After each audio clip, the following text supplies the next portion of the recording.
Yeah, and it's my mom. Hang on a minute, this will be fun. Mom, I'm gaming right now! Yes. Yes, you are. Mom, I'm gaming right now! With my friends, Mom! Hey, don't do me! Hey, I'm here too! Mom! I'm gaming with my friends! What do you want? Hey, And I'm streaming, Mom! Mom! I'm hanging up. I love you, Mom.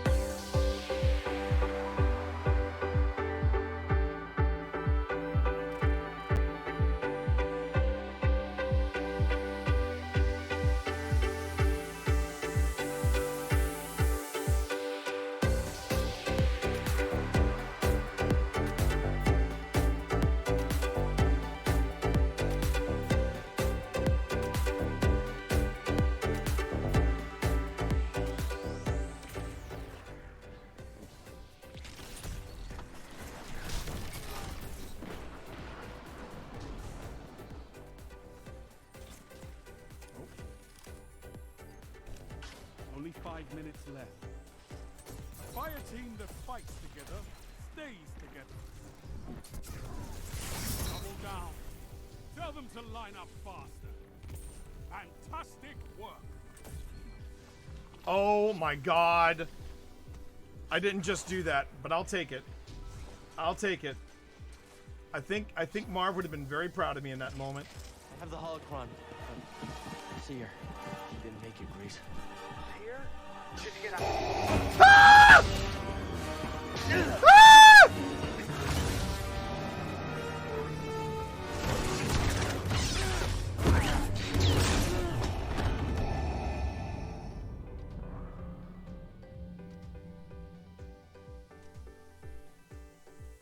I don't know what happened there. Wikipedia for me, but I have a Wikipedia.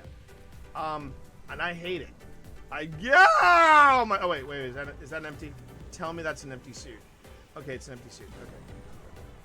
Oh, but I don't like the music that's playing. I do not care for the music that is playing right now. And there's a lot of ammo around here. I could have swore that was somebody hanging there. Which And should be the upcoming update that's... What the hell is that? that is Barry.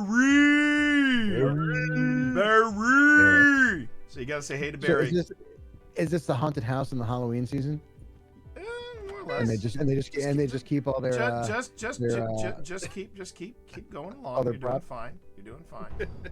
Oh, fuck, what was that? What is that? What the hell is that? What was that? I don't know. You tell me. What was that? Okay, yeah, you know what, T? You know I will get you for this. Yeah, I will Oh, get you. bullshit! You're the one, dude. You're the one that took me to TWA at night. I don't want to fucking. well, I missed this. All right. Anything on your EM? Do you want to play ball with me? Okay. Fuck that. We are off and running, chat. Here we go. All right, Phil, move forward. Now, Phil, I will tell you right now, I will not leave you alone in this game. Open this door, Phil. Open this door to your left. The one that I'm okay. Yeah, the one on the left. Okay, walk in there. And read what is on the portrait, Phil.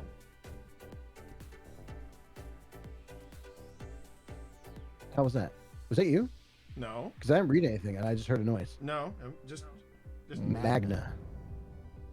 Fuck you, bitch. This is awesome. That switch does not seem to do anything. Exactly.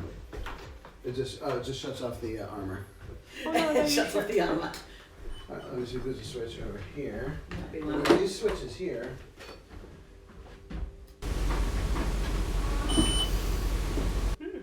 That was not us. Again. Alright. I think I heard Sabrina say mom. Huh? What?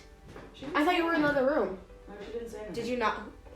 I heard that. I thought that was. I thought that was Serena. I heard Mom. Me too. I heard it too. It wasn't. That was not a real person. I'll tell you what, I know, I'm gonna take a seat over here. Maker. Maker. You're probably told not to speak to strangers. And that's fine. That's fine. My name is T. And over there's my... Was that you squeaking? Ooh, no, that wasn't. I heard that. Yeah, that's now I hear you squeaking. I heard What was that? It I sounded don't- like a voice. I don't... It did. Yeah, it wasn't your because No, I hear it you wasn't me. squeaking It now, wasn't. and doesn't Nothing got sound caught like in my throat. There was. I marked it, but it was a mumble. Did you heard that, right? 100%.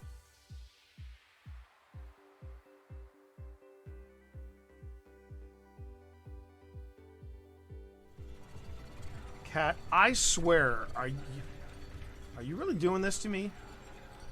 Are you seeing this? Ah! Damn it, Cat! Don't. Oh my God! The cat.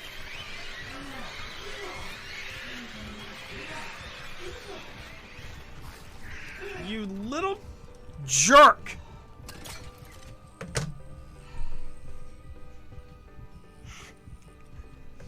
Man? What did you do to my game, Cat? I swear to God. Is that still going off in there, Tina? I would like the cat balls. Someone needs some cat balls. What was that? Someone needs some cat balls. You have. What is that? What is that? Do you hear that, Pip? It's a very wow. Hang on. It's a very rushed. It sounds like a rushed whisper. Someone needs some cat balls. I'm now slowing it down to 175.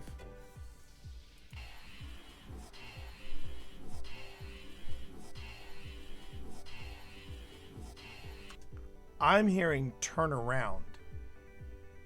Does anyone else hear that? Which is ironic when you think about it, because usually people say, "Oh, all theaters are haunted." I don't think all theaters are haunted. Well, this one's definitely definitely. I mean, something's. Yes. Yeah. Oh yeah. But- They're just not talking to us right now. They're just not talking to us right now. You want to go in with the green room? But I ask you, since when does an actor never want to talk about themselves? Yeah. Hi everyone, it's me, Twitch Dad, and I'm here.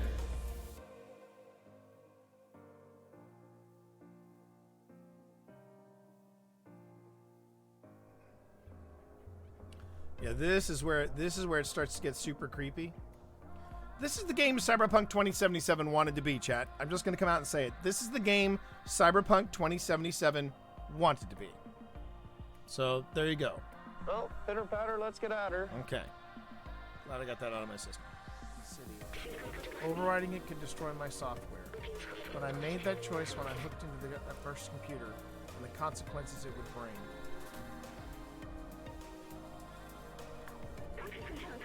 I'm sorry we won't see the outside together. But I needed to carry on the memories of humanity to hold on to the past. But I see futures in companions and you. Here, let me take that off of you.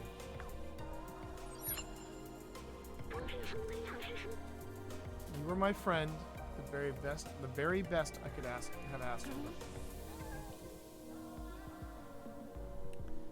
Oh, damn it. This is going to be another Last of Us ending where I cry, isn't it?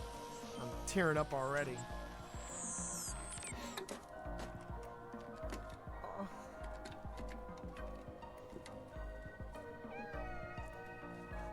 Oh. He's headbutting him. Oh. Oh, my heart! Oh, my heart! Oh.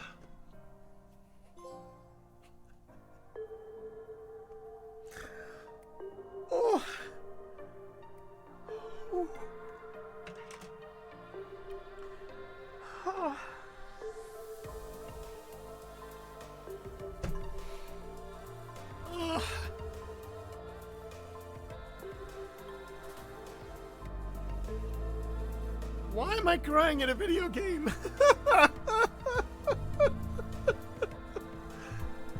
Oh my god.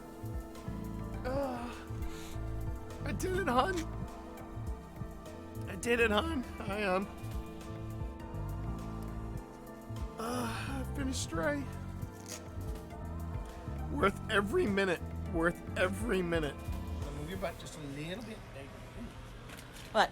I wonder if she's pregnant. She does look like. I was just wondering if her belly was a little bit big. Yeah. Maybe that might be why she's hungry. That might be.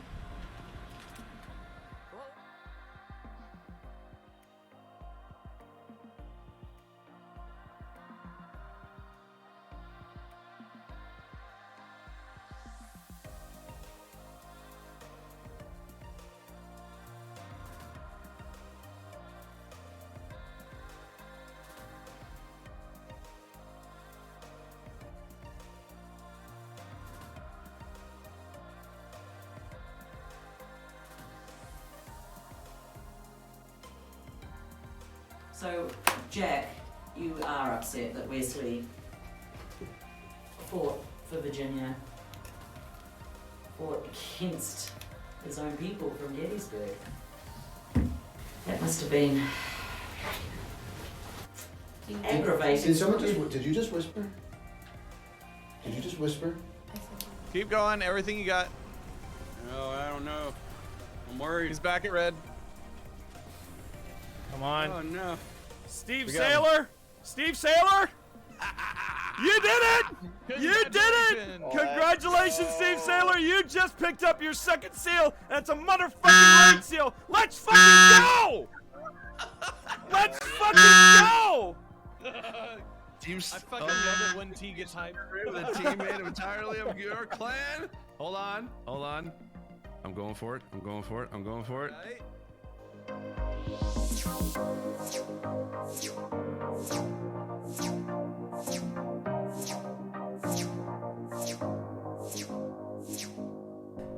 Yeah, you just saw 80 inches of me touching my nipples on your wall. You're never gonna look at your wall the same way again. Okay. All right. Wow, that's soft. Huh, I know, that's what she said. Yeah. I thought I was coming in with some peppy music, some peppy happy music, and the volume just dipped, baby. The volume just dipped, but it's slowly coming in. Again, that's what she said. Hi, everybody. Hi, everybody. There it is. And there's the beat drop right there. There's the beat drop. That's what I was hoping that we'd come in with. But how you doing? That's what she said. There we go. Perfect.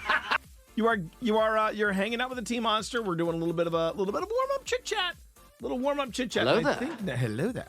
And let me see if yes. Okay, the payment is successful now. So when I do my commands, I should get. Please hold. That's what I appreciate about you. I should get that. There you go. That's what should have happened. That's what should have happened when I dropped the hype. But unfortunately, Stream Elements didn't have what I needed to carry it out. So what a shame. It's the night of the Grim Gazette, everybody.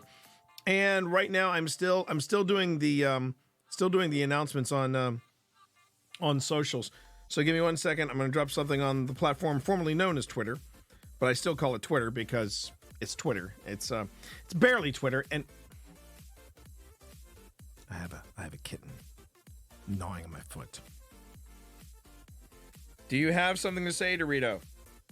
Do you have something to say?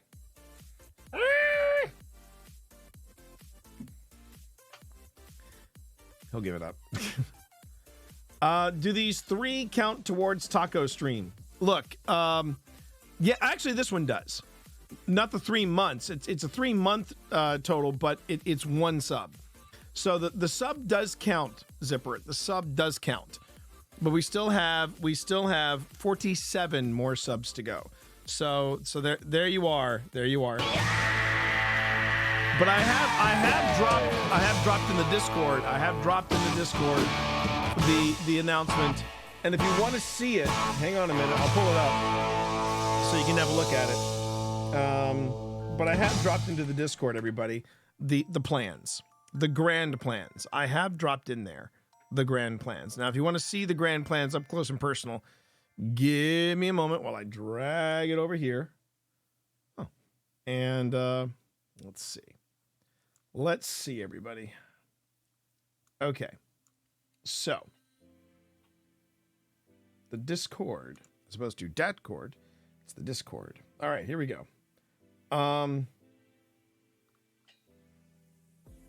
Find it. Ah, there it is. There it is. Okay, so first off, everybody, let me go on ahead and pull this up so that people can see it. Oh, actually, I think I can do this. I should be able. Yeah. Okay. All right. I'll do this. Hold on a second. Let's take a look here. All right. So here is the machete that I will be buying to chop ingredients for this stream. There is the machete. I will buy the machete. Live when we hit that goal. But there's the machete. There's the machete. Excuse me, the machete. Secondhand. Hi, how are you? But there's the machete. Okay. And I might even see that's a Coleman, but I might graduate to the Colombian Raptor. However, I noticed that the Colombian Raptor, Black Machete and Sheath, it's only got 2 stars. How does 2 star? I got to read the reviews of this. Oh, wow. It's a 2-star review. Oh, secondhand with gifting a tier 1 sub. How about that?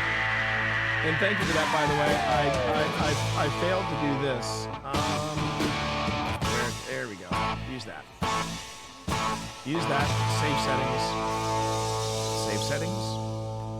Save settings. Ah, no changes detected. Okay, so we're good. All right. One sub closer, everybody. One sub closer. Okay. So they got 1 customer rating. This has 1 customer rating of 2 stars. Why would you give a machete 2 stars? And if you're wondering why I'm calling it machete, is because that is the way they have referred to Mr. Trejo on in the movie. They didn't call him machete, they called him machete. They should. Oh no, they do. I mean, that's 1 machete. But this is the machete I was looking at. This is a proper machete. And it's got 4 stars.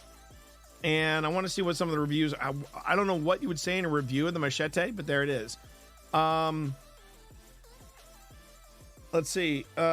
Great yard tool. Very flimsy knife. Wouldn't use it for actual cutting anything. Wouldn't waste time sharpening the blade. Sharp. This is not heavy and cuts perfectly. I cleaned all out my weeds and flower bed. Even used it to shape some bushes and low-hanging trees. So there you go. You're saying it correctly as far as I'm concerned. It's Trejo, man. I had a weird, I think you guys put the fear of Trejo into me because I had a dream that I met Trejo. And I said, what should I call you? Should I call you Danny? Should I call you Mr. Trejo? Should I call you Mr. Machete? Or should I call you El Jefe? El Jefe. The boss. El Jefe. Looks like the one in the Predator movie. That's what we're going for, Cobalt. That's what we're going for. And hi, Cobalt. How are you today? Okay, so that's the machete that I'm going to be buying. And I got to give credit where credit's due. The man who's been wanting me to get the machete and do a cooking stream with, that's Jason. And I know you met Jason, I believe, on Saturday. Jason is behind that, so I want to make sure I give a shout out to Jason, Jason Nightstalker. Jason said that he wanted me to cook with a machete. Well, it's about to happen. And 46 more subs. 46 more subs. Now, here's the next one. I'll be wearing this, everybody. I'll be wearing this. The Halloween taco set, complete with hat. Okay? So I'll be wearing that while I cut ingredients with the machete and make tacos. And if I can somehow figure out how to do the Grim Gazette while dressed as a taco, making tacos with a machete from Trejo's Tacos Cookbook, then we will have everything that we need. We will have everything that we need. Okay, this will be the last thing. Weird news, paranormal, TikTok demystified, and what exactly happened on Amy's Crypt? Let's see. How about just take a closer look?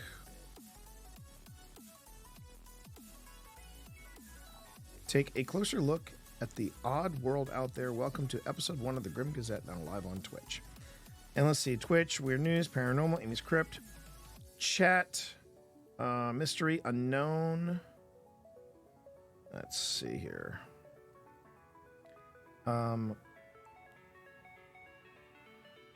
Okay. Almost there, chat. Almost there. Let's swap out chat for Ask Me Anything. Boom, boom, boom, boom, boom, and boom. Okay. It's still going, by the way. The chat, the original tweet that Doug sent out is still freaking going, and it's Tuesday. Side note: be cautious when viewing Amazon on stream, as your address info can show. Good call. Good call. Don't think I see anything too incriminating, so I think I'm good. But good call. Rarely do I do that. But thank you, Cammy. Thank you, Cammy. I appreciate that. You're looking out for the stream. And you're looking out for Twitch, Dad, and I appreciate that. Okay. Let's see here. Let's get back to it, shall we? Let's get back in here. But yeah, that's what we got here. We got the steel machete, and we've got the taco costume. I've got it set aside. I've got both set aside, and I think what I'll do is I will put the machete, and I'll put I'll put that on my wish list for Twitch. Let's see, paranormal investigation and Twitch Studio and paranormal investigation. So there's one. Well, I could get a Jason. Well, that's going to be for Halloween. I'll do the hockey mask on Halloween. Besides, I know somebody else that's more suited to do Jason on Halloween. You didn't know Amazon does what? Show off where the hello there. Hello there. Remember when Amazon first went live, nobody thought that they would be live streaming where they are. You know, and they're not necessarily outing people so much as they're just saying, hey, this is the area you're in. I'm not sure why they would do that, why they would go on ahead and do that sort of thing, but there you go. No, I didn't want to add it to the wish list. I wanted to add it to a specific wish list. But there you go. Twitch Studio and Paranormal, and that's it. Okay. Let me just make sure. Oh, wow. Christella coming in hard with a hydrate. A posture check. A stretch. Yep. Okay. Okay, so we got that there. And just to make sure, I take care of my lists. Everybody. I want to make sure that my lists are curated and that my lists are all good. And yeah, I know I want it off the wish list. No, that's on the wish list. I have a default wish. Oh, okay. Yeah, I'll leave it on that wish list. It's fine. Sorry. I know. I'm going back and forth here, but that's okay. Because I'm pretty stoked, everybody. I'm stoked about. Oh wait, I totally forgot. Because I can keep this music on. But I got to make sure that I have the menus pulled up on here on for the proper station that's going to set the mood for the Grim Gazette. And I hope you all are stoked for the Grim Gazette as I am. I found a lot of good stuff. I'm already looking ahead to next week. Next week's Grim Gazette, and I'm pretty stoked about that. How many things do we have to review? I will let you know, Zipper, once we get there. I hope everybody is having a good day. Oh, I almost forgot. The cat cam. Now you see Sebastian is here looking a little sad because a kitten. I know for a fact a kitten is up there. Let's take a look. Yep. Kitten. Oh, there's another kitten. Two kittens.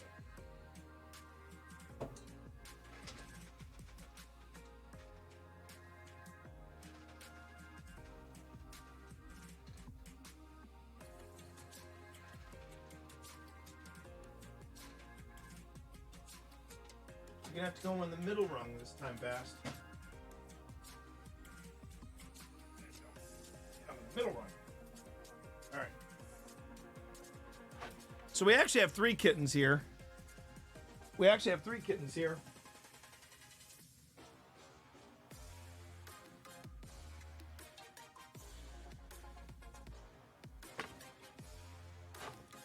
So yeah, you're getting a 3-fer tonight. Getting a 3-fer on the cat cam. 3-fer.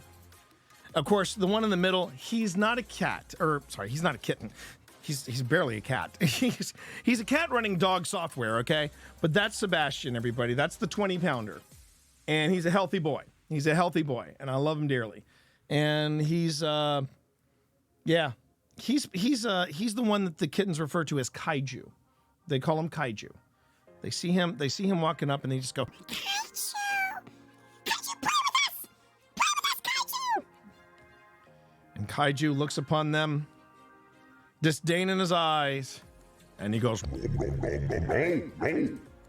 Kaiju is too old. He's too old to play.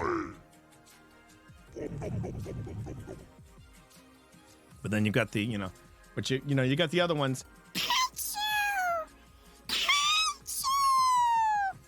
They love him. They do. They love him. And it's really funny. Actually, Dorito will actually cuddle with Sebastian. Sebastian has very mixed emotions about that. He actually looks at Dorito, the other ginger. He looks at the lone ginger kitten and goes, fine. He's kind of grumpy about it. Oh, I had to do one more thing.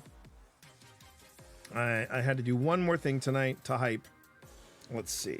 Go to my story.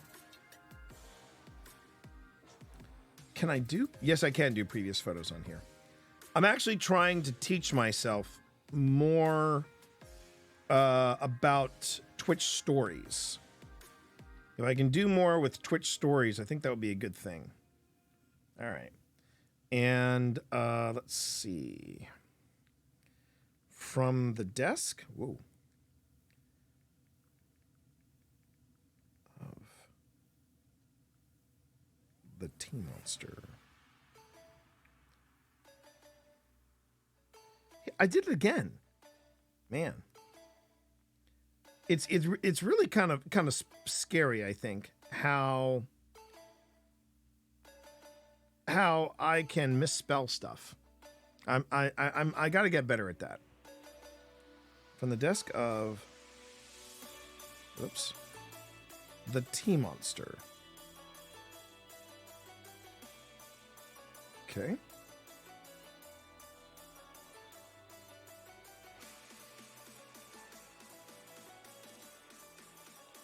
Playing around a bit with, I'll show it to you when I'm done. I mean, you'll be able to see it, but let's see. And then I'm going to say, in all caps, the Grim Gazette.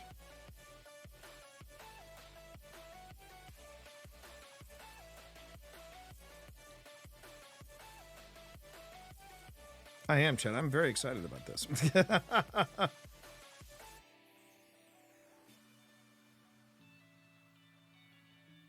There we go. I think I fixed it. Yeah. Okay. Now let me just look at it and go. All right. Grim Gazette. Episode 1. See, this is officially the first episode, because episode 0 was sort of the litmus test. The can T do this? Can T do like a whole thing like this? And I did. I was here. The Grim Gazette, episode 1. And one more thing. Do I have a live sticker? Live. No. I don't. They don't have a live sticker. They have a Twitch sticker, but they don't really have a live sticker. That's a shame. They should have a live sticker. So then I'll just type in now live on Twitch. See, I don't feel too bad now doing this because the person I was telling you all about, Loco, who's been advising me, yeah, she does this live as well. So that's what it's gonna look like. Gonna feature Phil in it, and that's what it's gonna look like. So there we go. And I'm just gonna pop in your story. Should I do subscribers only? No, I'll do your story. Be nice if I could do both, but I'm just gonna go and do your story. Boom, story shared. That's it. Okay. I have hyped. And Scythe, you are first on the list, everybody. That Scythe. Scythe is firsties on 2. Count them. 2 different platforms. I know Scythe is like, holy shit, what do I do? I'm sure right now Scythe is like, he's like, what the hell is going on? Okay, Scythe. So Scythe was actually the first person to send in an idea. Did I win? Yes, you did. As soon as I can, Scythe, I'm going to get you a OSI t-shirt. And here's what happens. If you look, everybody, so Scythe, do me a favor. You can DM me if you want on the platform formerly known as Twitter. You can DM me for something else, or DM me on the Discords. Scythe, if you take a look at my old spirits, all right? At my old spirits on YouTube, the old spirits channel. We do this thing, and I introduced you all to some of that last night. I introduced this thing called the 5-Minute Paranormal, right? Scythe was our very first listener request. He was our very first listener request. Scythe asked me, hey, my significant other wants to get into paranormal investigation, but a lot of these devices look expensive. Do we have any inexpensive kits that are out there? And I recommended several. And I never did follow up and find out whether or not, Scythe, you or your significant other ever went ghost hunting or if you ever got one of those kits. But Scythe was the first to do that, and Scythe was actually the first person to submit something to the Grim Gazette, and it's going to be one of our stories. GhostTube wasn't around then, Marv. I was not aware of GhostTube at the time. But I sent him to Ghost Stop that had several different kits. They have several like little, okay, if you want to get started, here is what we recommend. And they had like, the beginner kit, and then they had the intermediate kit. Beginner kit, I believe, came with an EMF reader, a motion sensor, and something else. Oh, we never did, but I played with some apps you recommended, and so it was probably GhostTube that I recommended, Scythe. That's a great app too. And actually tonight, everybody, we are going to be taking a look. Here's a little teaser tonight. We are taking a look, everybody, at Amy's Crypt, the people behind it. Do I still have the kitten wish list up? Actually, secondhand. Probably wasn't supposed to tell you that. I don't know. I'll have to ask Pip. if the wish list is still around. I'll have to ask. Yo, Twitch said, how's it going? Oh, Cthulhu! Hey, how are you? How are you, man? Good to see you. Good to see you. And also coming off mute, Great Scott. Good to see you. More of that. No, go ahead. I asked like 5 times in chat. Okay. Hello there. Hello there. Yeah, that's that one's on me. So hold on a minute. This is inspired by my kid. This one's for me. There you go. Okay. Sorry about that. Let me ask Pip if the list is still up, because I will ask. My wife will know better than me. So the people behind the GhostTube app, Amy's Crypt, I'm actually going to be looking at their show tonight and doing a deep dive into something that happened on their show. And I'm going to be asking everybody here, do you think it's paranormal? So that's what we're going with.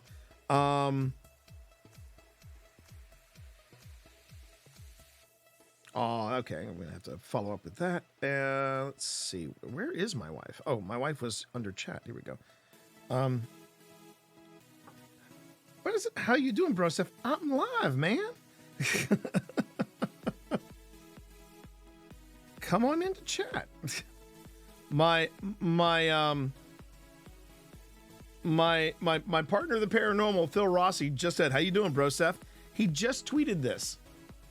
I'm not tweeted. He actually texted me, and I'm like, dude, I'm live. Dude, I am live. You know this. Come on. Come on. Oh, Phil, you disappoint. You break my heart. You broke my heart, Fredo. You broke my heart. Okay. I've been asked if the kitten wish list is still active. I'm really beginning to believe, chat, that the older I get, the fatter my thumbs get. And because my thumbs are getting fatter, you know, I'm making more typos.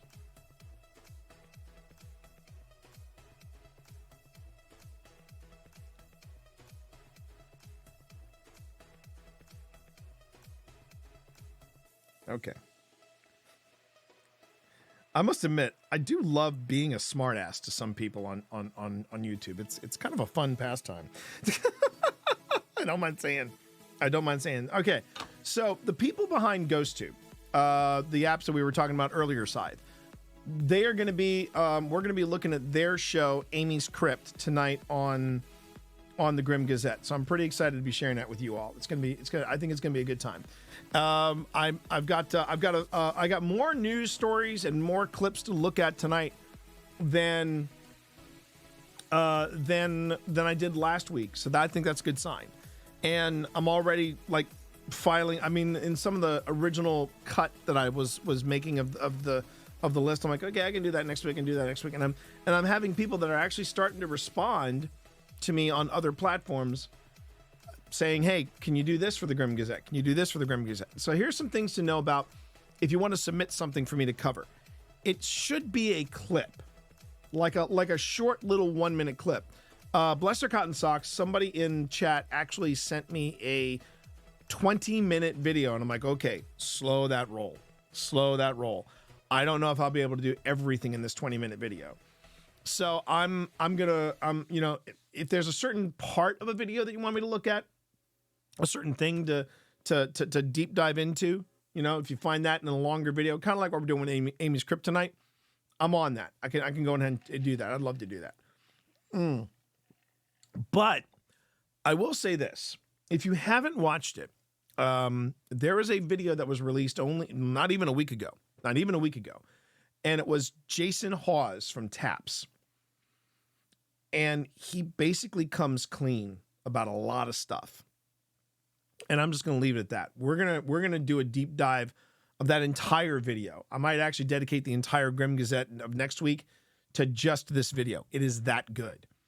This is a must-see video. It's one of those videos that a lot of people have been speculating about a lot of different things when it came to Jason Hawes and Taps and what was going on between him and Grant and all that kind of stuff.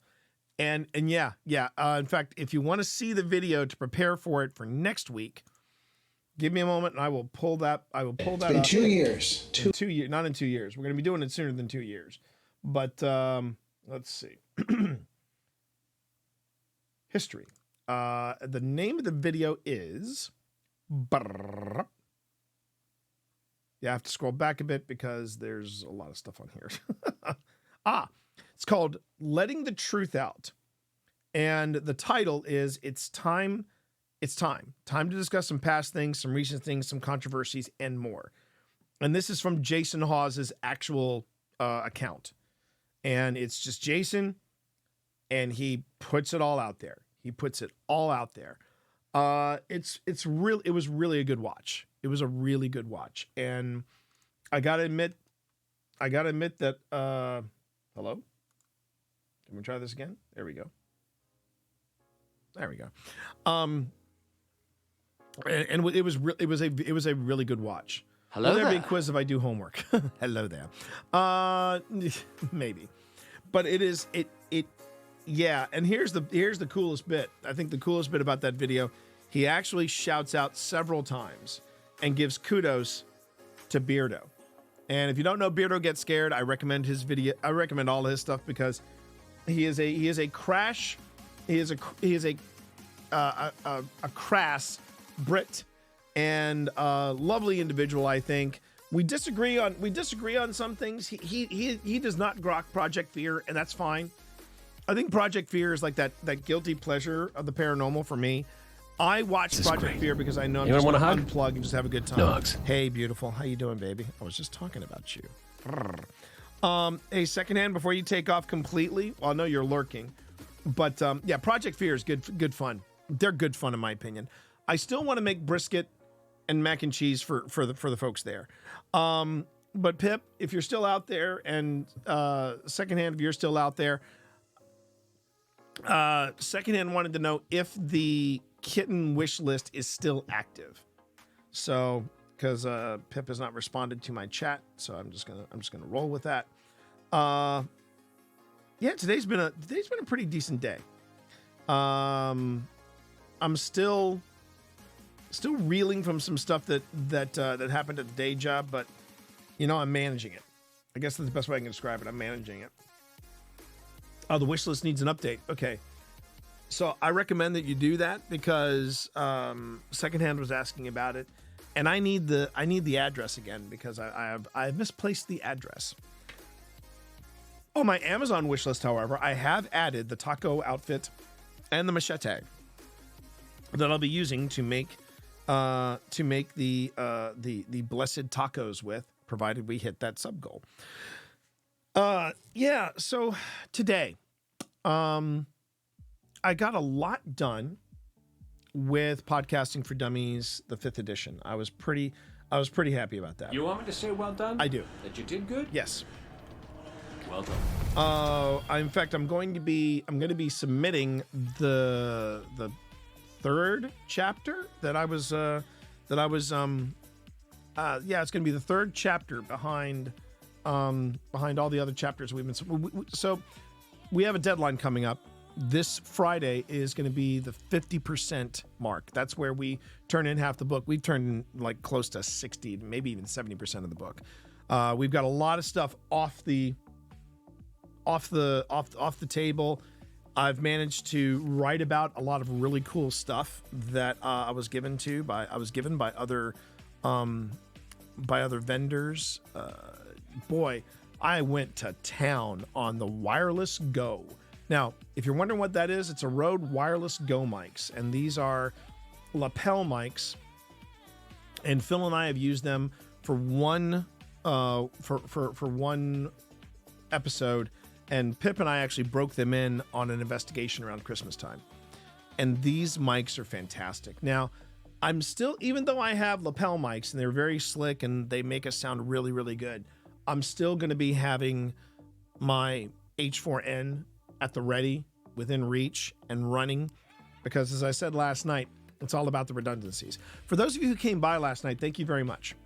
I really wanted to say, really, really thank you so much. Follow them to glory. Made a very good stream last night. Everybody there asking questions, really good questions about what we do at OSI and the history of OSI. Got a chance to look at that very first episode. Wow, man, that first episode's raw. That first episode, it is it's insanely raw, man. Wow. I mean, woo, I knew it was raw. I did, but I just had no idea it was that raw. And we also had. That's what she said. Jeez. You better settle down over there. I'm gonna come talk to you. So you watch it. You watch yourself. And I'm still going to be working on new improvements for the stream. Hopefully some new. I need to get some drop-ins. I got a lot of stuff to do here. Pitter patter, let's get at her. I'm on it though. I'm on it.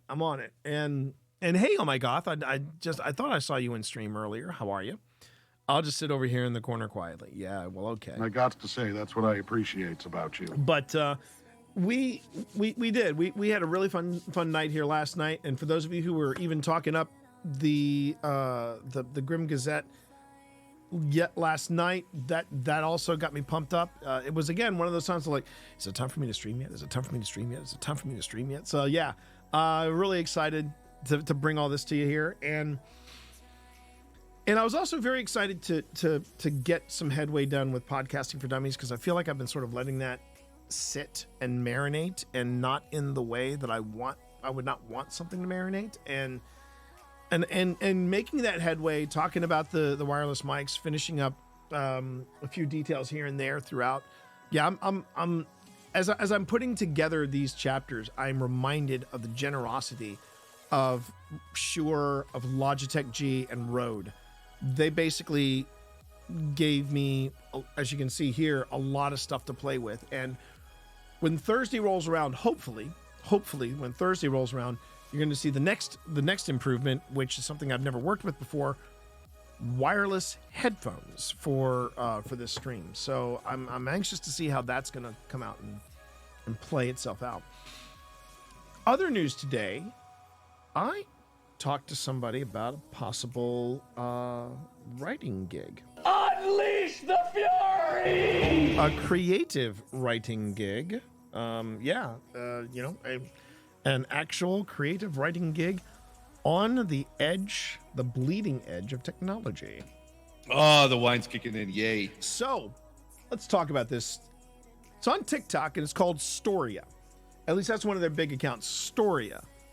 And if you're wondering what Storia is, it's a pretty interesting concept. I gotta say, it's a pretty interesting concept.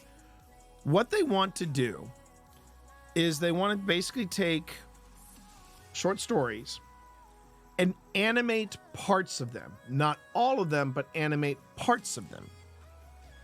And and what it would do is that it would, whatever you get from Storia, however it's going to work, because they're actually going to be doing a launch in March. Oh, and I should also say too, one of their featured authors, a really hot chick from New Zealand by the name of Philippa Valentine.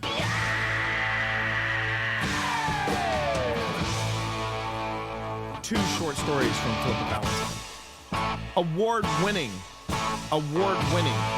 Philippa Valentine. And yes, she is in chat. She is in chat, Cammy. So that is happening. And if you want to get a hint, of what of what Pip is unleashing on here, on Storia, she's got a short story coming out. It's basically Cujo if Cujo was AI. I suggest you let that one marinate. So yeah.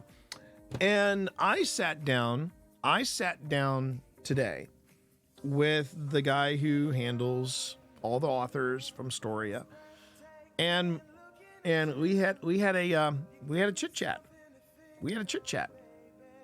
Had a chit chat about me writing for Storia, and he asked for all of my short stories that I had pitched to him.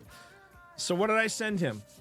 Ironically, I sent him the story that got me back to a writing that made me realize I was still in love with the writing process, and I was still with the writing. Oh, just saw Lizard the Wizard. How are you, buddy? Good to see you in chat. Don't want to think that I missed you. I wanted to make sure I saw you. And anyway, I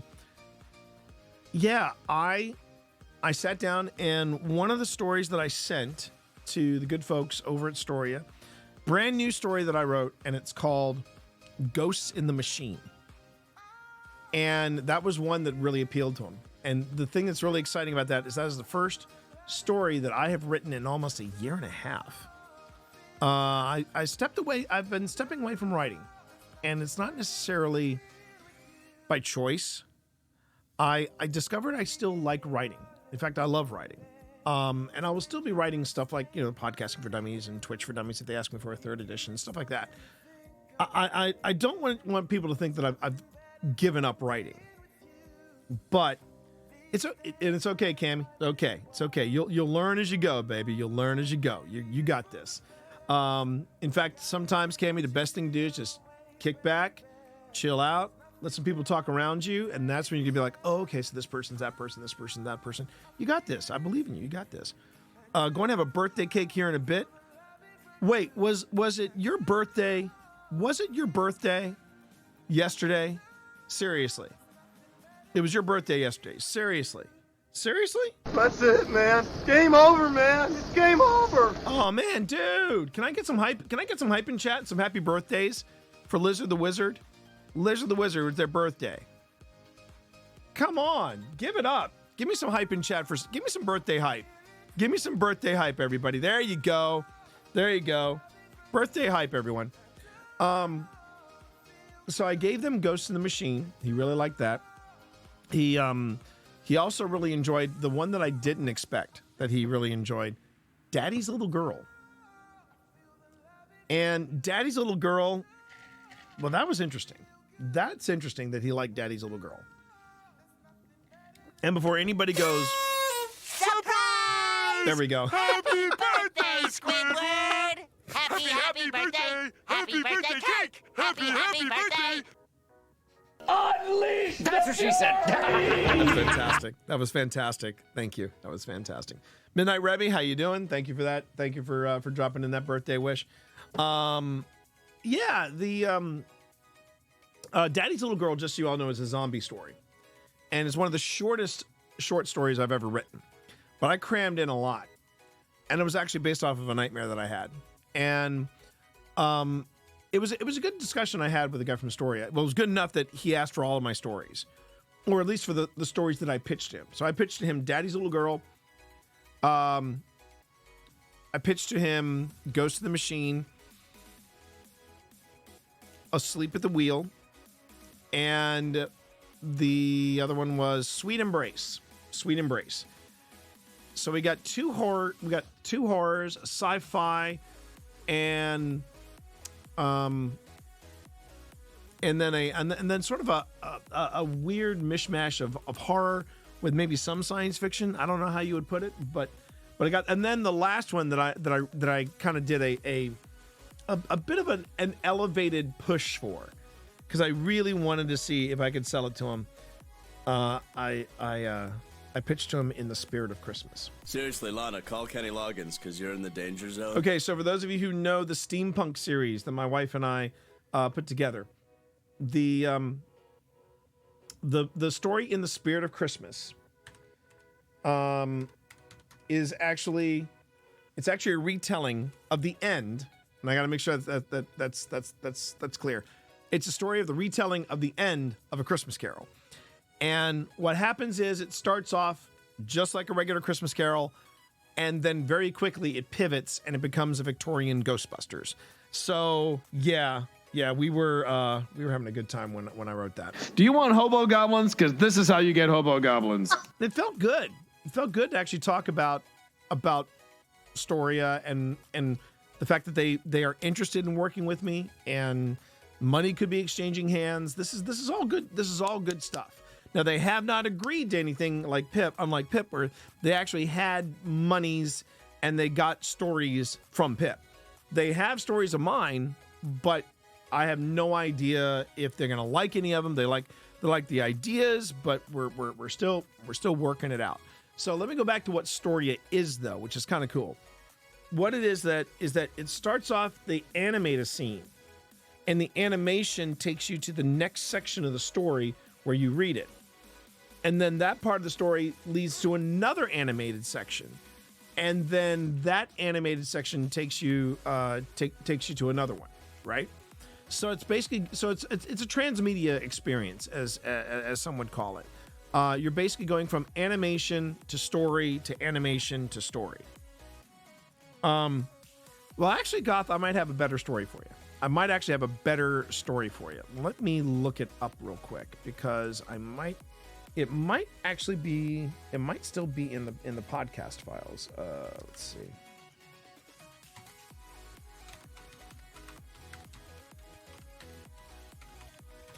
And this was actually an idea that a fan. Ooh. How about? Well, let's try that again. Oh, I could just do this because I did spell it right there. There we go. All right.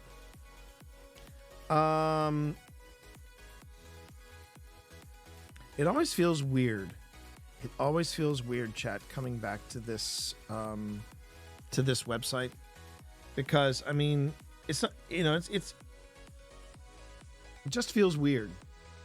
It just feels weird, it's nothing against, the Ministry of Peculiar Occurrences. It was just like, it just feels like a long time has passed, but it really hasn't. But it kind of has. So let me see if it's under short stories. Let's see. There's Verena, our girl Verena. These are all the archives. Volume 9, Volume 10. More Pork, Hide in Plain Sight, Old Sinners, Bones by Scott Roche.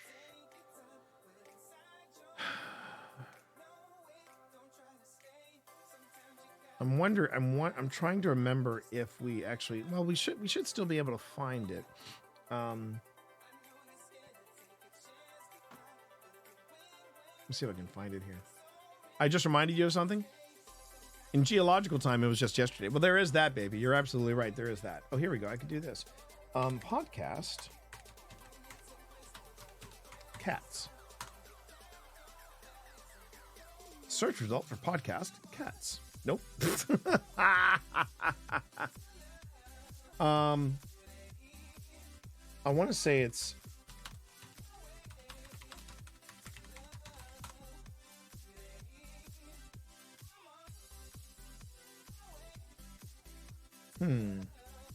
okay, let's try this.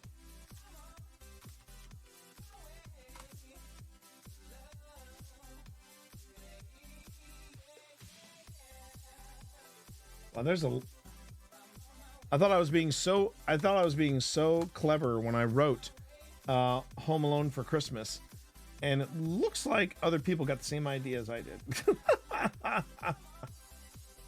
All right, a steampunk Christmas Carol, even funnier. Okay, steampunk short story. See, man, even my regular fingers or even regular keyboards hate me. Nope. Okay. Oh, yeah, exactly. There it is. Is the podcast still online, babe? Is the podcast still online? I'm curious. So that's it. Home Alone for the Home Alone for the holidays. Home Alone for the holidays. That's what we called it. Let me see if I can find it real quick. I just want to see if I can find it real quick. Podcast.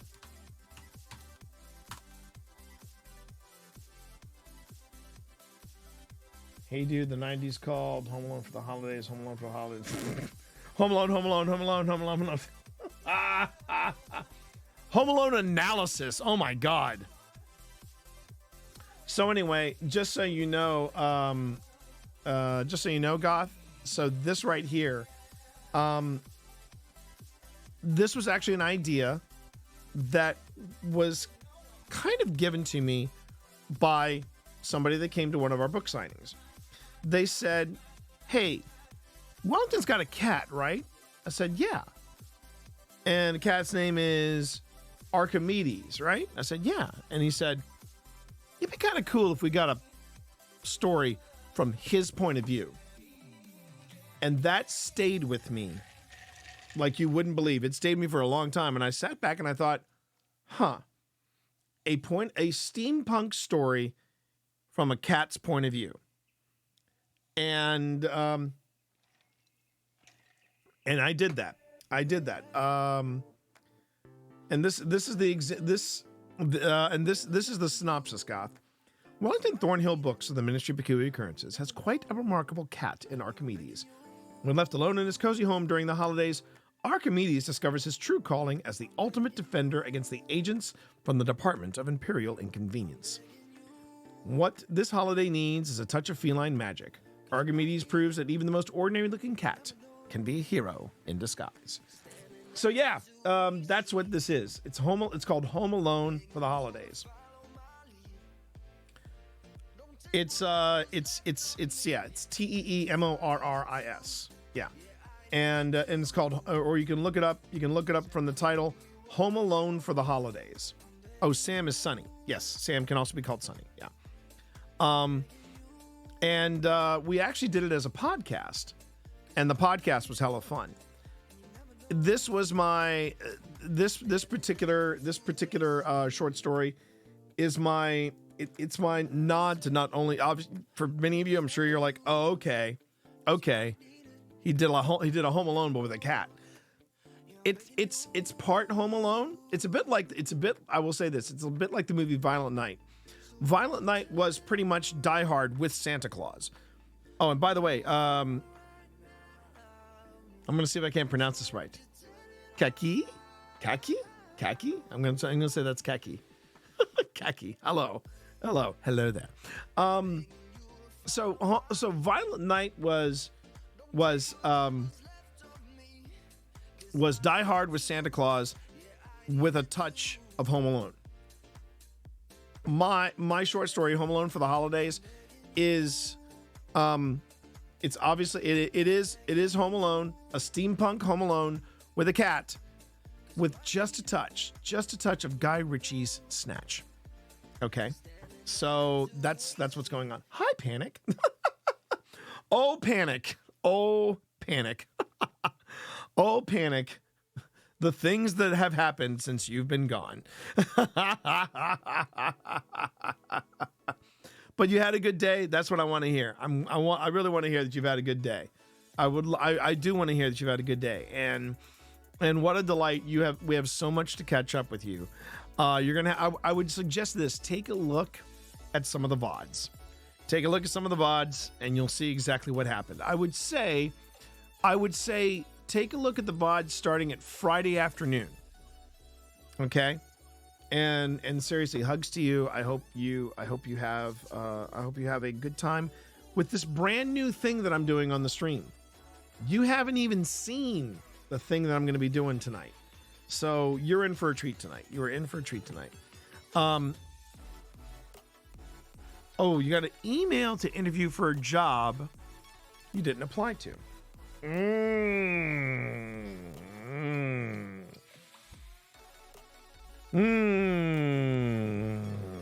Do you want hobo goblins? Because this is how you get hobo goblins. So here's what I would say about that. I would take a closer look at the place that has approached you. Find out exactly what it is they do. The Minnesota Department of Education? Wow. And did you... Wow.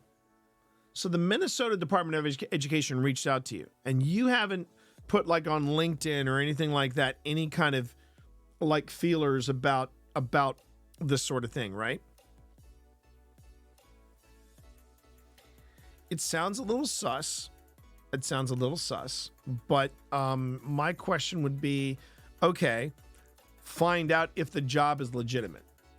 If they are reaching out to you for an interview, go on ahead and have the interview. I mean, the interview won't matter a thing. You can have the interview and it'll be just fine. But you can go on ahead and you can find out, during the interview, remember, you are interviewing them as they are interviewing you as well. It's the same people who posted the Braille library job. There it is. That's okay. Yeah. Yeah, that we got it. Well, pitter patter, let's get at her. Okay, so yes, respond to them, because it could be one of these things of, hey, look, we're not going to give you this job with the Braille thing, but we really liked your resume, so we want to talk to you about other opportunities. Be careful. Obviously, be careful. But I would, if they're the same people that posted the Braille library job, yes, follow up with them. And yeah, interview them. Find out what they want from you. Find out everything above board. And yeah, you should be good. I say go for it. Definitely. That's really good news. I'm yeah. That is definitely worth it right here. Let's go.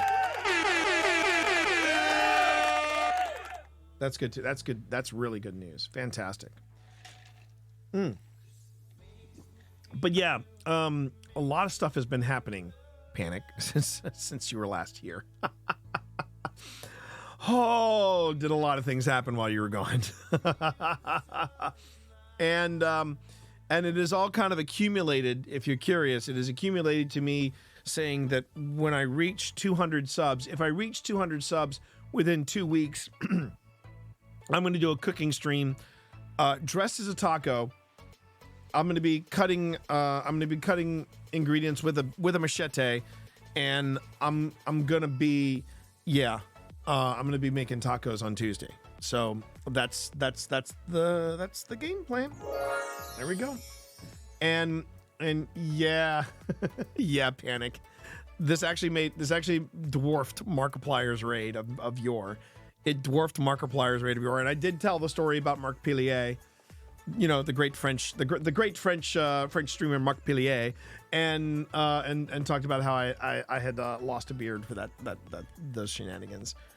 It was actually twice that secondhand. I looked at I went back and looked at the analytics, and I was actually doing this for my own growth and my development of the stream. I started putting together a spreadsheet, everybody. Yeah, that's how bad it's gotten. I'm putting together a spreadsheet. And the spreadsheet, I typed in those 2 nights, and I'm just like, well, that's gonna skew things a bit, now isn't it? Oh my God. Yeah, but no, it's been a while. It has been a while. It is, and a lot of things happened while you were gone. But I'm glad you're back, Panic. I'm glad you're back because we're gonna change the mood a bit. We're changing the mood up a bit. It's time, everybody. Are you ready?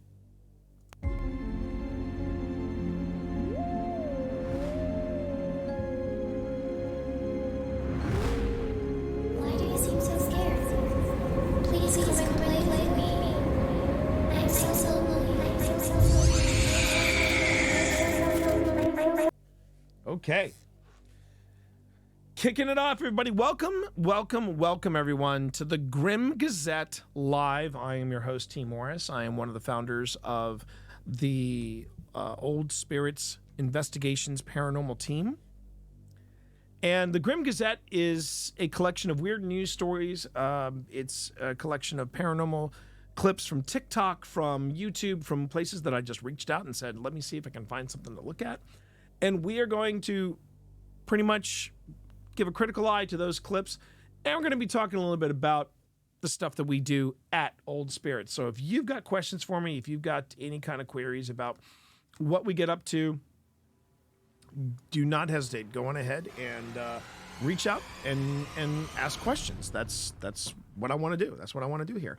And again, if you have any submissions for Grim Gazette, the best place to drop them will be here in our Discord.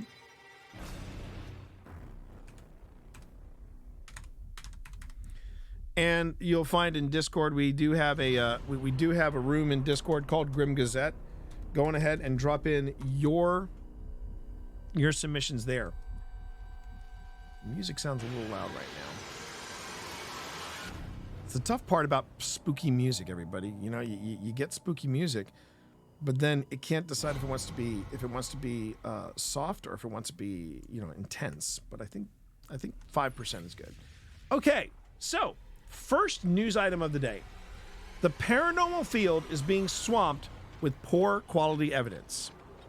This is from Higgy Pop. Just so you know, this is from Higgy Pop. So Facebook has been in weeks when websites like Facebook have been criticized for not doing enough to stamp out fake news. We look into the current trend of posting poor quality evidence online that could be putting the paranormal world at risk. According to a government report, British democracy is at risk through the malicious and relentless targeting of citizens with disinformation, and this same issue of fake news can be seen within the paranormal community. Wow, I wish they were wrong. But there you go. If you're a member of the popular paranormal group on Facebook, then you have probably experienced this, unless you are one of those who are causing this problem. Paranormal pages are being swamped by poor quality posts of orbs that are clearly nothing more than dust, photos that show nothing more but explainable non-paranormal phenomenon, and blatant fakes. But enough about Lainey and Ben. Let's continue. The users post these photos and videos in order to get in order to get feedback from others in the group. But because of the echo chamber nature of the internet, If anyone more rational attempts to debunk or label something as fake, they are shot down and called a hold up. They are called a non-believer. They are almost ostracized for being skeptical, despite the fact their skepticism is a very important part of paranormal investigation. Paranormal investigator Lee Smart said in a video he posted to Facebook, "The sad fact is there are a lot of good people out there. Skeptics like Liddy, skeptics like okay. Yeah, but the difference is that the skeptics that are here, Pash, yeah, they're not going to eat my food. That's different. Paranormal investigator Lee Smart said in a video, the sad fact is there are a lot of good people out there trying to do a lot of good for the paranormal, but all the work we are doing is wasted when everything is getting flooded with a constant bombardment of garbage." A member of the South Wales group, Twisted Paranormal, and I've seen those guys before. Online. They're pretty good. Speaking in a 6-minute-long video rant about the issue, added, "You can speak up about it, and you can say nothing against it, whether it's dust, water vapor, snow blowing about, whatever. And the sad thing is, there are people in this field who actually believe in what we are doing." Lee thinks a big part of the problem is the growing trend of numbers of the public going on organized ghost hunts. He explains they go on a ghost hunt, then they think they know everything. They know what's real, what's not real. They got no interest in debunking anything. And thank you for the shout out to Princess Pashley. I do appreciate it. He says the mentality of many who attend public ghost hunts is to jump to conclusions about the paranormal, instead of discussing it sensibly and coming to a decent decision on what it really is. Straight away, it's paranormal, and that's it. That's what he's saying that a lot of the public paranormal groups are out there doing. And to some extent, that is true. That is true. In fact, I'll come back to that in a minute. The problem seems to be getting worse. Every paranormal page you visit on Facebook has an almost constant stream of this sort of low quality and damaging evidence. And it is this responsibility of the group's owners to educate their members and moderate out poor quality content. Many people who post this sort of low quality evidence become aggressive when challenged, as Lee points out. There we go. Kit Kat Boy, thank you for that follow. Certainly do appreciate it. I do appreciate it. As Lee points out in this video, they act like they know everything, and we don't. We don't know everything. But if you're serious about what you do, the first thing you're going to do is go in there and try to disprove it all. This is a trait of a good paranormal investigator, eliminating every possible explanation for the evidence captured. If the only remaining explanation is that it's paranormal, then this makes the evidence much stronger. Of course, researchers and lovers of the paranormal should be allowed to share whatever they like online, but with a better understanding of the explainable phenomenon, which is often mistaken for paranormal activity. We'd be able to filter out some of this garbage and perhaps get to the truth of the matter. Those posting should also be more open to criticism and feedback on their photos and videos, as debunking will help to strengthen evidence captured across the whole field. Some have defended the posters of this sort of content, arguing that even if the activity in the post isn't really paranormal in nature, it might be very significant to that person. They may have recently lost someone, and it may be one of comfort to them to believe that they're floating bits of dust or whatever else, they're the spirits of their past loved ones. That is very sweet and all, and this may sound heartless, but keep your significant moments to yourself. Firstly, it's not really that kind of thing you should be sharing with strangers on the internet, and secondly, you're probably going to have your significant moment debunked or scrutinized. That was a really good article. So here's the thing about public ghost hunts, and this is the thing that we're trying to be careful about over at OSI, because as I mentioned to Pash the other day, we have a public ghost hunt on the books. Now we're still locking down the dates, but it's going to be sometime in October, right? So it's going to be fun. We're going to have a great time with it, etc., etc., etc. That being said, something that I got a little turned off about when I went to my second public ghost hunt with this group out of Southern Virginia. I think if they're not out of Southern Virginia, they're out of Tennessee. But these guys basically are hyping up the crowd, right? If you could say one message to a bunch of people, what would it be?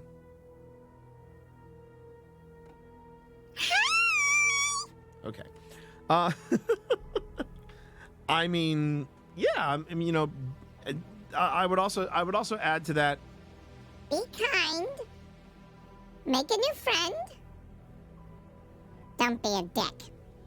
That's what I'd say. That's what I'd say. There we go. Oop. How about now? Okay, there we go. So just a man, to be honest. Thank you for that, and thank you for coming in to stream. I appreciate it. Before I forget, though,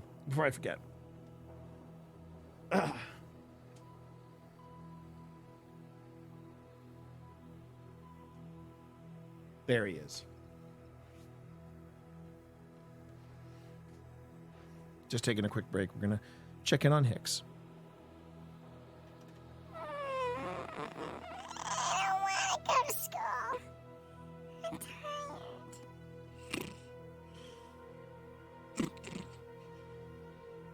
I'm a panther. I'm a panther. I'm a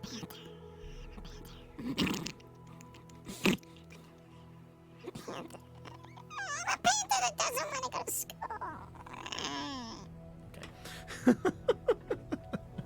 That's Hicks, everybody. I think Hicks is in. Oh. Went off again. I think Hicks is. Is in training. Hicks is in training for being the gamer cat heir apparent. Anyway, so I was talking a little bit about public ghost hunts and the problems with them. So, when he was hyping up this evening, he said, "Who's ready to go on a ghost hunt?" You know, they're trying to get everybody, pumped up, and we're going to give you a great experience, and that's great and all. But here's the problem when you say, "Who's ready for a ghost hunt?" or "Who's ready to catch a ghost?"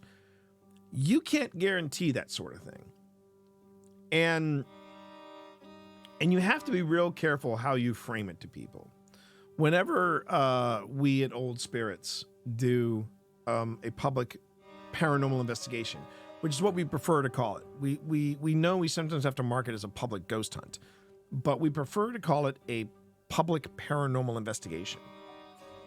And we don't sugarcoat it. We go, look, you might go out here with us tonight, and I know it's not a rock concert. It's not a rock concert, absolutely. But when you are working with the public, you have to be very careful, and you got to say things like, "Okay, we are going to be doing a paranormal investigation. You're going to see how we do this, and there will be no provoking. There will be no shirts taken off. There will be no utterance of the D word whatsoever." Okay.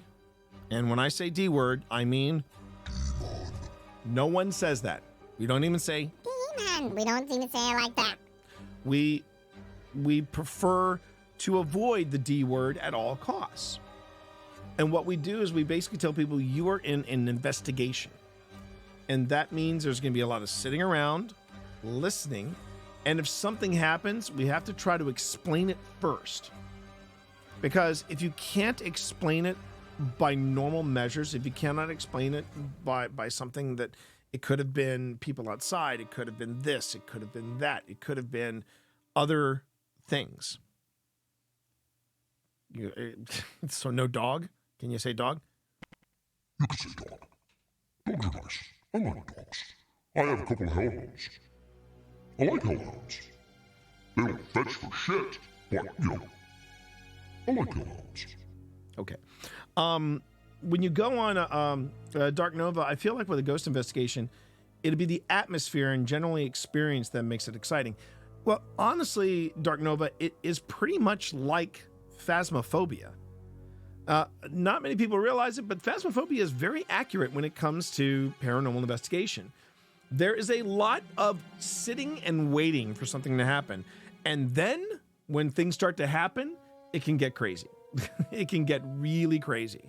Now, I'm not saying that things haven't happened on a paranormal investigation, on a public paranormal investigation, but it's harder to guarantee that when you've got people literally tripping over yourself, literally just people everywhere. And that is why when we do an investigation, a public thing, we try to keep it. We're actually going to be making the numbers for this this new event we got coming up. We're actually going to try to get 25 people total in there. And the real trick is when you do this sort of thing, when you start doing public paranormal investigations, you open the door for people to come in and pay for the right to be jerks. So, yeah, we always have to be on guard when we do this sort of thing. But public paranormal investigations, one, does not make you an investigator. You really do have to start looking, take a step back and go, okay, what could have caused this to happen? What could have caused me to think that there was a voice? As you all saw last night, when we went back to some of our earlier stuff, I actually came across some footage that made me go, I don't think that's paranormal. I honestly don't think that's paranormal. I think that might have been because I was working with such a crappy mic. So yeah, paranormal investigation can be tricky. It can be really super tricky. Sorry, I just noticed something and I got to take care of it real quick before I proceed. So bear with me, chat, as I tweak something here. And with this music playing, it actually seems very appropriate. Could have done that, couldn't I?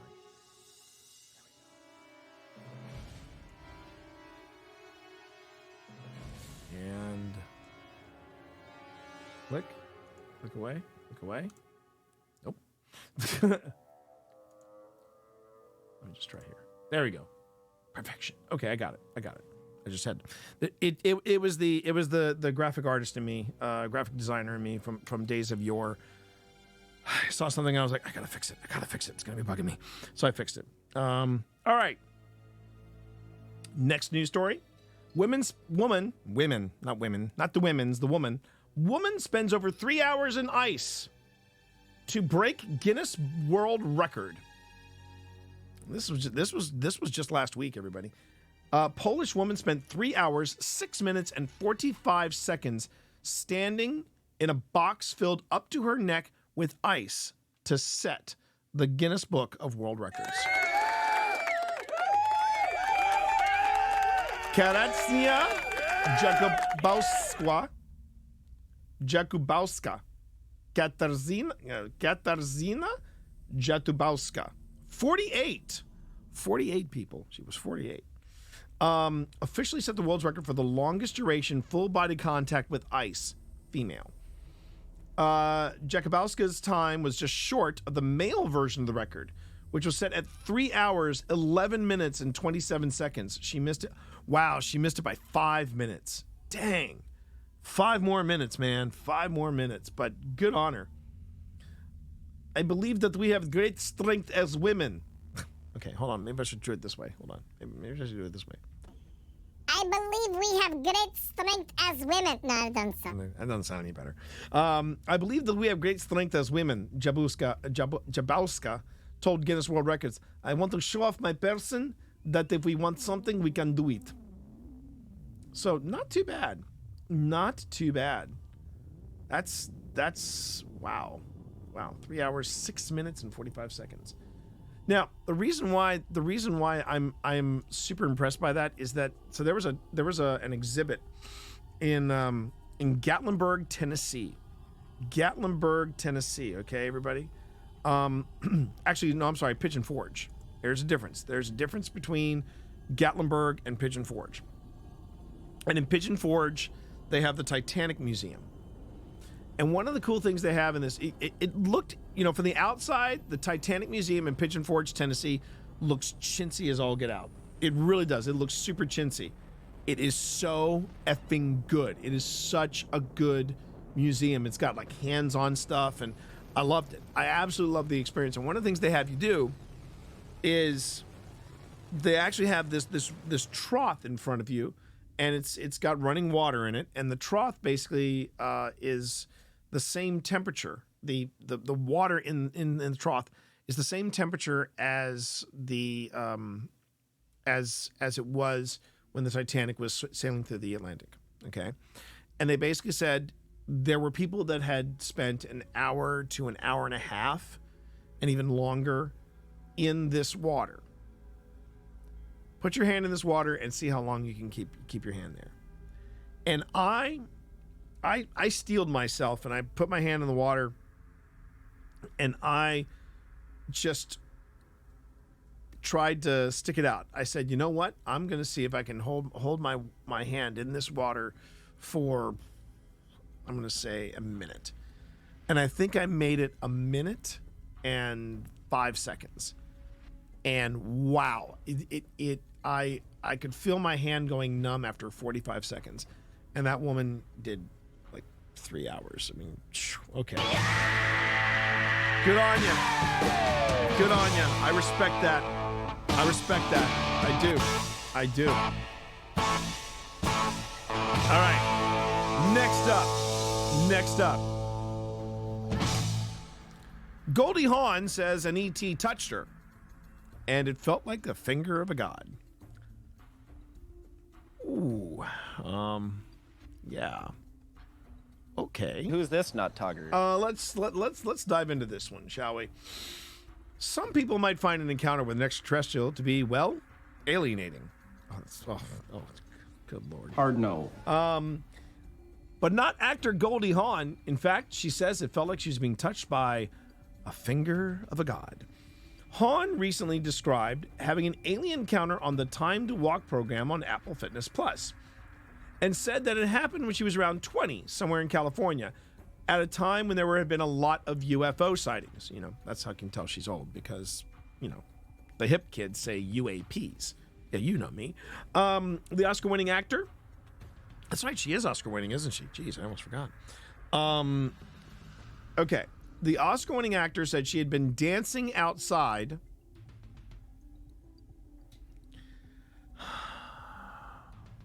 Figured it.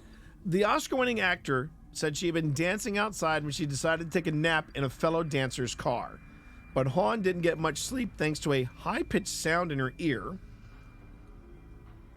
It was this high frequency, she explained, and I looked out the window and I saw these 2 or 3 triangular-shaped heads. Hawn said the aliens she met were silver in color and had a slash for a mouth and a tiny little nose and no ears. Years later, Hawn said she met an astrophysicist from the University of Champaign, Illinois, who studied alien encounters and triggered more detailed memories about the experience. It was kind of like a regression therapy or something, Hawn said. I am like almost in a trance and suddenly I remembered something. They touched my face. Hawn said that the touch felt like the finger of a god and was the most benevolent, loving feeling. This was powerful. It was filled with light. And if you do drugs, you go to hell before you die. Thank you, secondhand. I could not move. I was paralyzed. I did not know if it was real or not real, she said. That wasn't Hawn's only paranormal experience, she said. She recounted a dream she had in London of seeing 6 lights coming up on some mountains up across the valley. Later, she drove to a place that resembled the valley in her dream, where she ran into a mysterious heart-shaped crop circle. Hawn said she didn't know if that crop circle sighting was a sign, but that it really didn't matter. I don't want to know everything, she said. We cut ourselves off from a lot of things. We've cut ourselves off from a lot of things if we're continuing to deny something that we have no proof over. There's a lot of things in this world that we can't see, but we can't stop believing. Well, that's actually pretty nice. She added, we can never, ever lose our wonder. It's just no fun. It's really an important aspect of being an adventurer when nothing is impossible. You can watch a teaser of Hawn's interview on Instagram below. Well, there you go. Well, and I mean, you know, it's Goldie Hawn. I mean, what are you gonna do? It's Goldie Hawn. She said she was dancing. I mean, but this is where the paranormal gets tricky because, see, we would call something like that a quote unquote personal experience. And a personal experience is something where you believe something has happened, but there is no proof. And that can be super frustrating. It was a bit like the conversation that Pip and I were hearing the other night when you were watching our Christmas special, and we were convinced that we heard, it wasn't just me, we both heard a conversation happening in the room above where we were doing the Estes method. And the problem was that I tried several times to try and get that on some kind of recording device, and I couldn't. I just couldn't. What I should have done was take and this is always the chance you take. If you grab the recorder and you take it to where where you hear the event, where you hear or you're experiencing whatever it is, it shifts something, and then when that happens, you lose the moment. You lose the moment. So I'm a very big stickler, and Pip can attest.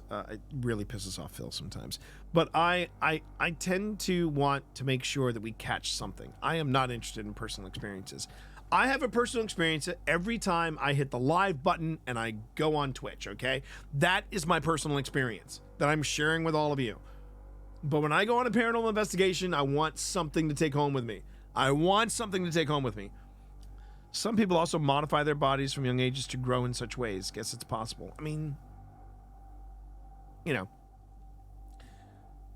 continuing on, this is from this year. This is last week as well. Pink Floyd CD returned to Maryland Library after 35 years. This one's for you, Pip. This one's for my baby. Yo, that Pink Floyd CD you thought you lost? We found it. It's back. We got it. We can file it away now. Hallelujah! Holy shit! Where's the Tylenol? Okay, here we go. Workers at a Maryland library recently found a surprise in their return box. Oh, what? It wasn't even returned face to face. It was left in the return box. They were too busy talking to aliens. Probably, my baby. Probably. Nicely done, baby. Nicely done. Thank you. So yeah, the Prince George's County Memorial Library System said that the staff at the Laurel Branch Library were shocked to discover a Wish You Were Here CD that had been due 35 years earlier. 35. The CD was placed into the library return box. It has been gone so long, wasn't even the library's computer system. So the patron who returned it remains a mystery. Dang. Flo, we've discussed this. Mornings are for coffee and contemplation. She's Coffee and contemplation. Oh, Scythe, I just saw your comment. Oof. Okay. Library said the patron would not be charged anyway. The facility is now fine-free. So there you go. Look, happy ending there. Happy ending on that story. And from libraries, we turn our eyes to the skies once again. Hopefully not to get fingered by any aliens. People are freaking out over a question mark seen in space that scientists cannot explain. Okay, so I'm gonna switch over here so you can see this. This is a question mark shaped structure seen in a brand new photo from the James. Now this is even more intriguing. This is an image from the James Webb Space Telescope. This is from the James Webb Telescope. Likely the merger of two distant galaxies. Everybody sees that, right? Everybody sees that. This is NPR. Yeah, Lizard. I don't get all my stuff from Higgy Pop. I get some stuff sometimes from NPR. When I can, I'm going to get something from NPR. Okay. And so if anyone is not aware, if anyone is not aware of the James Webb Telescope. Let me just go on ahead and throw this out there so that you all know. The James Webb Telescope. I actually have a friend that used to work for NASA Goddard. She worked on the James Webb Telescope, and the James Webb Telescope is absolutely astounding. Okay, basically what they did was they took this solar powered solar array, mirrors Akindo. I mean, this incredible feat of engineering. That's the only way I can describe it. It's a feat of engineering. And let me see if I can pull up a picture of the James Webb Telescope. Okay. So the James Webb Telescope, images. And I'm gonna make sure I pull it from here we go. Popular Mechanics. Okay. Or BBC, yeah, Popular Mechanics. Let's go with Popular Mechanics. So chat, hang on. Oh, really? Oh, I hate that. This is for members only. I just want to see the damn picture. Okay, open image, a new tab. There we go. Perfect. All right. So this is the James Webb Telescope. All right, this is the James Webb Telescope, what we're looking at here. If you've never seen it before, up close and personal, this is the James Webb, okay? And what they did was they parked this in a geosynchronous orbit over the dark side of the moon. And this is, and by doing that, they do not capture any light reflecting off of anything like, say, the Earth, which was Hubble's kryptonite, apart from Hubble constantly breaking down. But that's also just part of maintenance. So if this thing breaks down, if this breaks down, I'm be really curious as to how they're going to fix it, because the Hubble telescope, is just in orbit, so you could just go on ahead and let it do its thing. But James Webb, it's a little different. But the fact that it's parked on the dark side of the moon, it's really kind of cool. No, I take that back. It's not just kind of cool. It is cool. It is extremely cool. Very carefully, probably. Yeah, very, very carefully. Hi. Sorry, OG Gamercat is now sitting on the PC. Yes. Well, slow blinks to you, buddy. How about you get on your tree? Your public would like to see you. Your public would like to see you, Benedict. The human race are aliens soap operas. I believe that. I do. Okay. Let me switch over to the cat cam real quick. I'm going to position Benedict there, reposition the camera so that you can see Benedict, and then we can have our dueling gamer cats. Give me a second. Come on, buddy.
I know Twitch has a very strong anti-drug policy, but, I thought I'd give them a little bit of catnip.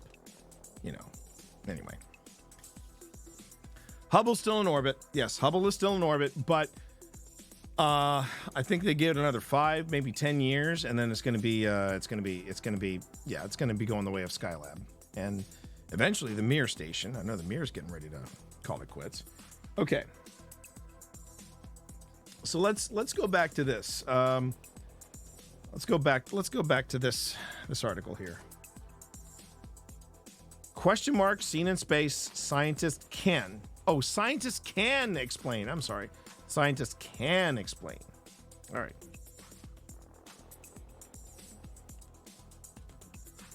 Here it is. The James Webb. Oh, let's go. Spiro's Grove. Thank you for the follow. Appreciate it. Thank you for the follow. Yes. Do appreciate that. More of that, please. The James Webb Space Telescope recently captured a stunning new image of what scientists call a pair of actively forming stars. But eagle-eyed viewers were quick to seize on an even tinier and some more intriguing detail at the very bottom of the frame, an orange formation in the unmistakable shape of a question mark. Man, that was where they caught it. And that's where they caught it. Okay, that's pretty amazing. I'll show everybody in a second. Detail at the very bottom of the frame, an orange formation, the unmistakable shape of a question mark, tail and all. The photo, which is actually a composite of a half a dozen infrared images, went viral on social media sites like the platform formerly known as Twitter and Reddit after the European Space Agency, one of the 3 agencies behind the telescope, shared it late last month, prompting the ESA to clarify weeks later that it's not a hoax. The aliens know we found them and now they're just messing with us, one Reddit user wrote. The photo shows a tightly bound pair of young stars, also known as Herbig Haro 46 and 47, surrounded by a disk of gas and dust, and dotted by distant galaxies and stars on the backgrounds. Let me see if... All right, that's just the regular photos. Let's see if there we go. Okay. So this was the original photo that was captured. All right. So here was the original photo that was captured. And out of this chat, and this is something I find absolutely stunning. Let me see if we can actually get it. No, you can't. Okay. So basically, this is the image that ESA released, and people actually found in the lower quadrant here, near these 2 big stars, they found in this lower quadrant wow, that's... So right in here, that was where they found the question mark. That's redonkulous. I am astounded that people actually caught that detail. That's amazing to me. That's more amazing to me than the question mark in space, to be honest with you. So, ESA says Herbig Haro 46 and 47, respectively, is important to study because it's only a few thousand years old. And since stars take millions of years to form, its young age offers research a chance to observe how stars gather mass over time and potentially model the formation of one of the most famous stars, the Sun. Even so, scientists acknowledge it's not the only notable formation in the photo. Macarena, I'm assuming that's Macarena Garcia de Marin, a Webb project scientist with the Space Telescope Science Institute in Baltimore, which manages the telescope science operations, told NPR in an email that the question mark is a great example of how, with Webb, no matter what you're looking at, you can have surprises in the background. And she has at least one theory for why it's resonating so much with people. I think we all enjoy finding familiar shapes in the sky. That creates a deep connection between our human experience and language, in this case, a question mark, and the beauty of the universe surrounding us, Garcia Marin writes. I think this exemplifies the human need for exploration and wonder, and to me, it brings the question of how many other interesting objects are out there waiting to be explored with Webb. So what exactly is it? Scientists say the punctuation-shaped object appears to be 2 or more galaxies merging. The intense process, though, which galaxies collide, the Milky Way itself is the byproduct of one such merger. It looks like a group or chance alignment of 2 or 3 galaxies. Kai said it. No, I'm not Kai said it. Kai Noeski, ESA Communication Program Officer, said over email. The upper part of the question mark looks like a distorted spiral galaxy, maybe merging with a second galaxy. ESA study scientist Nora Lutzgendorf says that while it's too far away to say for sure, the arc of the question mark likely comes from the tidal interaction between galaxies, and the dot might as well be just a smaller spherical galaxy. Galaxy mergers are actually very common astrophysical phenomenon, she adds. Even our own galaxy is interacting with its neighbor, the Andromeda Galaxy. Garcia Marin similarly calls them a normal phase in the life and evolution of galaxies. But that doesn't mean we see them often. It's all about projection, Garcia Marin explains. She says the reason we see the galaxies in a question mark shape is a result of both the angle with which they have encountered each other and our own point of view. See, I'm going to read this all the way to the end because I freaking love astronomy. Astronomy is my jam. And so, yeah, I'm eating this up. I'm absolutely eating this up. This question mark shape figures perfectly.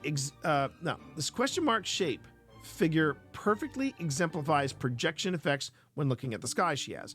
What we measure is a two-dimensional image of a universe that is filled with objects spanning time and space. We see their projection. That question mark shaped object is much further away from us than HH 46 and 47, respectively, and it does not have a direct impact on it. But she does note one interesting connection between the two phenomena.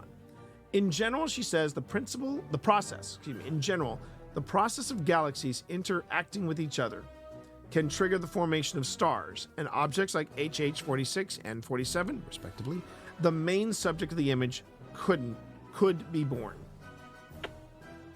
Like this little guy. Like this little guy.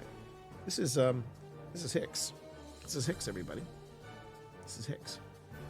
What can it teach us? What can it teach us?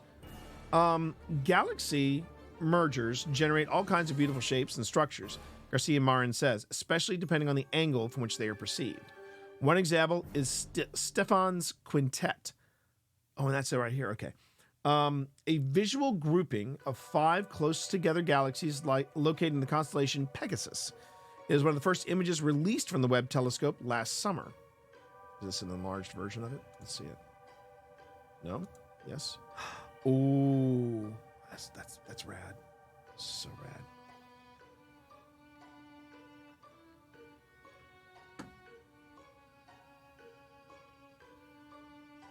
Space is so effing cool. I'm just gonna come out and say it. Space is effing cool. Wait, I wonder if I can do that with this image up here. Can I? No, I can't. Oh, that's a shame. Let's see. Lutzgendorf says, oh, I got it right that time. It says images of some of the interacting galaxies closer by, sorry. I was so happy with the name that I kind of butchered the rest of it. Lutzgendorf says images of some of the interacting galaxies closer by, relatively speaking, like the whirlpool galaxies and antenna galaxies, bear some resemblance to the structure people are talking about now. You can see the similarities and how from a different perspective and from further away, this might look like a question mark, she adds. Given that mergers are relatively common and the new photos are really focused on the growing stars, is there anything new we can learn from the question mark hidden within? Garcia Martin thinks so. If this is a galaxy merger, she says, its relevance would be to see how it fits in what we know about the mergers and their importance for galaxy evolution. So this is also from, this next image is from the Hubble. The first one you saw, that one was from Webb. This one's from Hubble. Even that's cool. I mean, you think that's the Hubble, which is the step down. That's a cool image. The fact that somebody caught that question mark image is so cool. All right.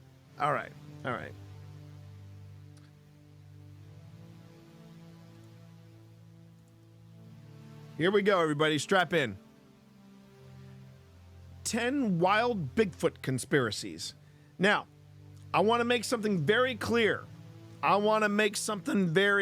If you go if you go on to the platform formerly known as X and say T Monster is talking about hashtag Bigfoot. This is not going to be the Bigfoot that is currently trending on the platform formerly known as Twitch and other social media platforms. We are not talking about that Bigfoot. We are not talking about that Bigfoot. What is happening between Megan Thee Stallion and it's not Cardi B, is it?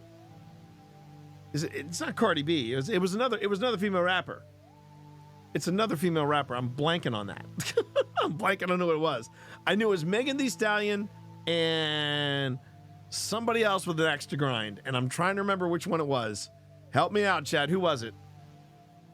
It was. No, it wasn't Cardi B. That I don't like either of them. Well, there you go. What? What is it?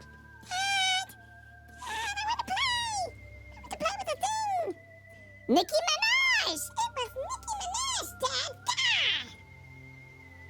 It was Nicki Minaj! Dad, it was Nicki Minaj! Jeez. I mean, come on, Dad! Jeez, Dad, you're so old! Nicki Minaj. Give me cuddles. Give me cuddles, Dad. Nicki Minaj. Okay, I'll stop. It's Hicks, everybody. This is Hicks. Okay. So yes, conspiracy time. Perfect music. We got theremin going. It's going to be good. 10 wild Bigfoot conspiracies. Here we go. Here we go. Whether or not you believe in Bigfoot, chances are you live pretty close to somebody who does. Sasquatch sightings have been reported in every state but Hawaii over the course of several centuries. The number one state, according to the Bigfoot Field Research Organization, is Washington, with more than 700 deemed credible. Deemed credible. In the process, a number of bizarre theories have been put forth to explain how the mysterious beasts came to be, reproduce, and constantly evade us. All right, before we go into this, I want to make something very clear. I am not one for the cryptids. Okay? I really wish you could see this, but I don't want to take the camera off of Benedict. But the thing is, even Hicks is trying to steal the camera from Benedict because what you don't see, I'm just going to see if I can't get a shot of it. What you don't see is that. You don't. And now he's looking at the screen. He's going, Hold on, is that me? That's me, I'm on the screen! I don't think I like it. I'm even gonna go over here. Oh, wait a minute, that thing is swinging around. The thing is swinging around. I think Uncle Benedict told me if I touch this thing called Stream Deck, I can turn the stream off! Woo! Are you gonna come over here and play this? I don't know. I feel like I'm being debated. I think I'm being debated, chat. I think I'm being debated. I want to play with something else. Yeah, the pendant is kind of boring me now because Dad wants me to play with it. Dad! I swear, look, for anybody who thinks that they wouldn't make good parents, if you've got cats and you're raising them as young as kittens, trust me, you're going through the exact same things the parents go through. Trust me, going through the same thing. The only difference is we don't have to put them through college. Okay, so, all right. So me and cryptids.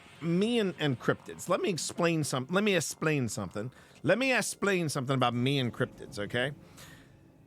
So, I was willing, chat. I was willing to buy into the cryptid thing.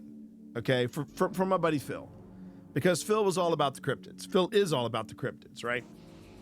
Then we went to Paracon, up in Pennsylvania. It was actually at, and I do have thoughts about this, but it was at the Pennhurst, it was at the Pennhurst Sanatorium, right? And one of the groups that were guests at the Pennhurst Paracon were the Monster Hunters. From the Discovery show Mountain Monsters. Yeah, the mountain monsters. Yeah. Hard no. So Danny Gonzalez, I don't know if any of you watch Danny. Danny actually did a story about them, and I was really disappointed that Danny did not respond to my comment. He actually said, "This is the greatest show I have never watched." He said, "I've only watched it in clips, but I have not watched." Don't tempt me, secondhand. I might dust them off. But No, God! No, God, please, no! No! No! No! You're tempting me. I have a lot of stuff to go through tonight, but if I run out of time and I've got more time to burn, we're gonna go through those clips again. But yet Danny had never watched an entire show, and that's the thing. I sat through four episodes of Mountain Monsters. And here's the thing. You're watching these guys, and you're thinking to yourself, Who's this nut tugger? that's not an act they're putting on. That is not, in a row, Dark Nova, in a row. And it was because I couldn't look away. I could not look away. And we saw these guys speak, and the thing is, that is not an act they're putting on. They are legitimately what you see on camera. And in the words of Phil Rossi, I believe he said, "Yeah, I think that set you back with me about 5 years." and and the worst bit is that these guys got several seasons out of Discovery. And I actually did a breakdown of their show, so I might have to do another one again, but have I ever heard the story of where the name Bigfoot came? No, I have not. The only thing I know about it, the only thing I ever heard about it was that he got the name Bigfoot because somebody heard a sound they had never heard before. They saw the famous film of the guy walking in the gorilla suit, across, and they made the casting, and his foot was twice the size of a human, and so they just called him Bigfoot. That was where I thought it was. I know Sasquatch was the Native American, supposedly the Native American name that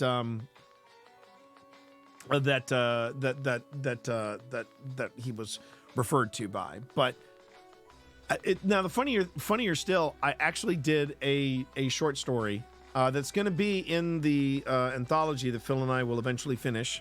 Let me rephrase that. That the one that Phil will eventually finish, because I've turned in all my stuff. I need for Phil to finish half of a story. But I actually went into the Sasquatch's European cousin, or I guess I should say Euro-Asian cousin, or Asian cousin, the Yeti. We talk about the Yeti. And so, yeah, I have a tougher time. I mean, UFOs, UAPs, close encounters, I actually think that's a possibility. I actually do buy into that. I think some people are terrified to tell their story. I think some people do it to seek fame and fortune. But I give more credence to unidentified flying objects and close encounters before cryptids, because we have way too much technology on the ground that should be able to that has detected a lot of stuff in the various wilds of America and around the world. That being said, Washington, I could see why there were so many Bigfoot sightings out there. I could see why there are so many Bigfoot sightings, because that is a remote area. It's gorgeous and should be left alone, and should be, but there's probably some stuff in those woods. I guarantee you could get lost in those woods for an age. Definitely. We have Myth in the Balkans, the Vital. Yes. Yeah. The Vital. Oh, UAP stands for Unidentified Aerial Phenomenon. That was because the government really didn't want to say UFO. So they said, they're not UFOs, they're UAPs. That's what the hip kids are saying anymore. But yeah, unidentified aerial phenomenon. It just doesn't roll off the tongue as UFO. MUFON, UFO. You know, anyway. So yeah, I don't necessarily buy into the Bigfoot stuff. That being said, let's find out some more about this, about the 10 wild Bigfoot conspiracies. Here we go. Number 1, a DNA test proved that Bigfoot is a part human hybrid.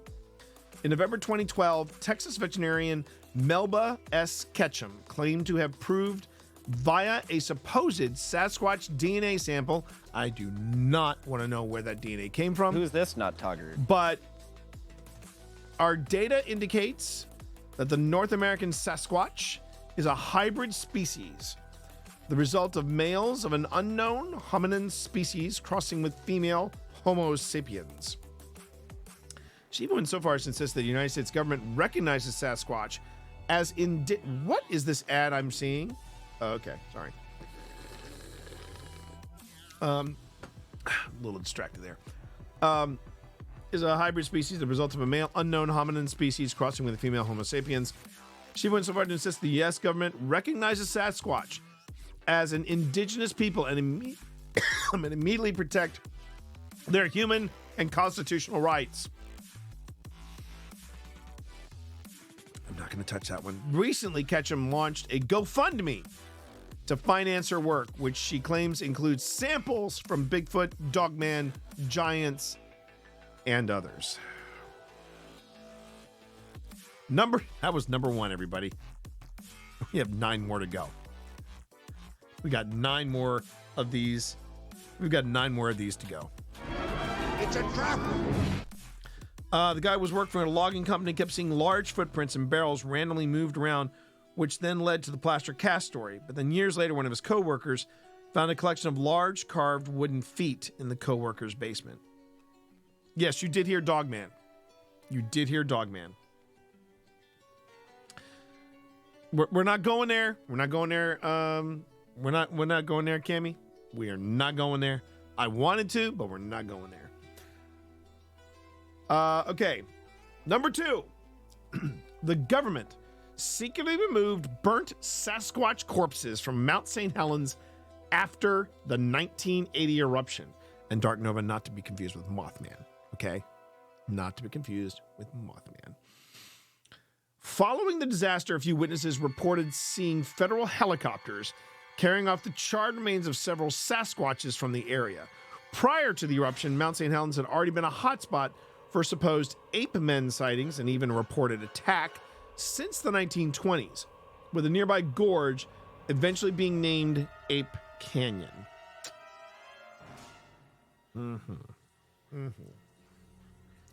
Number 3, Bigfoot really is a caveman. In 2007, Vancouver Island resident Robert Wilson claimed to have seen what I thought was a bear. I drove down and saw what I could only describe as a large, hairy man who looked caveman-like with sort of Neanderthal features. As big as a bear, easily. Expanding on his claim, a 2011 History Channel documentary proposed that the Sasquatch might not be a giant ape at all, but could be a species of prehistoric human.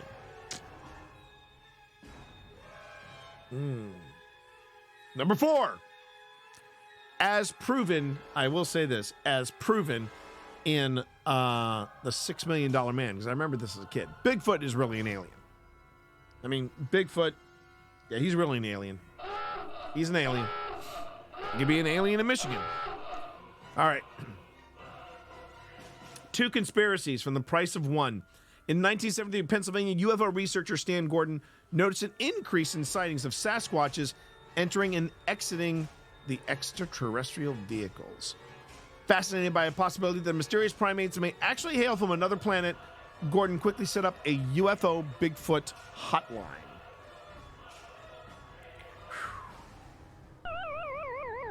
A Bigfoot UFO hotline. Okay, now something I should bring up here.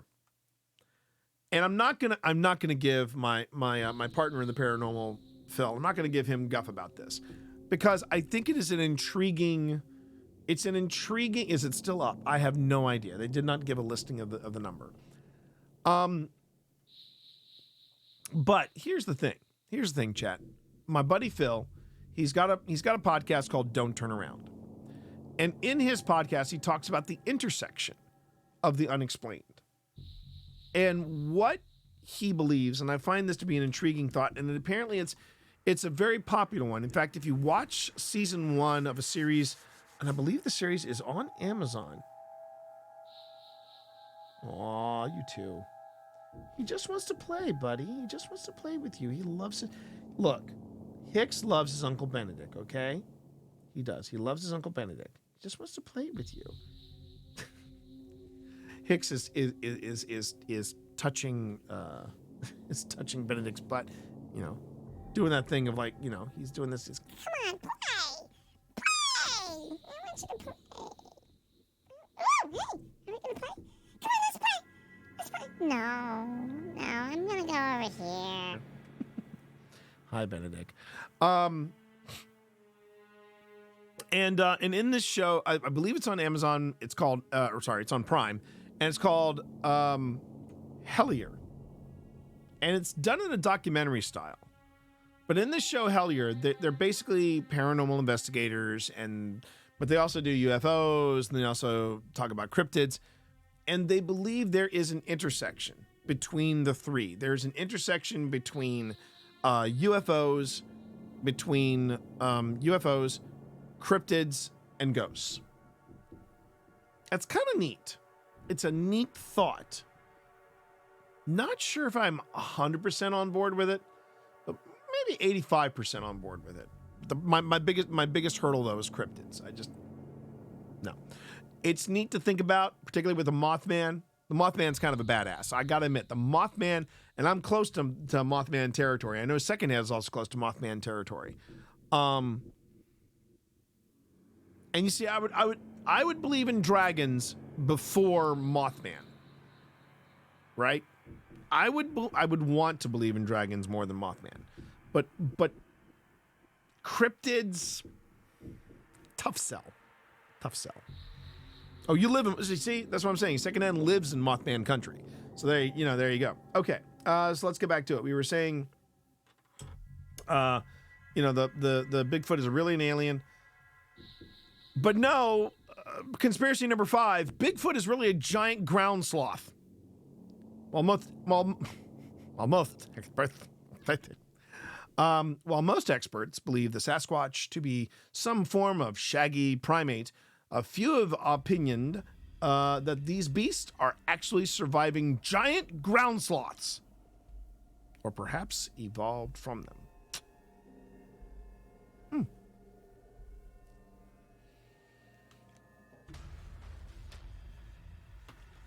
Right. Hey, how you doing there, Sonny? Good to see you. Okay, so you're doing therapy right now? All right. Bear, I love you. I do. I love you, Bear. And listen, please take a look at my DMs and Discord, and we'll set aside some time. All right? So, yeah. Okay? Just want to let you know. We will set aside some time. Okay, so I've got more to talk about I got 5 more of these. I got five more of these. But I think I need to hydrate. I think I need to go get a hydrate. Okay? So let me go on ahead and go get a hydrate, and I will see everybody. I will see everybody in a few. Okay? Just give me a few minutes. I'm going to stretch. Do yourself a favor, because, it is 8 o'clock. Come on, give yourself a stretch. Relax a bit. Unwind. Roll them shoulders. Work out the arms. Okay? A little self-care. It's good for you. All right, I'll be right back. Take your meds if you haven't. Take your meds if you haven't.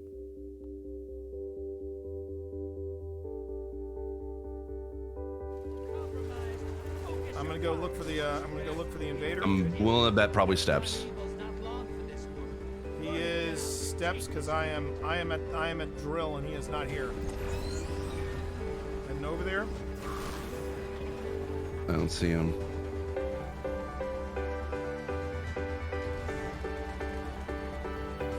is. Got him. Woo! Let's go, baby. This is what the incoming at the coach. Portal's ready. Grab your gun.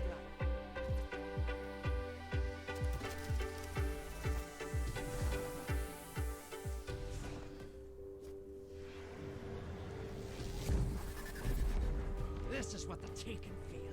Revel in this. One down. That's two.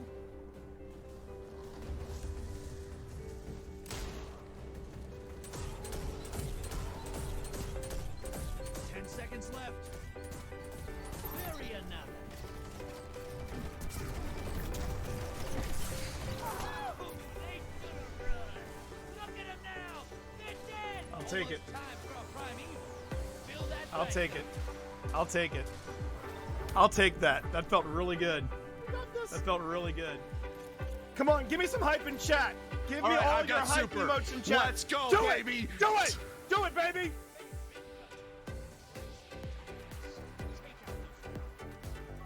All right, I've Hang in got there. super going. All right, they are right in front of you. Throw it. Hit it, baby. Yeah, Hit it. I got some, baby. Oh my God, he got him. He got his first Let's invader go, kill. Jack. Here Can we to see get it. some hype in chat, baby? I got another one. I got another There we one. go. Let's go. I'm just, All right, I don't Jack. care. I'm camping spawn right now. It's a black guy doing this. And I'm back, baby. All right, let's kill this primeval and go home. Yes. Woo! All right, melt the primevals, fire team. Melt the primeval. Let's make this happen. Let's go. Oh, I'm dead. Let's melt this, baby.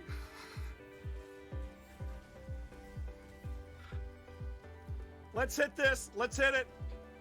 All right, Hit it, let's baby. go out on a Hit it win, with everything folks. you got. No, he's not.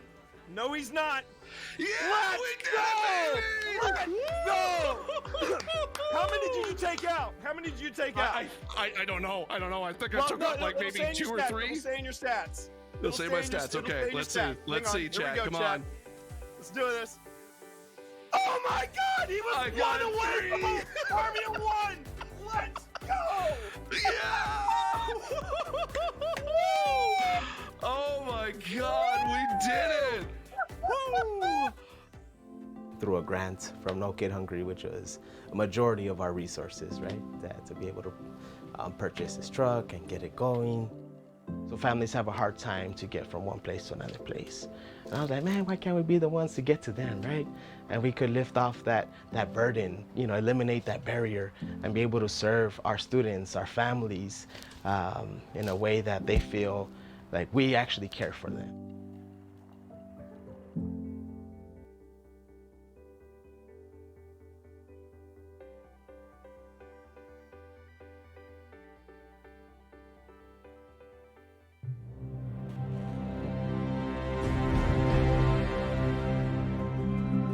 Hi, I'm Steve Saylor, aka Blind Gamer Steve. I'm a content creator and accessibility advocate and consultant in the video game industry. My name is T Morris. People call me T. They call me T Monster. I also go by Twitch Dad. When I started looking into wanting to stream, I had known this dude here for about, I think about 10 years at that point. And so I reached out to him. I was like, hey, you know what? I know you play Destiny. Would you be cool kind of helping me and guiding me through the game? I've never played it before. This is when I gave you a little bit of honesty. I said, are you sure you want me? Because you see me play, so you know how bad my aim is. It'll be the blind leading the blind. And he went, that's what we'll call it. All right, there's the Traveler. There's the Traveler in front of us. Let's go. Walk forward. Walk forward. I want you to enjoy this. As someone who has a disability where it affects my vision and it is hard for me to be able to play games in general, having someone take the time and guide me through being able to play a game and not try to rush me through things, that meant the world to me. Where's that? All right. Oh, there he is. Yes! Yes!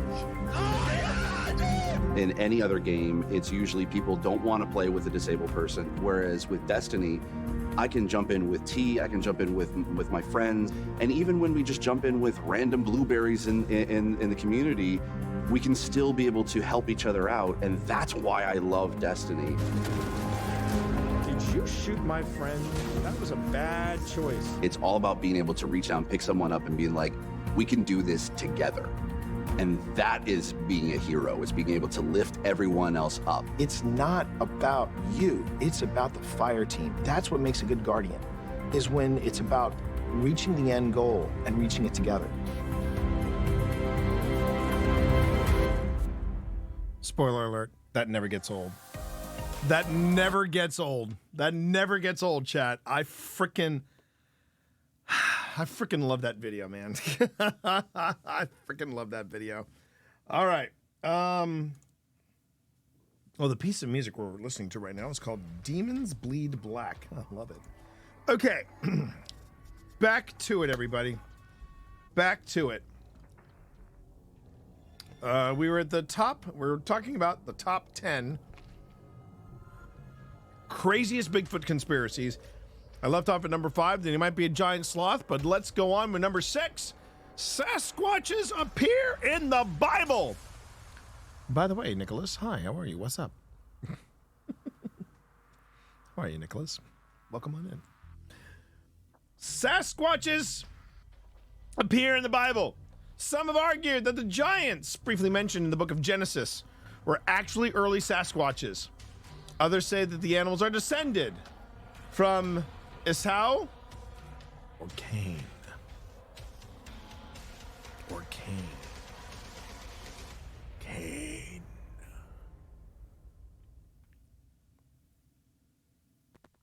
All right. I don't know where that came from. Might be getting a little loopy, but that's okay. Just, throwing that out there. The giants mentioned in Genesis. No. Noah, you can have your boat. You can go on ahead and just, do your Noah thing. Never did tell us how big a cube it is, but I mean, you got this big boat. I'm gonna do boat things on it, and that's fine. But we're big feet. We're Bigfoot. Bigfoots, big feet, whatever. We'll talk about that later, guys. You do you, Noah. We got this. Don't worry.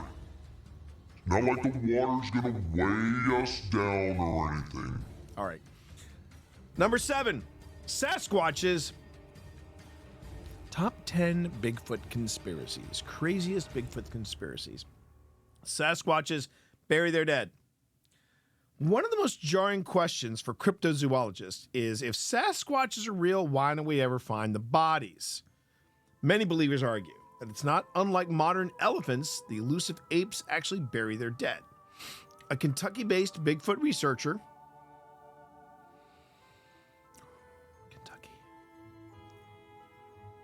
wish I knew how to quit you. Kentucky-based Bigfoot researcher named Thomas Markham has wondered if giant mounds in the woods of Bell and Harlan counties in the state might be Bigfoot graves. This is in an area where I have had several Bigfoot encounters and found many tracks, Markham told the Daily Yonder. The Daily Yonder. Now, of course, I have no idea if these are really graves or just odd humps of dirt on the ground. It could be nothing more than a natural formation or something a person did a long time ago. Would not dig into them, but I am confident that Bigfoot does bury their dead. And here's my thing. Here's my thing.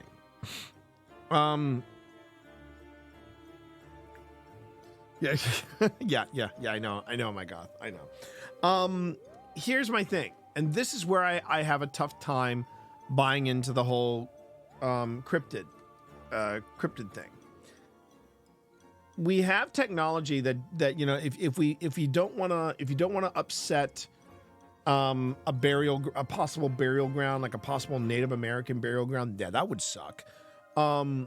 We have ground penetrating radar.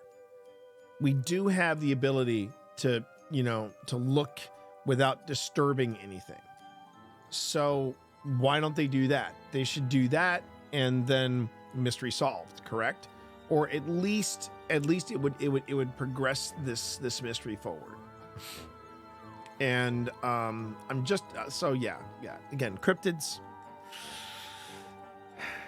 tough selling me. Just like this one, the government captured a live Sasquatch in 1999. This is the party Prince was singing about. Prince was singing about the party the government threw because they captured a live Sasquatch. In 1999, a number of simultaneous fires ravaged Battle Mountain, Nevada. An injured Bigfoot was supposedly spotted in the carnage, but was whisked away by the government for treatment. The animal was supposedly fixed up and released. They didn't bother tagging him, but they released him, because with Sasquatches, it's a catch and release program. The animal was supposedly fixed up and released, and then a government cover-up commenced. That's probably not true, but it is true that the FBI tested supposed Sasquatch hair in the 1970s. Analysis revealed it came from a deer.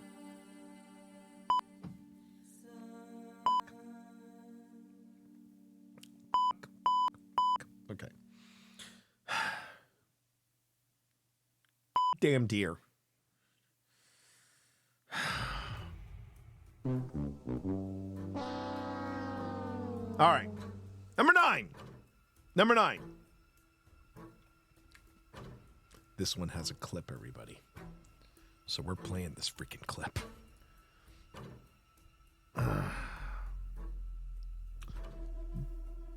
Bigfoot calls have been documented and can easily be mimicked. Believers feel that Bigfoot calls are diverse and distinctive, as evidenced in Animal Planet's Finding Bigfoot series. You can hear an explanation and demonstrations of the calls in the clip above from the show. According to the late Grover Krantz, anthropologist and Bigfoot believer, one tape of alleged Bigfoot vocalizations was analyzed by some university sound specialist who determined that a human voice could not have made them. They required a much longer vocal tract. A Sasquatch investigator later asked one of these experts if a human could imitate the sound characteristics by simply cupping his hands around his mouth. The answer was yes. I have unlocked memories. I take it not good memories. Is that what you're trying to tell me? All right. Hang on. We have clips. We cannot say no to the clips. Hang on. Come on. Anytime now. You want to stop? I have clicked you twice. I'm clicking you a third time. Really? We're not stopping the music, are we? Are we going to the next song? We're going to the next song. Oh. Come on. I swear, the app for Pretzel Rocks, I love it. I love it dearly, but man, it can be really dicey when it works. Now, here we go.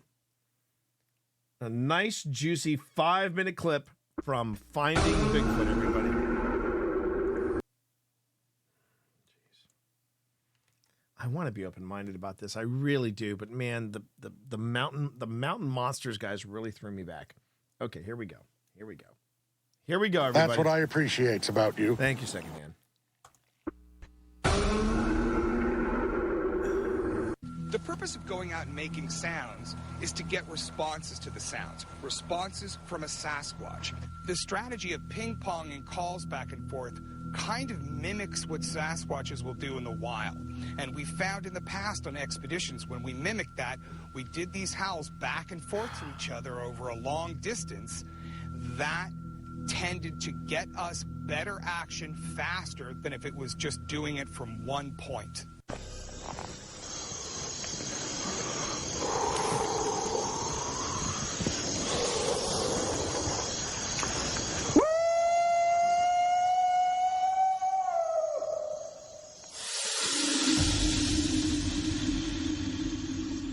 Maestro. I would like to point out this man's name is Bobo. This man's name is Bobo. Okay.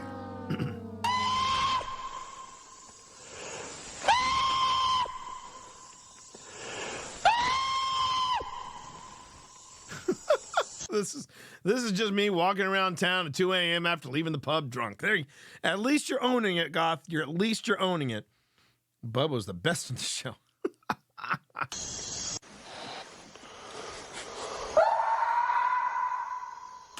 The problem is that to me, they're saying this is the sound of a squatch. That sounds like a screech owl.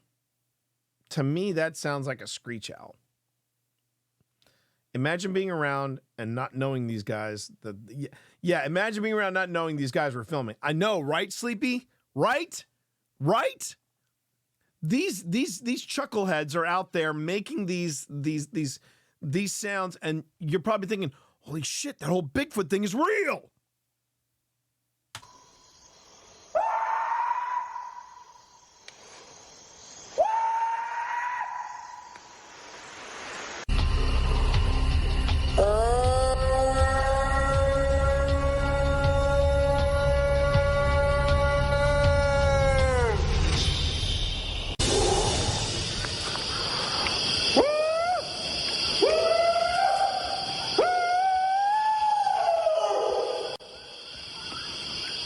What are you going through, puberty?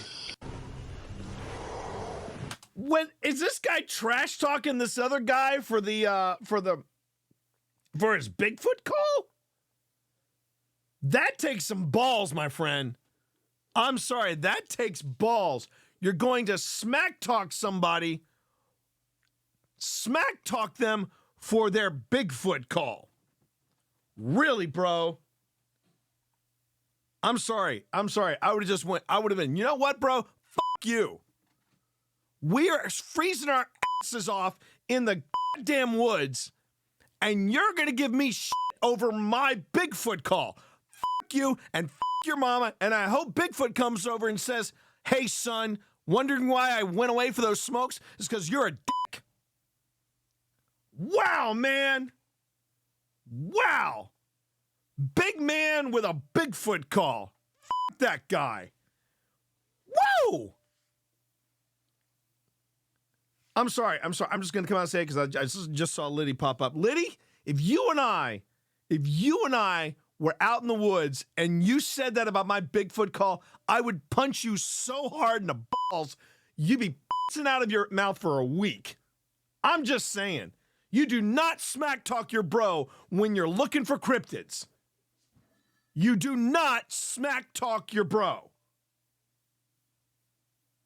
Are we clear? Can I get we're clear in chat? Can I get we're clear in chat? Give me some we're clears in chat. Fucking hell. Jeez. Whew. Sorry, I get triggered by some of the weirdest shit, okay? I'm just going to come out and tell you. And that's one of them. You know, throwing that out there. Okay, let's get back to this.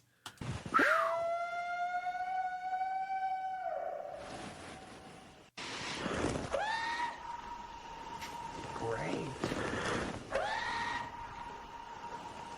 I swear to God, one of these guys is gonna pull a hernia. They're gonna be going to the hospital. The purpose for going out and doing howls is to get some responses from Sasquatches, even if they're off in the distance. If they're distinct enough, then we know we're in the right place. More importantly, it means a Sasquatch lives there, at least at that time of year.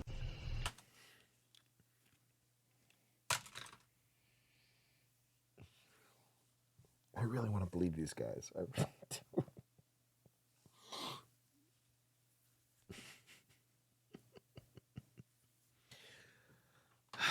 Okay. All right. The longest 5 minutes of my life.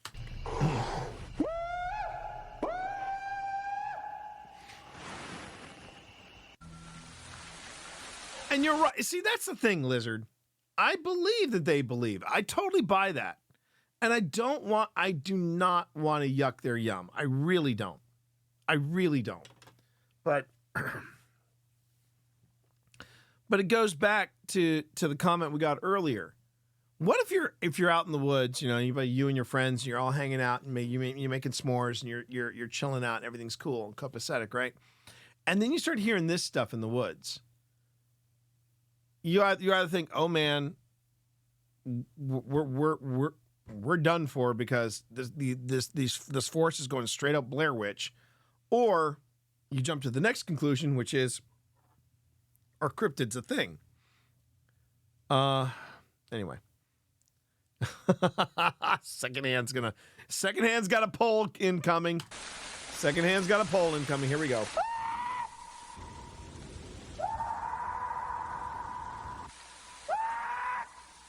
And it sounds like they are tearing up their voices.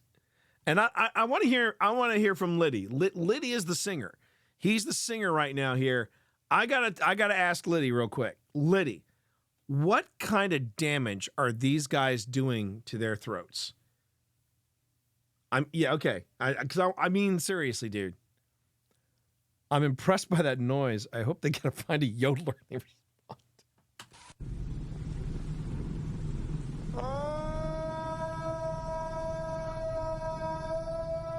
Was it Bobo that was talking the smack?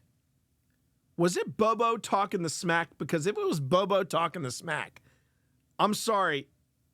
Okay. Hello there. Hello there.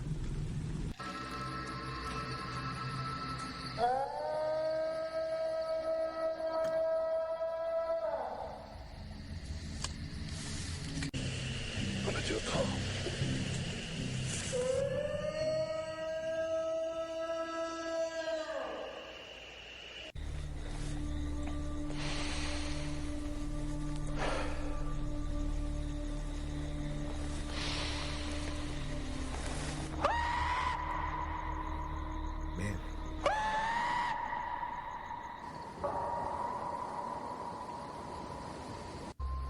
I'm gonna howl back.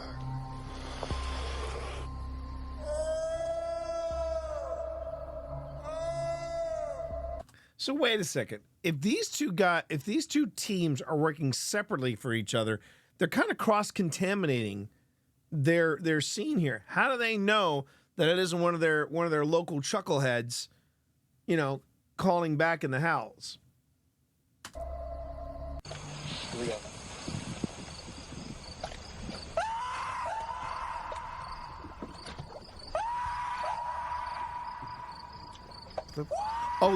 This is a compilation. This is a compilation. Okay. I just realized it's a compilation. What the? How many seasons did this get? I didn't see the results. How many seasons did it get? How many seasons did this thing get?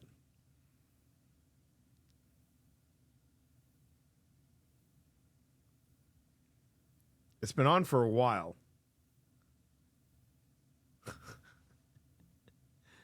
Did it really? Oh, they're doing the poll. Okay, so you're doing the poll. Okay, we're doing the poll. Let me just refresh because I want to see if the poll is there. For some reason, I'm not seeing the poll. I don't get to check. Okay, all right. You all will tell me about it. Okay, let's.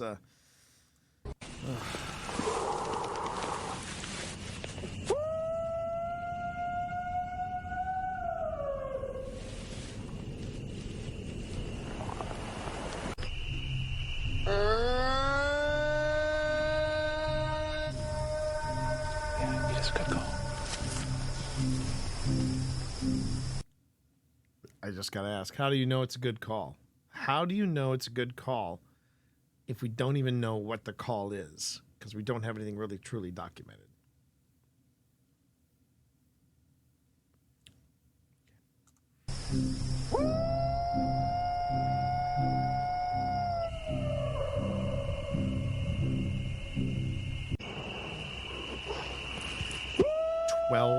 Seasons.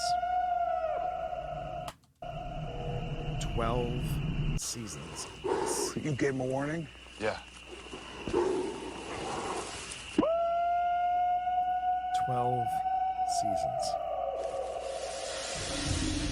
Oh, yeah. 12 That's an echo. seasons. So what happened? I think it should be pointed out that is almost as long, that is 2 seasons shorter than Supernatural.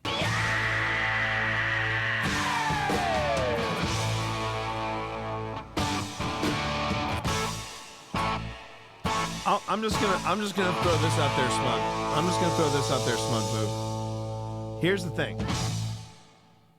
Taps found more in their seasons of Ghost Hunters than these guys found after 12. I'm just throwing that out there, but 12 seasons. They are that is the reason why they got 12 seasons, because these types of shows, even ghost hunting shows, the thing that they're the most costly of is time. That it's time. Oh, and the final, just so you all know, the final conspiracy theory: Bigfoot might swear. Calls aren't the only vocalizations in the Sasquatch repertoire. According to a linguist quoted in the liner notes for the CD, The Bigfoot Recordings, The Edge of Discovery, the cryptids probably have a language that likely includes a few cuss words. So there you go, everybody. My wife sent me that one. So please put some hearts in chat and some love in chat for my wife, because, you know, she likes to throw out the things that really trigger me. That's my cryptid. There we go. Let's go, everybody. Whoo, man, let's go. I see you shiver with Man. anticipation. Jeez. Fuck. Okay. I swear, these. Because I take it you're an outdoorsy guy, Scythe, because if you, man, I could see you going out there with a shotgun saying, "Son, I'm trying to sleep." Whoo, boy. Well, speaking of Pip, this last story, it's for you, okay? I'm ending the news segment, the weird news segment, specifically for my baby. Here's the final news segment. Flight delayed by penguin on runway at New Zealand airport. There we go. Here we go, everybody. This happened last week. A plane was delayed at New Zealand's Wellington International Airport due to a well-dressed hazard on the runway, a penguin.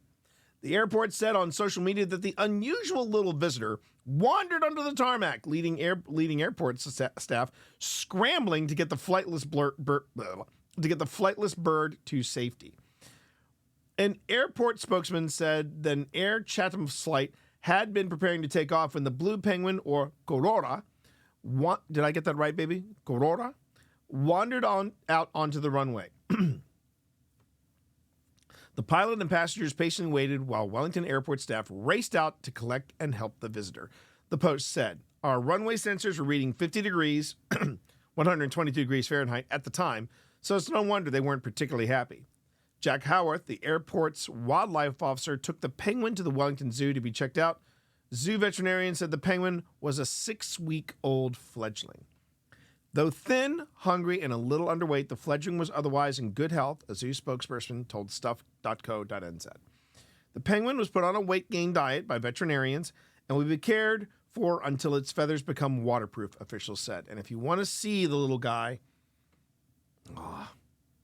little blighter. If you want to see the little blighter, here he is, right here. Look at that. Look at that little guy. Give me that drop in of Oz. Come on. That's cute. That's a good way to end this weird news segment, right? Aww. There you go. Thank you, Goth. Aww. Bring it, Zipper. Thank you, Zipper. I appreciate that. Yeah. That's nice. All right, everybody. Now let's start looking at some clips that have nothing to do with Bigfoot. Let's start looking at clips that have nothing to do with Bigfoot. So here is what Scythe has offered up. This is what Cy has offered up, everybody. So let me go on ahead and let me expand this. This is from a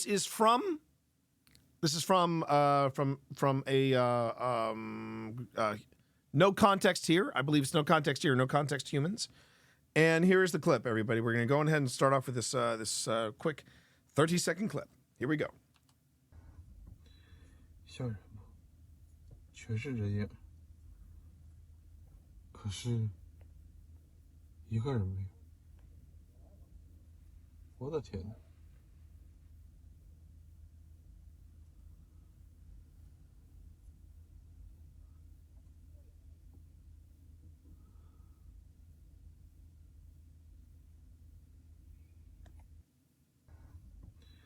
像什么？ So 全是人影。 Okay, so 可是 so this is not a Tesla. So this is obviously not a Tesla, right? Because their SUV does not look like this. But we've got somebody in a graveyard, right?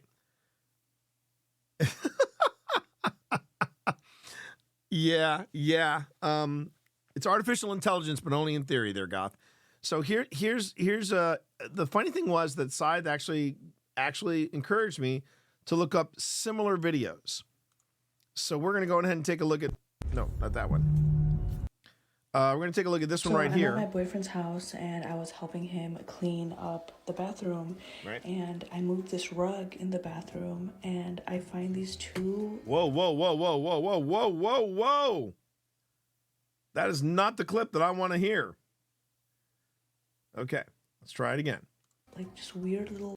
Okay, there we go. Better. All right. So now we're in a Tesla.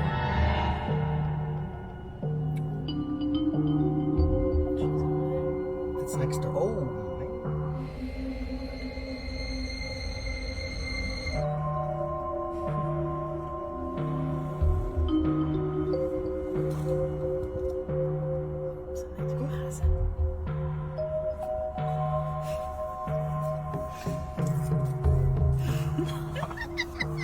It's next to her. What is that? Oh, no. No.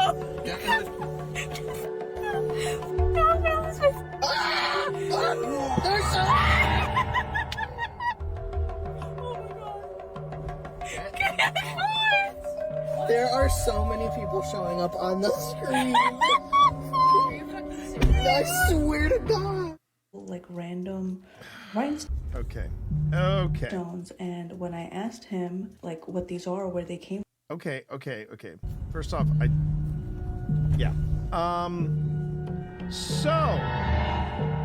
So, and I got one more for you. Okay. Here we go. Another 30-second clip. All right, let's see again. All right, we're in a cemetery. You're in a Please show cemetery. yourself if you're. I was there. Yo, I'm not playing. Another one. You saw another one? Yeah, I saw another one. Oh, that's creepy. So it wasn't. Oh my gosh, yo. Oh my gosh. So, okay. three different looks. Three different variations on a theme here. And so let's back this up. Let's back this clip up. Okay. Oh, I'm not playing. Another one. You saw another one? I was there. Okay. All right. We'll pause it here. So Cy said, "Hey, here's a clip I'd like for you to take a look at." And yeah, it actually is a thing. This is a thing that's been going on for years, but I think Goth said it best. AI is dumb as fuck. Oh. I thought that was the button. So yeah, AI dumb as fuck. Okay, it is. Yeah, I mean, the thing to understand about artificial intelligence, right, is that if you give it bad information, it will spit out bad information. If you remember a few years back when Microsoft launched an AI bot to interact with people on Twitch, and within 24 hours, it turned like racist and homophobic, and it was all this bad thing because people were giving it bad information. It was giving it bad data, and there's an old developer saying garbage in, garbage out, right? And AI is really no different. AI is no different than any other kind of software development. If you put in bad code, you're gonna get bad results. You're not gonna get the results that you think you're gonna get. And with this type of radar, which is, Tesla was a pioneer and still is a pioneer in a lot of the technology that you see. This was when we thought Elon Musk was just an eccentric and not an absolute raging idiot and somewhat of a raging asshole. But you have this technology that is supposed to figure out and tell you where pedestrians are. Okay, they're supposed to alert you at where pedestrians are. But if you take a look at these gravestones, even if you were in shadow, well, you're not even in shadow here, but you can see it if I blow this up. If you were to look at this in shadow, these would look like people, standing in line, which is why when you look at the radar or the AI driven radar that you have here on the screen, it is designed to alert at even the slightest idea that there is something in the road, like a short person or a tall person or a dog. So it's going to go on ahead and it's going to see a line of gravestones, and it's going to confuse it and say, "Oh, those are people." Those are people. In fact, I don't know if it's a thing, but I'm going to coin a phrase here that I think is appropriate. So yesterday we were talking about pareidolia. And pareidolia is where you hear certain sounds or you see certain things, and your brain tries to fix it. It tries to fill in the blanks and just convince you that there's something there, or that you hear people talking. I would say, and I don't know if this is a thing, but I would call this digital pareidolia. This is state-of-the-art. This is state-of-the-art technology that is confusing gravestones, and it's confusing monuments for people. And because of that, this is why people are thinking that they are going ghost hunting. I get that it could show false data because of the shapes, but why were they walking? Good question. So what you don't see but you hear in this Facebook video, and the biggest flaw of this particular video is that they are focused on the screen. Now, had you put the screen and what they were driving by together as one composite, well, you got to think about how I'm getting there, Cammie. I'm getting there. Yes, it's static, but as you're driving by a row of headstones, like you would see here, these row of headstones, if you're driving by them, your onboard radar is going to interpret that as some kind of movement. It's like when you take a book and you flip the pages. When you're flipping the pages, the pages are moving, and that is why when you have an image on the corner of a book or something, and you do the animation, it looks like it's moving. Same principle here. We're going by a whole bunch of gravestones. We're going by in this one a whole bunch of gravestones, and because the people are moving, and you notice they're phasing in and out. Ooh, they're ghostly. Ooh, they're ghosts. They've got to be ghosts. No, they're not. They're the gravestones as interpreted by radar, and you're moving. You are moving in the car. They were also moving here because you could hear the engine. Had they stopped, had they just stayed stationary, and people were moving to the car and moving away from the car or something like that, that's different. But in all of these, In this one, you can hear, and that's the biggest flaw of this one. And this is when you get paranormal videos, one of the things you have to be kind of careful of is what is your camera focused on? And if you can't get the outside, if you can't get a wider view of things, then and all you're like is no, just focus on this. If I'm just focusing on this, I'm not seeing any other kind of interference out here, right? And I think that's the better part of this video and this video, is that in each of these videos, like, you know, this person is moving in the car. Now he is stationary here, but now he's moving the camera around. And as he's moving the camera around, the camera is seeing all of these gravestones, and as they're going by quickly because he's scanning with his finger, it's saying, "Oh, there are people here. I see people there." And that's where you'll also notice too, if you look at the people that are in this particular video, they're all standing very close to each other. Now here's another one, and this is very telling. This is how you know this is the computer confusing people for gravestones for people. Hang on. See if I can pause it. Let me see if I can pause it at the right spot. Dang it. It happens very quickly at the beginning. There you go. You can just see it right here. You can see it right here. The car isn't moving, Lizard, but the camera is. And when you watch the camera pan around, you'll actually see, you see how over here you've got two people standing right next to each other? There's another point, and I'm going to play it back again. You'll see where it's like 1, 2, 3, 4 people, just all standing in a line. It's all standing in the line. So the camera is actually picking up people standing in lines. You'll see it here.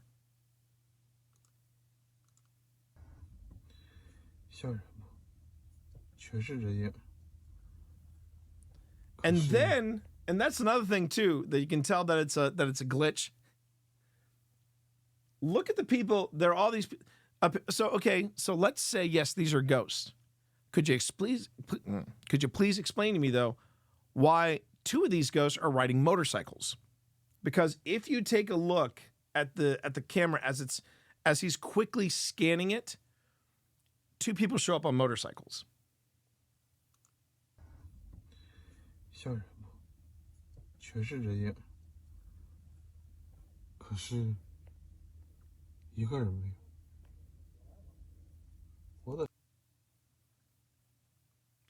I've seen Ghost Rider. Okay, if it's Nicolas Cage, fine. Okay, roll with it. But that's, see, again, this is my point, is he's moving this little camera of his pretty quickly. And that's a lot of information to process in real time because, again, remember that the reason why they have these cameras and they're showing all this stuff is to avoid accidents. But what's happening here is no, the car itself is not moving, but the camera is. And as it's sweeping by all of these gravestones, it thinks that it's people. Because this doesn't have that, again, it doesn't have the data that says these are headstones. So that, yeah. Neat idea that you could, and here's the funny thing too. If you go to this website, I don't know how accurate it is, but I found this article when I was researching some other clips from Side stuff.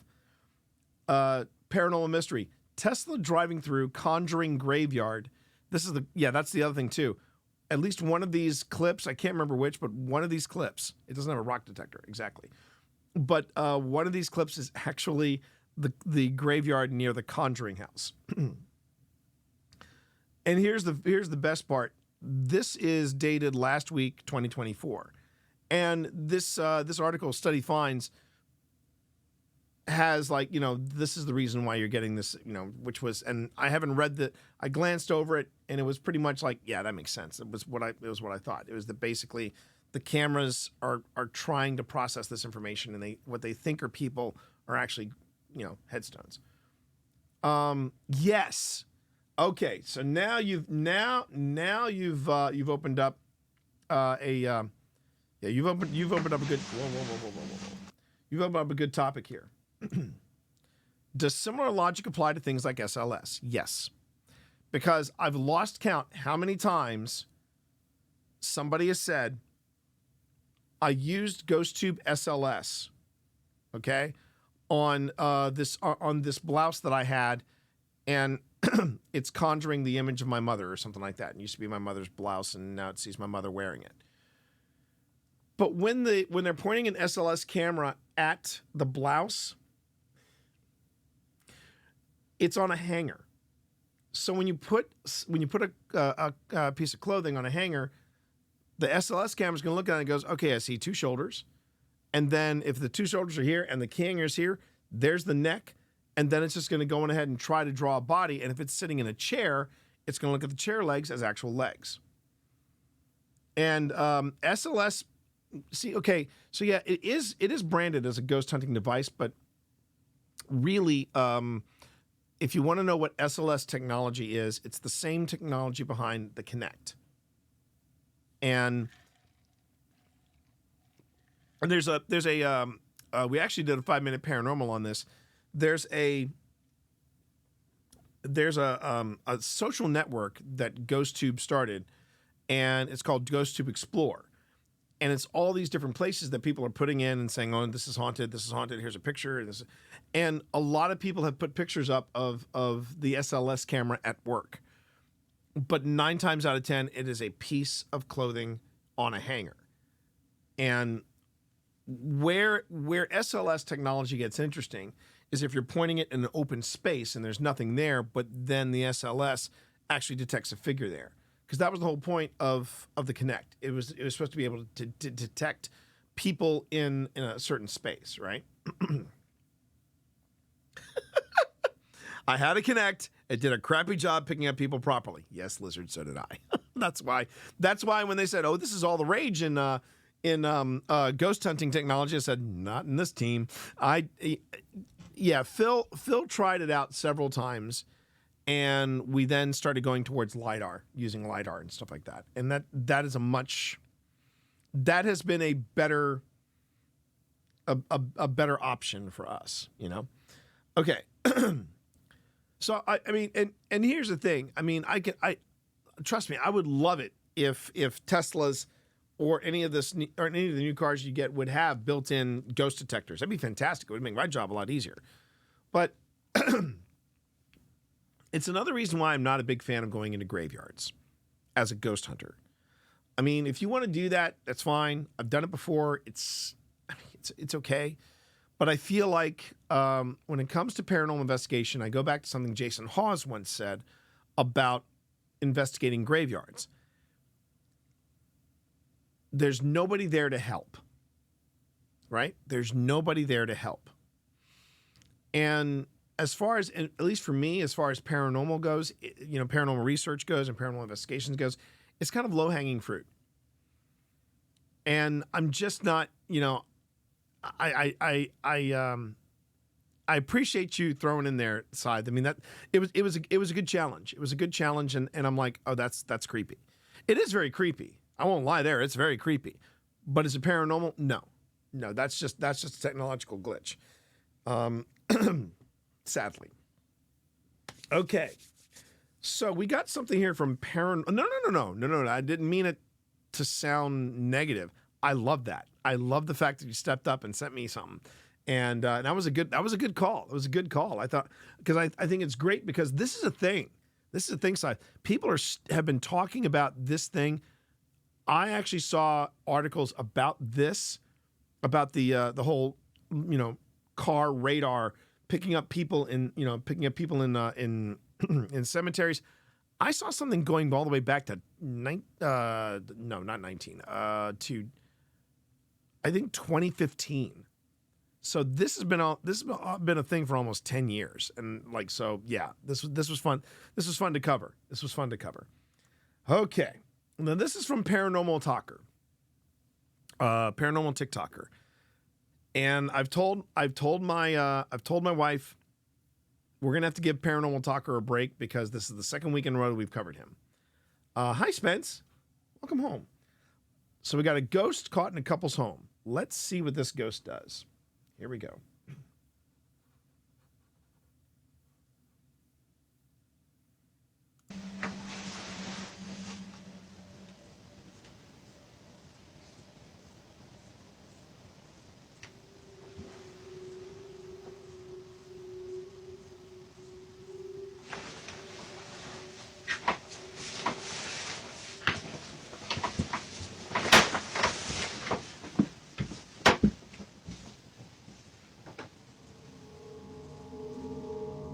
Perhaps thinking that Damien had come home from work early, she waits for him to appear.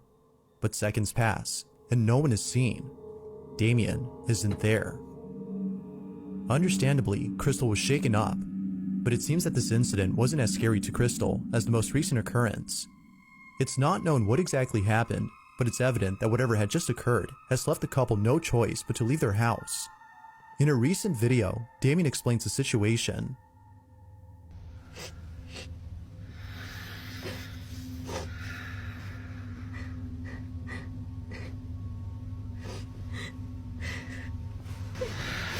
Yeah. We're just just outside because it's getting weird in there and we don't feel safe being in there anymore, so we're just gonna go to an Airbnb for the night and just for the night. And then we're gonna figure out what to do. The activity has become so intense that they can no longer live happily inside their house. Sadly, they have no choice but to leave behind their dream home in the hopes that things would settle down. Feeling hopeless, they book an Airbnb and spend the night there. However, the following night, they decide to return home and try something that would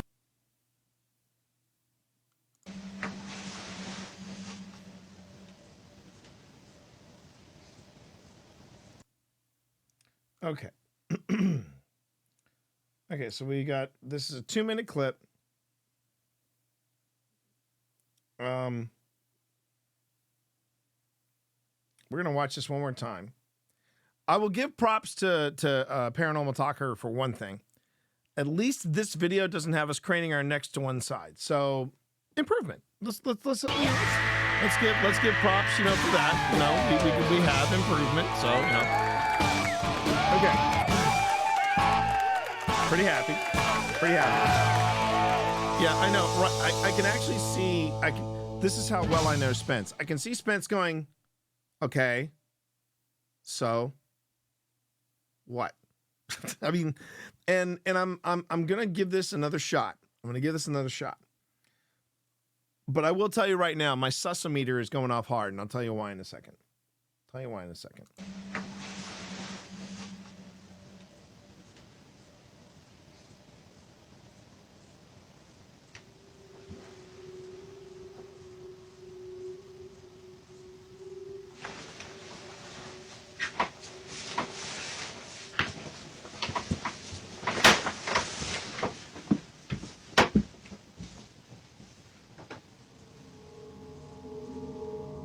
Perhaps thinking that Damien had come home from work early, she waits for him to appear. But seconds pass, and no one is seen. Damien isn't there. Okay, so it looks like where we should be looking is here in the doorway. It's right here in the doorway, okay? So let's go back to the beginning and let's see what happens in the doorway. So everybody focus on the doorway, in particular right here. She says she hears something, right?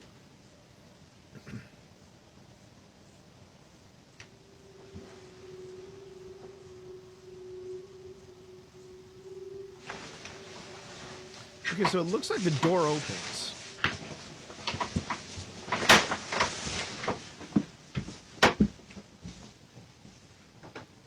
It's very distant though, Cammy, but I do see that. Perhaps thinking that Damien had come home from work early, she waits for him to appear. But seconds pass, and no one is seen. Damien isn't there.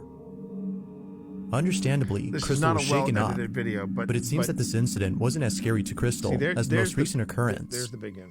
It's not known what exactly happened, but it's evident that whatever had just occurred has left the couple no choice but to leave their house.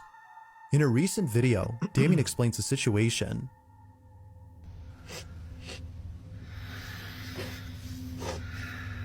Okay.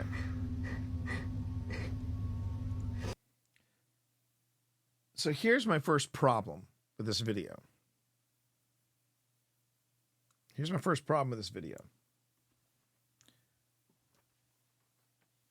If this woman is so startled and unsettled by this happening, why does she have a random camera in their bedroom? That's my first problem.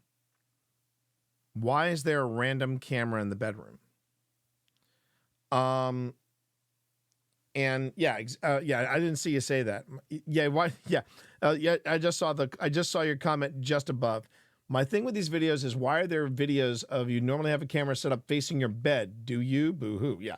Do you? Boo-boo. Yeah. And so already I'm just like, okay, so if you, and the other problem is that you're basically trying to give me some context within 2 minutes. And it feels like there was something that happened before this and something that happened after. And this goes back to what I think is some bad editorial choices, because we've got her crying off camera that we never see, and him saying, well, we're going to go and stay in an Airbnb just for the night. We're just going to stay. It's okay, baby. You know, because we're seeing that he is a, super sensitive dude. And, but we have no context here of what is happening that is so terrifying. And it says ghost caught in couple's home. I'm not seeing that. I'm not seeing that at all. And TikTok is cutting it off after 2 minutes. But, I mean, I have zero context on this. Zero. And if she's reacting to the door, that's and this is why I think he did that other video with the with that was horizontal but turned on its side so it would fit vertical. Either way, neither craning the neck or this works, but basically you do see, and it's weird editing, because in this particular clip that door barely opens. But then in an earlier clip that you see, and I'll show you. So, okay, so we're looking over here. We're looking on the right-hand side of the door frame. She is convinced that her husband came home early. Something else too. Why is she just sitting in her bedroom? That's kind of creepy. That also strikes me as creepy. I mean, I sometimes do weird stuff in my bedroom, giggity, but I'm not seeing, but like I would be reading a book, I would be watching television, and from the looks of it, I think they've got a gaming console there. I'd be gaming my ass off, so I probably wouldn't be hearing any ghosts if they did come up. I'd be like, bro, I mean, bro, wait your turn. But she is just sitting in her bed waiting for her man. I mean, yes, she could be just waiting for her man. I agree. She could be just waiting for her man. But it feels like in this video, she's been waiting there for quite some time. Must be saying something about that man. But, this just feels a little staged. This feels a little staged. Depression moment? Could be. That's something else. This could be an issue where it's not paranormal. It's something mental health related. But going back to this moment. Okay. So she gets all squirrely. She gets out of bed. It looks like she's hearing something from the door, but here's where I'm like, wait a second. This isn't the same time. Perhaps thinking that Damien... All right, see, here, the door's wide open. So I'm like, this is from a different part of the night. So you're showing something to me out of context and out of order already. So that's a problem with your editing. And quite honestly, the guy who's showing this, I don't know where he's pulling these clips from. But this is the same guy that gave us the really super vague, oh, there was a paramedic who was at a hospital and the doctor said that the patient, and it was all very, we didn't know where the hospital was. We didn't know, but we had a date. We had a very specific date, but we didn't have any other detail. So, okay, her hair looks different in the second clip. Let's see.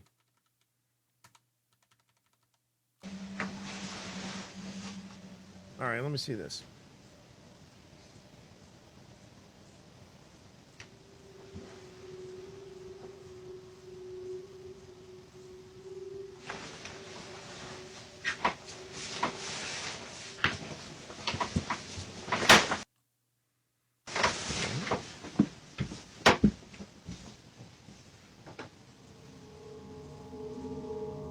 Perhaps thinking that Damien had come home from work early. No, it's just the light reflecting off. But I mean, I think she's also sitting differently in the bed. So this either happened before or after. And I guess she's insinuating that she heard something on the other side of the door, but and then for it to have, this little thing about how, hey, we're going to the Airbnb, blah, blah, blah. And then he says, and then they said, but something else horrifying, and then the clip cuts off. I mean, the other problem we have here too is that I'm in the camp with Resident Moon. Spence and I are like, I'm not hearing anything. I'm not seeing anything. What is she seeing? And if they do have some type of paranormal activity, and obviously she's used to this, they knew that this was just this was starting to ramp up. They had the wherewithal to put a camera in the bedroom. Did they have cameras going on anywhere else in the house? So I'm not. Yeah. So I'm. She waits for him to appear. It would have been seconds pass. Yeah, it would have been nice to have a clip elsewhere. Plus, also to have it just say this. However, the following night, they decide to return home and try something that you're not going to find out about, because that's where this clip cuts off. So, yeah. Okay. Also, doctors working midnight shift. Also, let's see. So this is Crime Tea Time with Bree. Okay. All right. Just so you all know, I'm not, these clips, with the exception of the one that I have for the very end of tonight's Grim Gazette, this is it. I've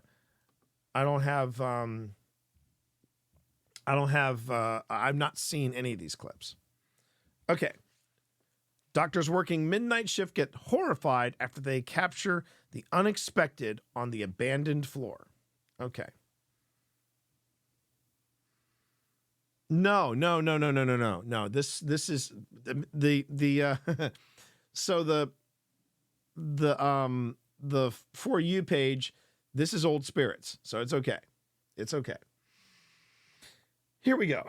Okay. Doctors working midnight shift get horrified after they capture the unexpected on the abandoned floor. Here we go. Doctors working midnight shift get horrified after they capture the unexpected on the abandoned floor. Ow! Lights are. Go in. Go in. Go in. Figure out where the lights are. I don't like that. I don't like that. Do it. They look like evil eyes. You guys think I'm with me? Yeah, of course we're going with you. Thanks.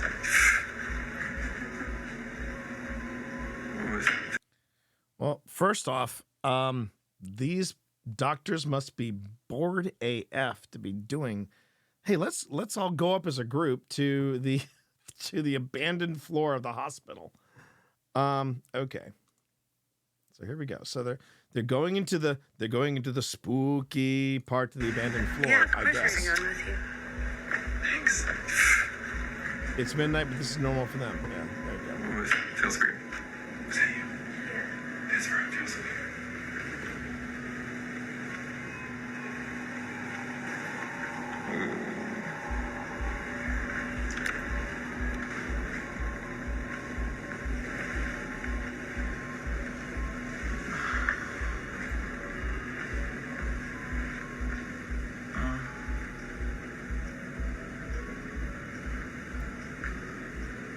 Not gonna lie, I'm getting goosebumps watching this. So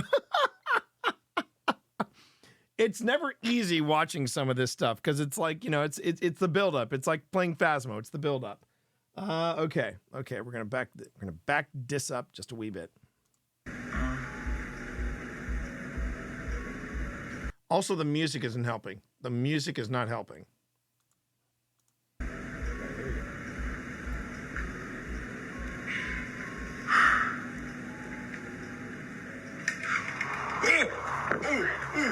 Curtain moved. Yeah, it did. It moved. It moved. It moved. Yes, it did. It did. How do you not see that? Oh, okay.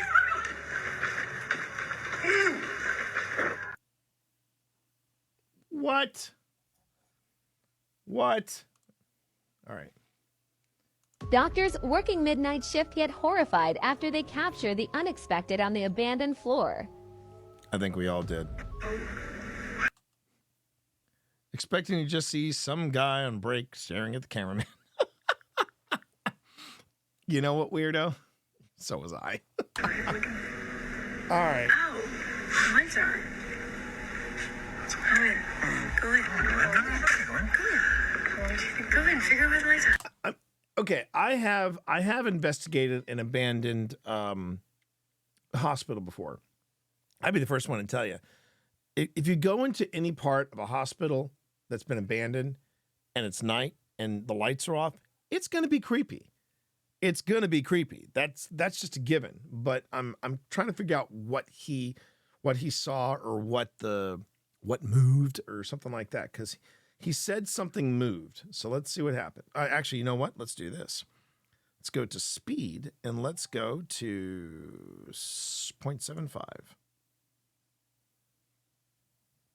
All right. All right, so I've slowed it down. They look like evil eyes. You guys think I'm with me? Yeah, of course you're saying I'm with you. Thanks. All right, so also what doesn't help is the fact that this trigger warning thing, it takes up half the screen. If you're putting something up as paranormal evidence, you want to have as little as possible on the screen.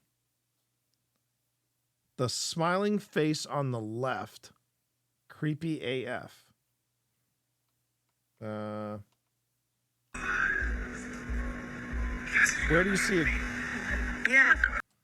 You're not talking about her face, right? Of course you're saying I'm with you. Smiling face on the left. Oh, you mean in the zoomed in thumbnail? No, you're not going insane. You're not going insane, Turncoat. You're not going insane. It took me a moment. I'm sure that's unsettling as well. Yeah. Okay. So there's some empty boxes. Now remember, this is slower than normal. To be fair, anyone that you usually associate with being busy and full of people when it's empty is always creepy AF. There's a liminal quality about hospitals, schools, supermarkets, etc. Oh, yeah.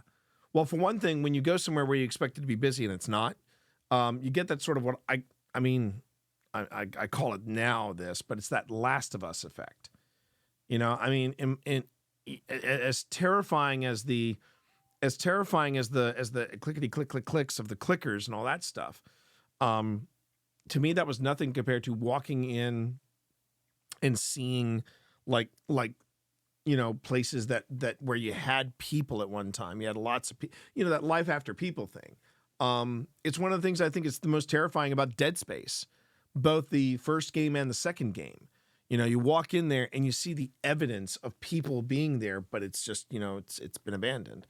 When we went to parent evenings at schools, we always used to go upstairs into the corridors, and obviously it was empty. The lights were off. Nothing ever happened, but we always pissed ourselves. Okay, let's get back to the... And I'm not sure what the trigger warning is. Doctors working midnight. I guess it's the horrifying capture. Okay.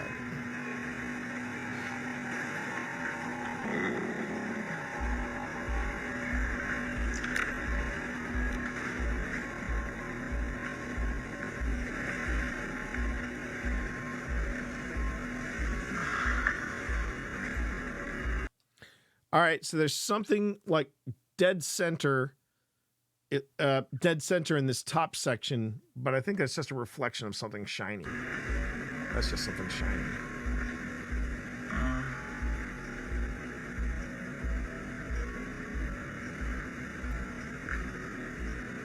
Could have been a bedpan. Okay, still nothing. It's coming up.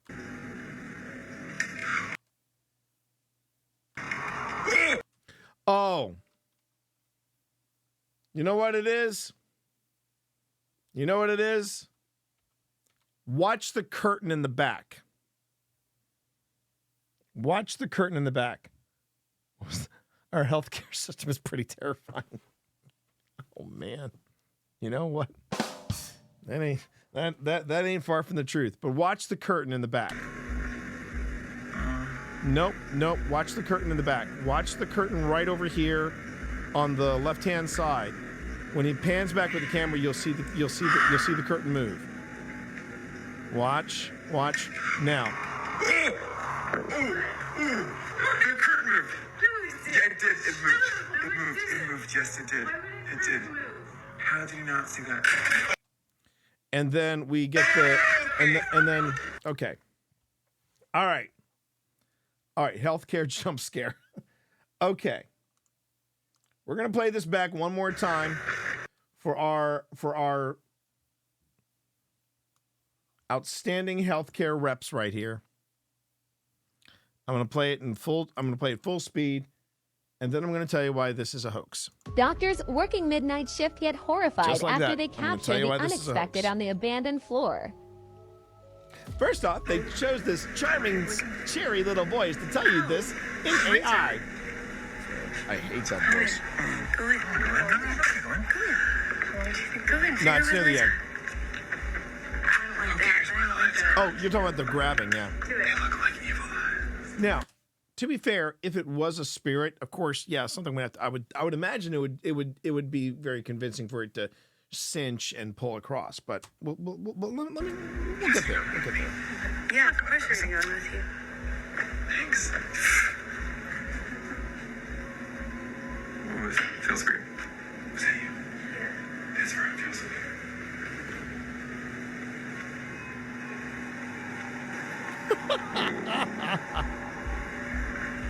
The one I like, Goth, the one that works really well for our paranormal videos, I think, is the one that's it sounds like the old man, but then it has a more raspy sound about it. I like that one. That one works well for OSI. All right. What we're looking for, chat, for those of you just coming in and watching, it's the curtain in the back towards the left. It moves of its own accord. You'll see it when the camera pans back around this way.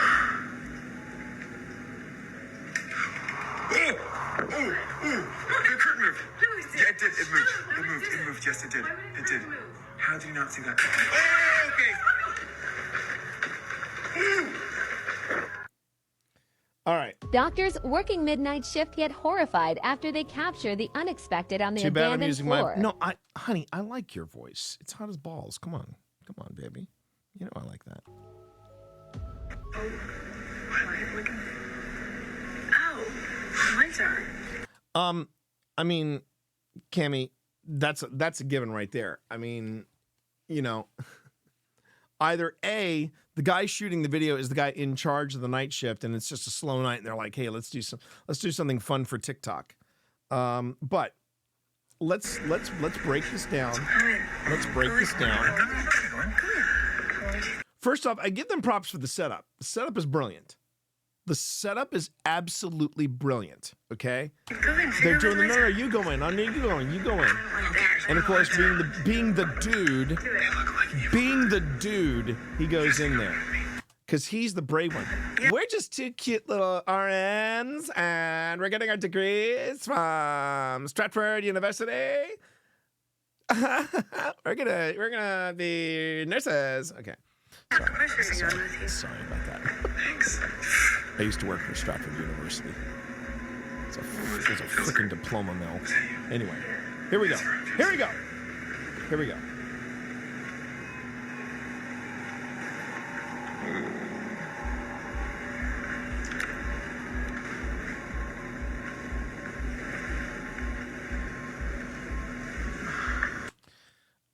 If they staged it as not real, an indie paranormal short film thing, this would be a good little clip. It would be, Goth. I totally agree with you. It would be absolutely. This is a ballin' little clip. They put thought in it. I mean, it's a hoax, but they put thought in their hoax, and I give them credit for that. They're telling a little story.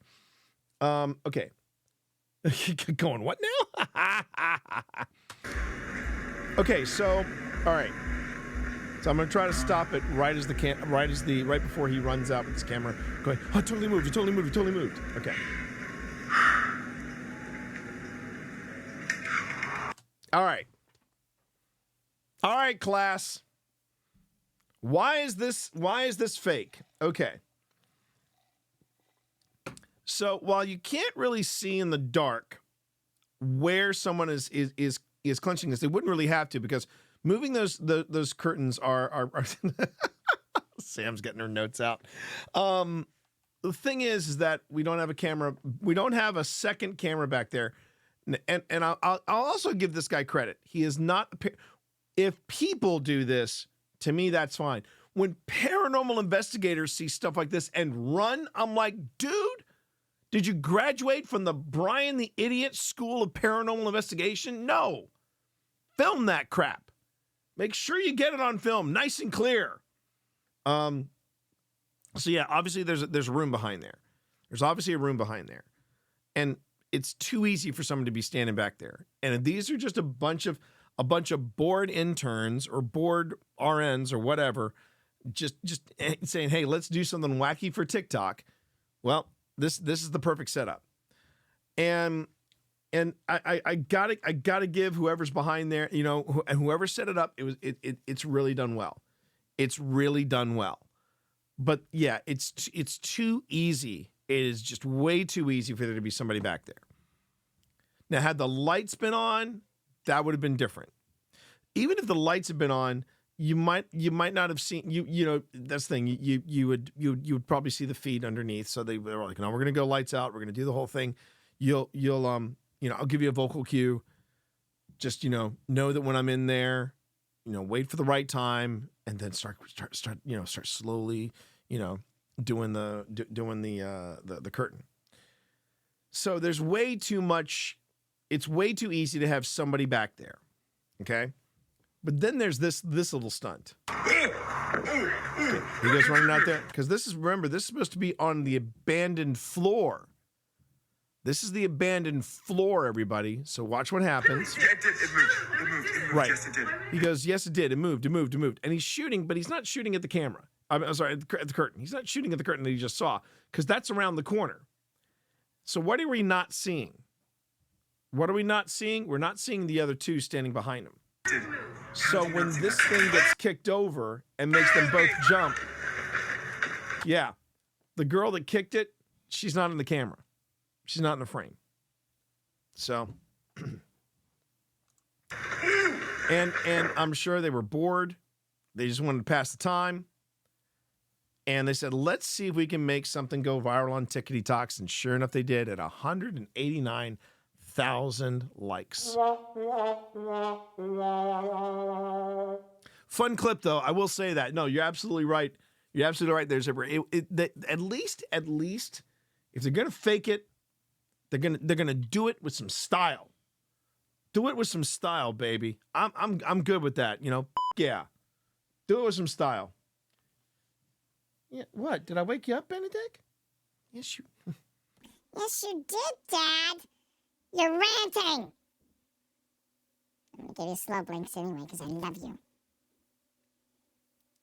Dumbass. Okay. He had a good nap. I'm sure he had a good nap. Okay.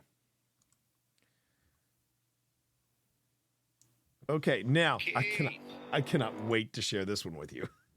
I've watched this and I said, I want this one on the episode. Has to be on the episode. I love this guy. We'll talk about him in a second. Kick back and enjoy, everybody. Keith, get up here. Get away from him. Come on, guys. You okay?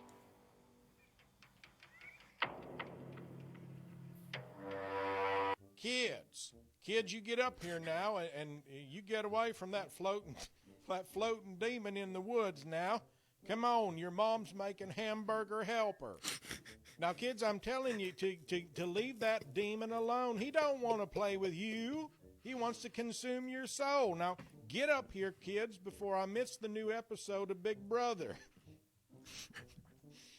This is trying so hard to keep a straight face. One of the most convincing paranormal videos I have ever seen by a very clearly concerned father. But you know what? They are from West Virginia. And what small child in West Virginia has not been taught the ways of dealing with demons in the woods, even if it's a demon being pulled along by a string? Okay.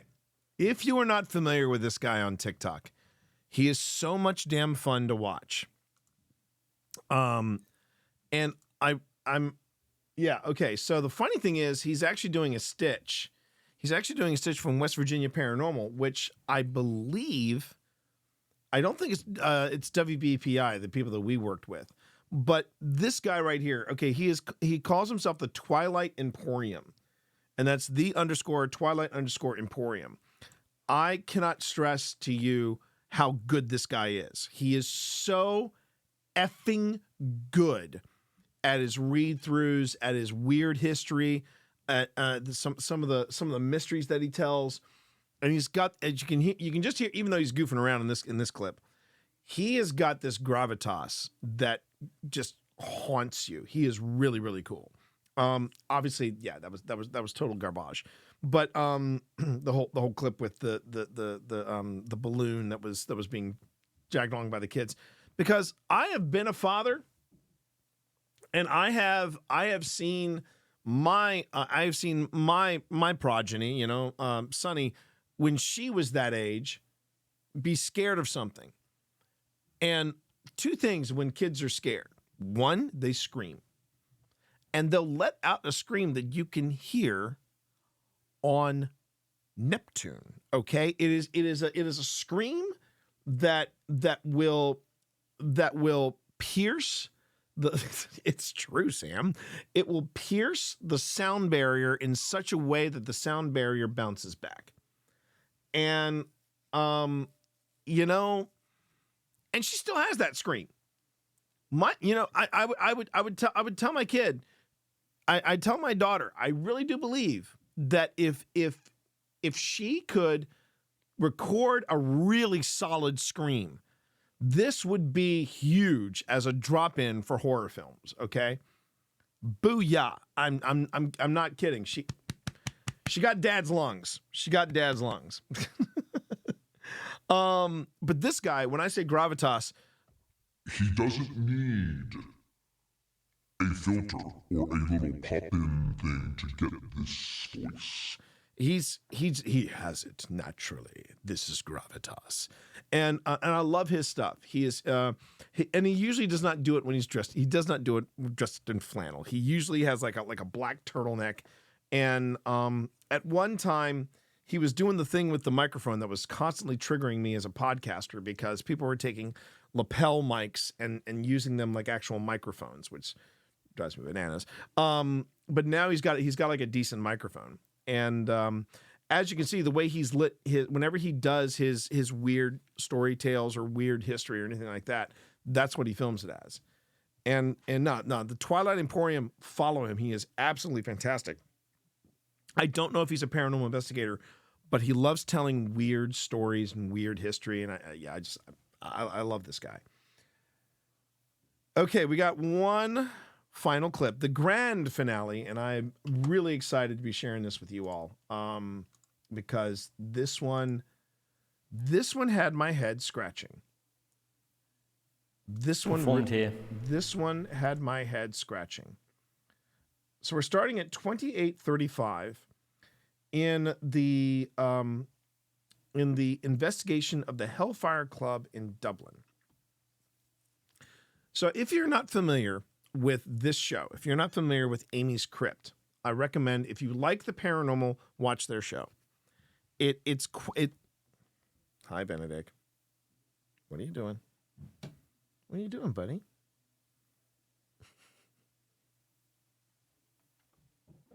I want you to pay attention to me, Dad. I know you're doing your Grim Gazette. I know, but I'm gonna hop up here. I don't want you to pay attention to me. Dad. I dare you to move this book. I dare you. Okay. All right. So this is Amy's Crypt. These are the people that created GhostTube. Amy, obviously Amy and Jared, and they're based out of Australia, but this is all they do. They travel the world and they do paranormal investigation, right? These two are quite good. These two are quite good at what they do. And what I like about their show too is very similar to Paranormal Quest. They will sometimes go to places and nothing will happen. They will also go to some places and weird stuff goes down. Now, one of the things that I will say about Amy's Crypt is one of the things that they tend to suggest is evidence are taps. Taps like, taps against the rocks and things like that, and taps against tables and homes that they investigate. And I'm like, is it really? Is it really? But then we get to this clip. And this is why I love watching Amy's Crypt. Can I help you, buddy? You're kind of throwing off my groove here. Oh my God, this cat! Look at this cat! Look at this cat!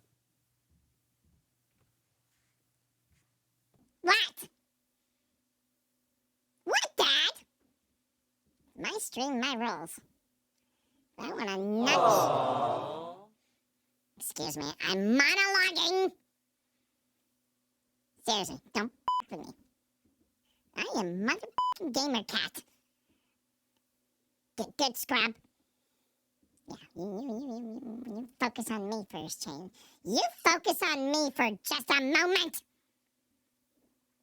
Have I got your attention now? Okay. Listen up, everybody. Change the scene. Change the scene, Dad. Change the scene. Okay, now you listen up. This is my stream, my rules. And I just felt like right now would be a good time to remember that I'm here.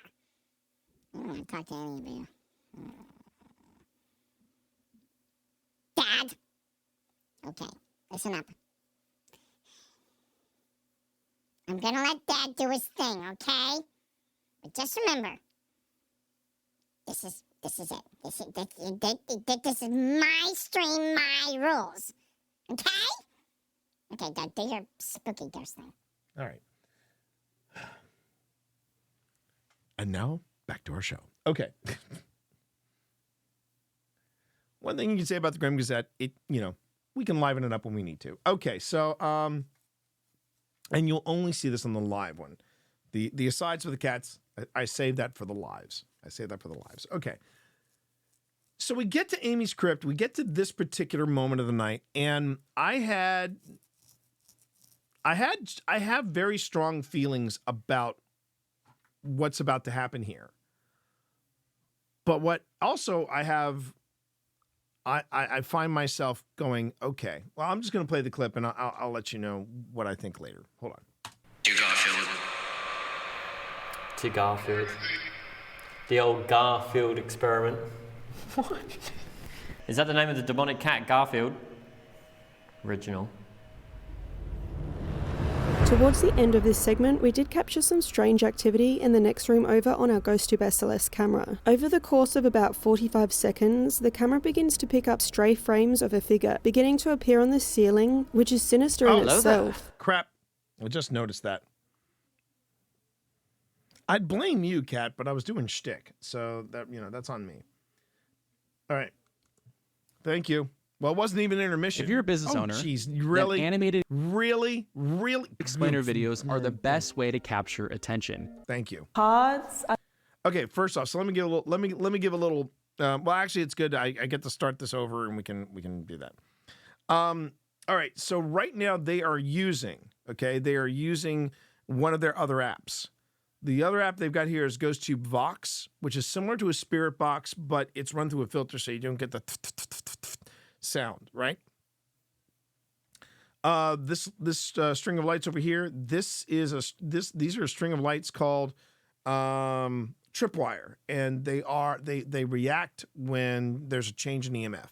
Okay, so you've got that, and then in another room they have running the GhostTube SLS. And that was the thing I was telling you about with that uses the same technology as, say, a Kinect, right? Okay. Got you all caught up. They're doing this, and here we go. I don't know, would it be poker? Poker? Do you want us to play cards? Or do you want to play cards with us? I got an idea. So these cards we actually bought at the, what was the name of the place? The Birdcage Theatre in Arizona. They're like designed like back in the day cards, so they don't even have numbers on them. They just have like the pictures. Because apparently people can read numbers, so they didn't need that. So these are rigid designed cards. But we did an experiment there where we held up a card. And it was pretty interesting. So I've just picked a random one. So if there's somebody here, can you tell us what this is? What is that? 1, 2, 3, 4, 5, 6, 7, 8, 9. 9 in space. Can you tell us what card I'm holding up? I think that camera just clicked. I think. I feel like a woman just said, I think. Allegedly, the devil played cards here. 5 of your best. 5 of your best? Is that a card thing? In poker, you hold 5 cards. What's this? What are these? This is Riley. This is Riley. I heard this is Riley too. Riley, we're here to listen and talk to you tonight. Can you tell us a bit about yourself? Riley, can you tell us what used to happen here? I've heard stories of things like rituals and even sacrifices. Are they true? Hey, listen, Bloom, watch out. Hey, listen, Bloom. Hey, listen, watch out. Test confirmed there, secondhand. You're a mod, for God's sake. Okay. There isn't a continuous problem here, right? That's that. Oh, when I forget, that's what you want to use. You want to use that hey, listen, hey. For those of you new to my community, yeah. This is kind of how this is sort of the adversarial thing between my mods and me. They like to haze me.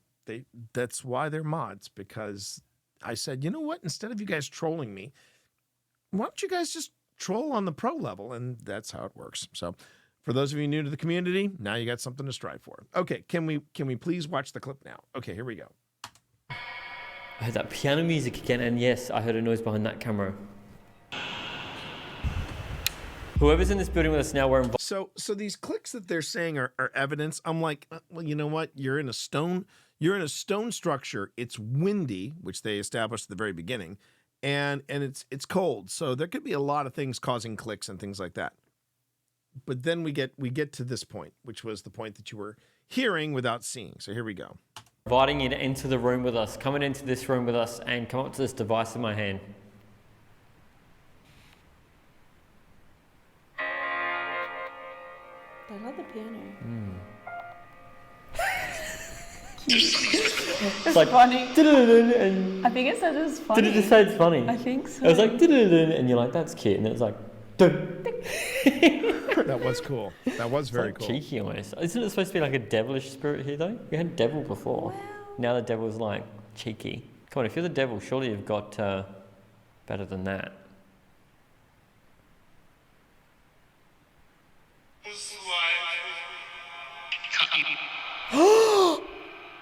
Cutting.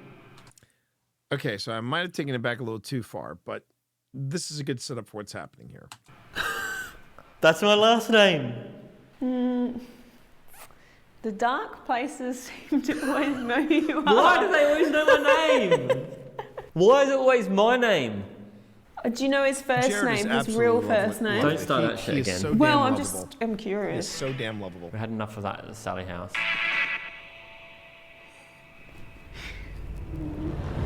What we are referring to here I missed that bit where she pats him on the back and gives him a little rub. That was great. I want so desperately to do a collaboration with these two. They are so much effing fun to watch. And they know I'm on the map.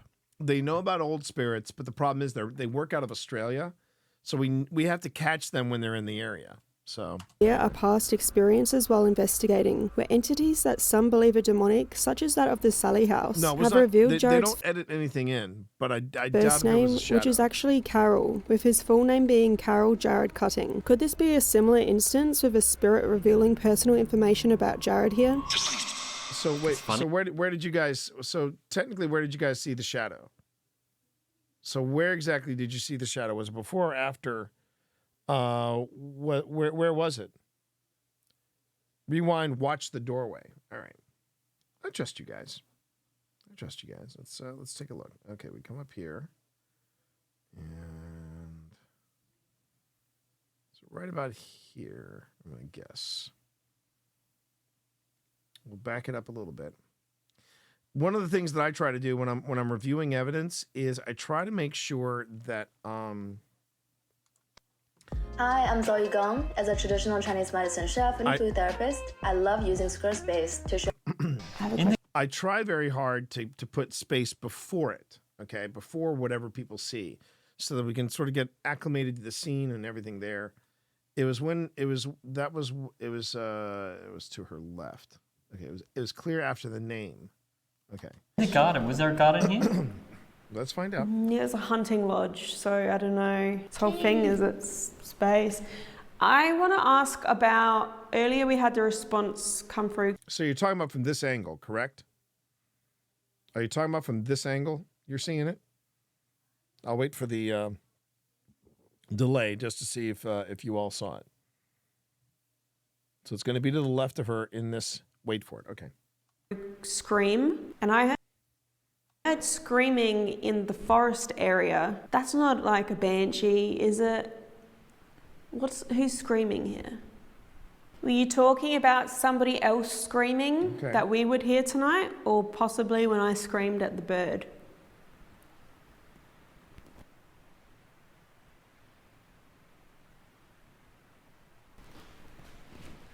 That's just the lights of the city down below.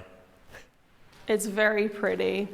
For somewhere as like dark and creepy as this, it's gorgeous. Can you see the lights? Can you see Dublin from where you are? What rituals were performed here? To Garfield. The old Garfield experiment. What? Is that the name of the demonic cat, Garfield? Original. Okay. All right. All right. So right now we're at 28. We're at 2850. So it must have happened. Hang on. Oh, here. Okay. Here we go. All right. So here's where they were playing the piano. We're playing the piano. Okay. Oh, did you? Okay. So you got it. All right. Well, then hang on.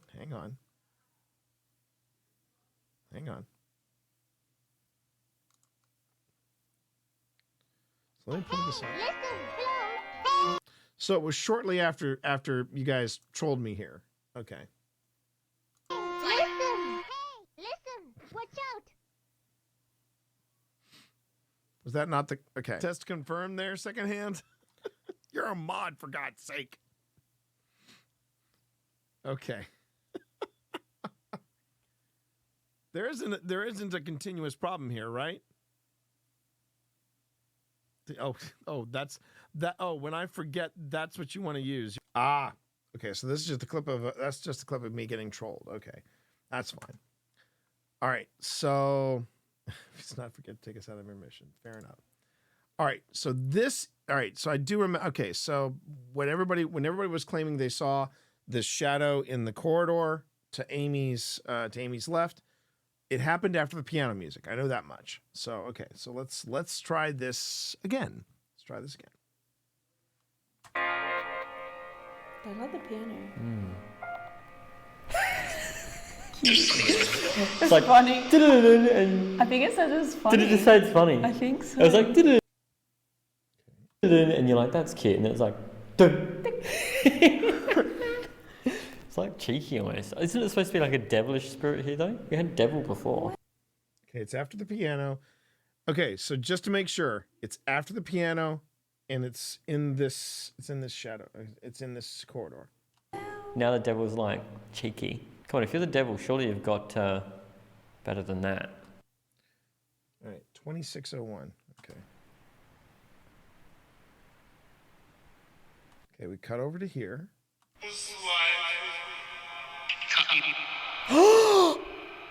Cutting. That's my last name. The dark places seem to always know who you are. Why do they always know my name? Why is it always my name? Do you know his first name, his real first name? Don't start that shit again. Well, I'm curious. We had enough of that at the Sally house.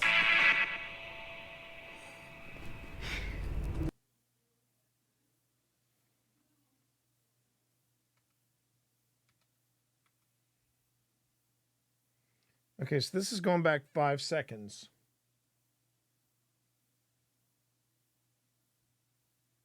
You say there, where? Are we talking about this? Talking about an arm, or are you talking about up here?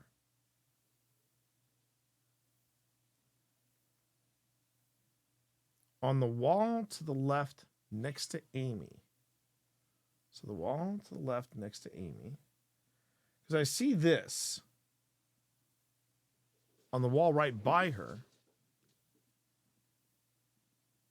Okay.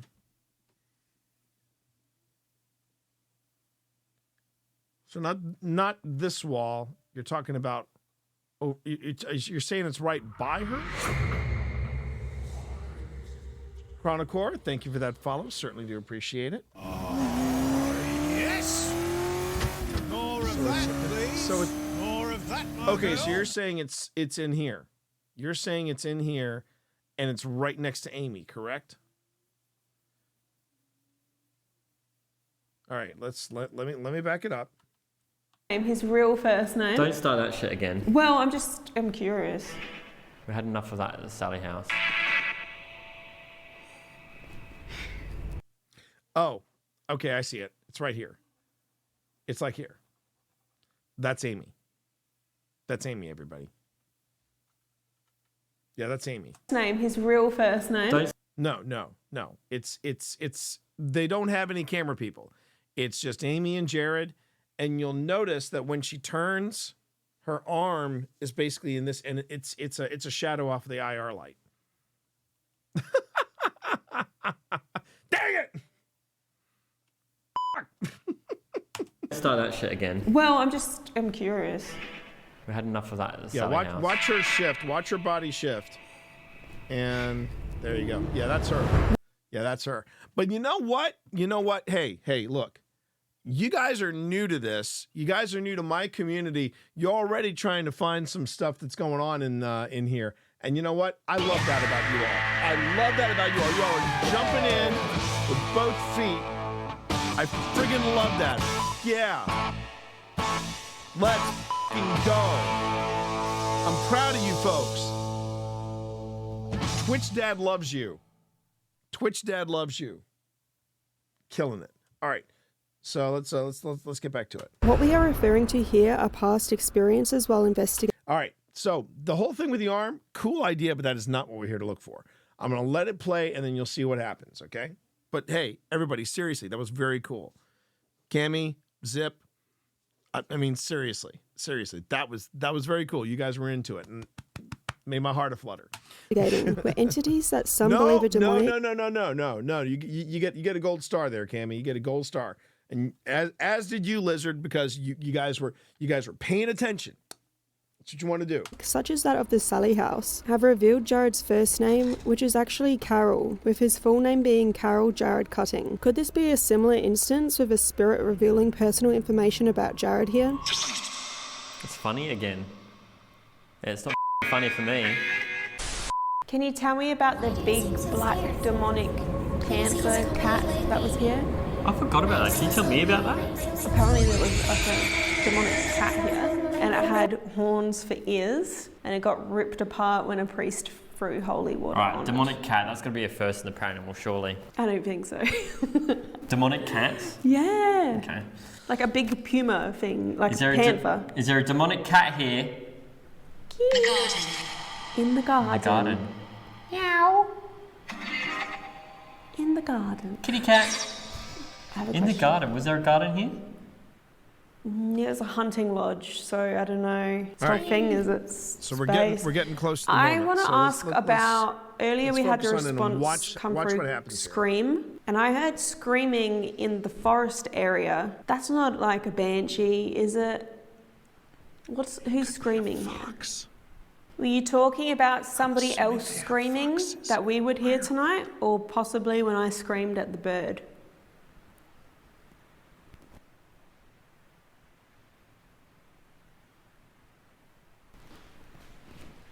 That's just the lights of the city down below. It's very pretty. For somewhere as like dark and creepy as this, it's gorgeous. Can you see the lights? Can you see Dublin from where you are? What rituals were performed here? To Garfield. The old Garfield experiment.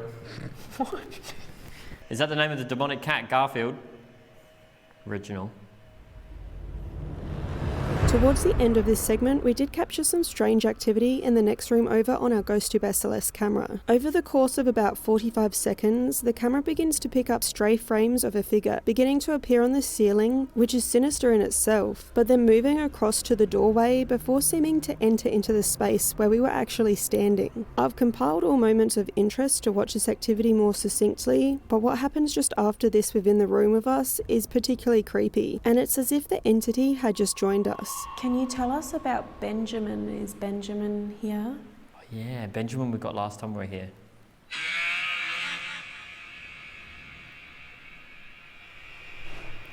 What the fuck was that?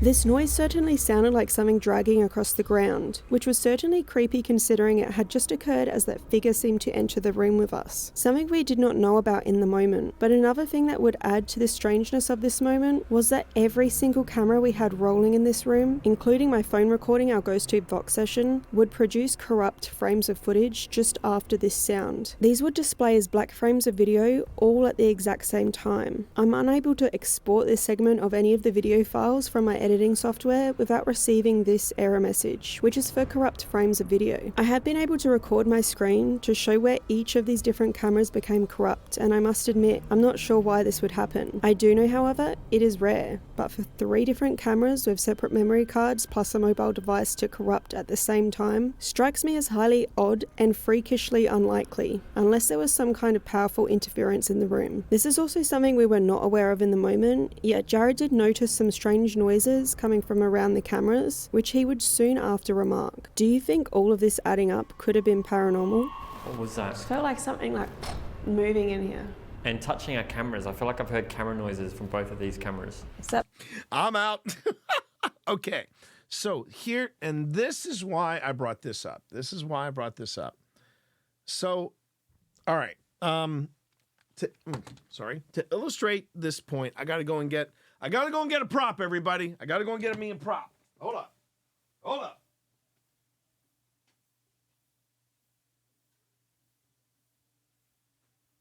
So to illustrate this, it's show and tell time, everybody. Show and tell time. Okay, so we have two different kinds of cameras.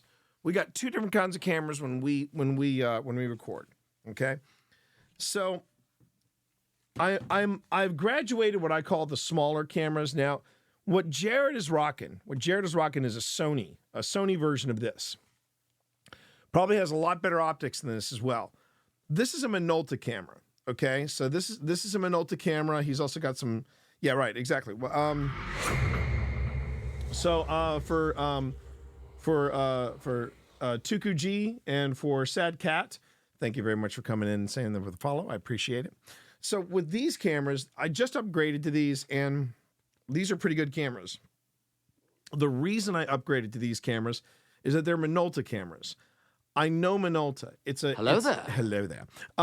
It's a brand. It's a brand name. It's a company that I recognize. I know they make good cameras, and that's all I want from this camera. I just want a good camera, a reliable camera, because I used to have these cameras. Okay, now you notice these two kind of look similar to each other, right? They kind of look similar to each other. Dude, that follow widget is awesome.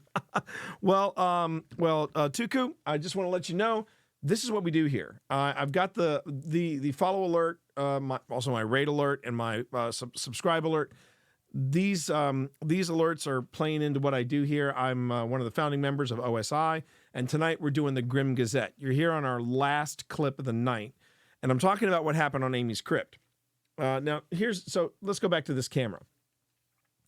The difference is this camera. I get this camera, and it's roughly $170. Let's just say it's $170. Okay, so it's a decent camera. It's an affordable, decent, durable camera. For the same price, I get this camera plus a lot of little add-ons. I get like an extra battery. I get a memory card with it. I get this lens that's supposed to help me do wide angle. It's supposed to come with a little IR light, so an IR booster, I should say, an IR booster. So IR stands for infrared, so you all know. That's great, but the camera itself, it's made by a company called Zohulu. Any takers on where you could find the camera company Zohulu? Your answers would be wrong because it is out of business. Yeah. Zohulu basically no longer exist. And they were one of the Ohio. I love that, actually. You'll find these types of cameras made in Indonesia, China, and places like that. And the reason I am going from the super cheap, less than $100 Zohulu, and for twice the cost getting these Minolta cameras is I recognize Minolta. Zohulu, basically, it's an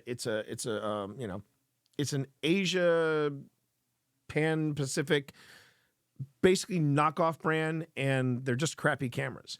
So they fail on me on a regular basis. They started to fail on me on a regular basis. I would go through one of these cheaper cameras. I would go through 3 of them in 1 year. And I said, I'd rather have a camera I can just plug in and I can rely on as opposed to a cheaper camera. This one has made it the longest without failing. But that's the worst bit. You can be out in the field. You could have a camera going, and one would fail on you. And that sucks because you've lost that angle, you've lost that perspective on it. I'm going to go back and replay this little segment one more time. And Sam can attest, Sonny in chat can attest. They've been there when my cameras have when I've lost a camera in the field, or when I get back from a location and I've lost one of the cameras. They know how ticked I can get. But the thing, but that's the, but Particularly let's- creepy, and it's as if the entity had just joined us. Can you Right, tell us so let's about replay this. Benjamin? Let's Is replay that. Benjamin here? Oh, yeah, Benjamin we got last time we were here.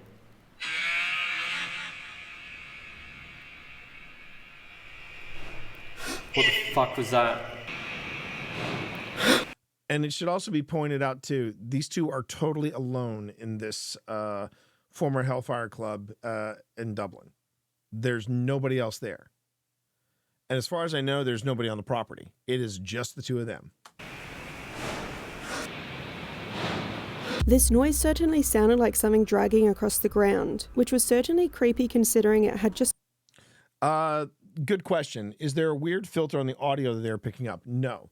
What you're hearing is boosted audio. Anytime you take, you're getting like an EVP or you're getting a distant sound, like what they're getting is some type of scraping sound, and it's them boosting the audio in Adobe Audition or some program like that.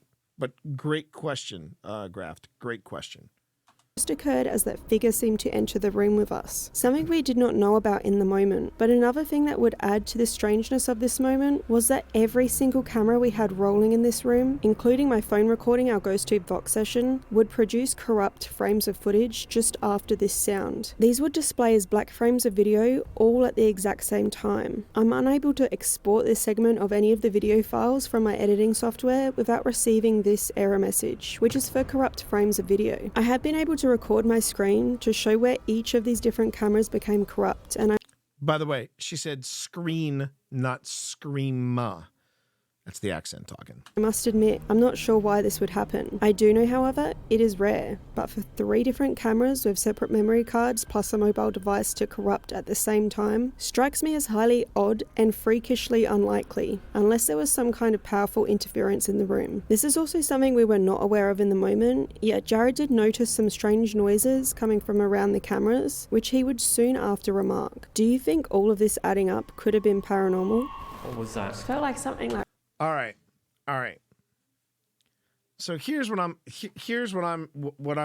drawing at, and I wanted to, get the opinion of chat as well.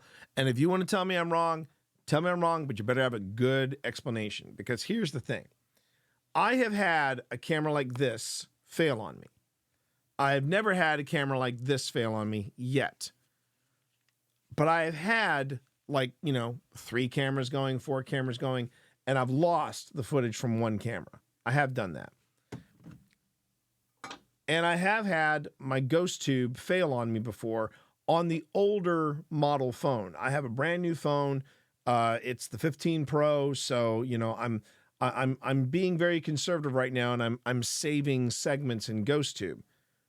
But have I had a reliable camera, my phone, and one of the disposable cameras fail on me simultaneously or capture corrupt frames? The closest I've ever had that happen was in Savannah, Georgia. And in Savannah, what had happened was that I was running GhostTube, my wife was running GhostTube, and where we were, and I'm just going to come out and say it. I'm just going to just state this fact. And for anybody that lives in the Savannah, Georgia area, you probably are like, yep, he's been to Savannah. Savannah, Georgia, haunted as f***. Savannah, haunted as f***. Sonny, can you attest? And here's where I'm coming at. We were walking around. It was my family and it was Phil's family. And we were walking around. Now, I will say this too about Savannah. Also, Savannah in August, hot as f***. If you're going to go ghost hunting in Savannah, do yourself a favor. Go in the spring. Go in the fall. Do not go in the summer. Whew. We must have sweated like 10 pounds while we were down there. Anyway, going back to what we were talking about. It was not fun at points, but we did have a good time. But here was the thing. So Twitch Mom and I were walking around Savannah, and where we were walking around is also important to know too. We were walking around in the traders market. And when I say traders market, I mean this was where human individuals were traded as property, okay? And when we were walking through there, my ghost tube and Pip's ghost tube both crashed. They kept crashing. It wouldn't run during our walk through the Traders Market. So I said, okay, here's what I'm going to suggest you do, Pip. Pip, you reboot your phone. I will go on ahead and reinstall GhostTube, and we'll run it. And we tried like 3 times. All of our files were corrupted when we were walking the Traders Market. So the next night, or I should say the next day, we went to Bonaventure Cemetery. It's a beautiful cemetery in Savannah, Georgia. There were several scenes of Midnight in the Garden of Good and Evil that were shot in this graveyard. I reinstalled GhostTube. Pip just rebooted her phone. We didn't have any problems filming GhostTube. None. That's the closest I've come to this. And what Amy here is saying is she had 3 cameras where the data went corrupt, and her phone, which does not use the same technology. Her phone is an iPhone, so she's not using a SIM card or an SSD card, right? So we have 3 cameras and an iPhone, all of them crap out and offer up corrupt data. So, yeah. Do I think that's paranormal? Do I think that's paranormal? Now I saw considered one of the most haunted places in America, very historical. Yes, Lizard. Yes, it is. But I saw someone mention something about multiple devices. Let me see if I can find it. One failure. Okay, so Scott, 1 failure, sure. 2 failures, extremely unlikely. All three fail. Plus the camera in the phone. Do we think that is paranormal? Do we think that's paranormal? Personally, yes. That is something I think that is paranormal, because it wasn't like it was, and that's the other thing too.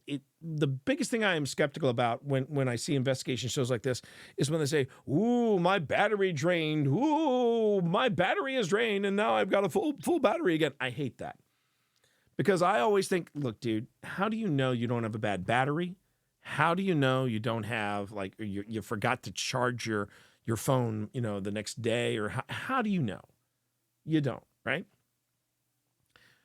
But when it comes to corrupt data, when it comes to these cameras that they use on a regular basis, and her phone, which again she uses on a regular basis, and all that goes corrupt, yeah. That is, by definition, again, as I said last week, by definition, that's something that's paranormal. It is really hard. It is, and again, going back to what Scott said, which I think is right on the money. 1, sure, you can say, oh yeah, this card went tilt. Okay, that's going to happen. Not only corrupt data, but corrupt data at that specific point. They heard the scraping, and then that happens. Let's just go back and watch that one more time. Because, man,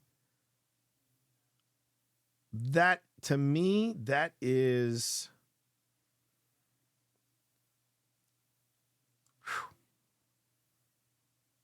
Experiment. What? I mean, even when we were watching this over the weekend, when that happened, Pip and I just gave each other this look. And it's because she's been there when I've brought something back and I go, oh, damn, this camera failed on me. I don't know when I put this camera in some of the most expendable angles and places that I can find, because quite honestly, I don't know when this camera's going to quit on me. Sometimes it runs like a boss, and other times it just spits the dummy, and I have no idea why. And I blame it. And the thing is, the other cameras, they're fine. These other cameras are fine. And of course, the $1,300 cameras, they're great. Only these cameras are a little dodgy. But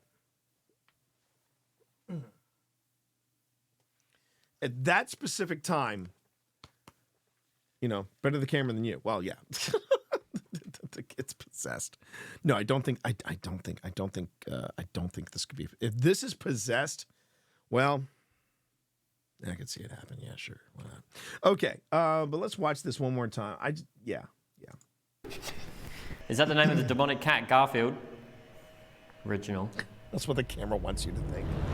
Towards the end of this segment, we did capture some strange activity in the next room over on our GhostTube SLS camera. Over the course of about 45 seconds, the camera begins to pick up Cami, stray frames of a figure beginning to appear on the ceiling, So which is it's sinister picking in up itself, something. but then moving across And to it the doesn't look doorway like they're before picking up a seeming to bat enter or into the anything like space that. where we were actually standing. I've compiled all moments of interest to watch this activity more succinctly, but what happens just after this within the room with us is particularly creepy, and it's as if the entity had just joined us. Can you tell us about Benjamin? Is Benjamin here? Oh, yeah, Benjamin we got last time we were here.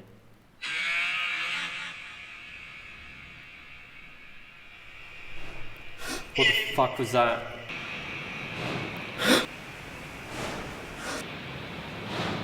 This noise certainly sounded like something dragging across the ground, which was certainly creepy considering it had just occurred as that figure seemed to enter the room with us. Something we did not know about in the moment, but another thing that would add to the strangeness of this moment was that every single camera we had rolling in this room, including my phone recording our GhostTube Vox session, would produce corrupt frames of footage just after this sound. These would display as black frames of video all at the exact same time. I'm unable to export this segment of any of the video files from my editing software without receiving this error message, which is for corrupt frames of video. I have been able to record my screen to show where each of these different cameras became corrupt, and I must admit, I'm not sure why this would happen. I do know, however, it is rare, but for 3 different cameras with separate memory cards plus a mobile device to corrupt at the same time strikes me as highly odd and freakishly unlikely, unless there was some kind of powerful interference in the room. This is also something we were not aware of in the moment, yet Jared did notice some strange noises coming from around the cameras, which he would soon after remark. Do you think all of this adding up could have been paranormal? Yes. Yes. Yes. Yes. I'm just saying. Did those kids in the back hear me? Yes. Frickin' yes. So yeah, that happened, and I mean, 3 devices and a phone. Yeah. And you see, that's the thing, Goth. When I tell people that the scariest thing that I deal with when I get into paranormal investigation, the scariest thing I deal with is always when I come home. And it's not because I think something, with the exception of EVP, with the exception, with that exception, I'm the most terrified when I'm reviewing the evidence, because when I look at that evidence and I see stuff happen, or I hear something, or I hear a voice, my mind just goes bonkers, because I go, what, why didn't I hear that? Why didn't I hear that in the moment? Why didn't I hear that in the moment?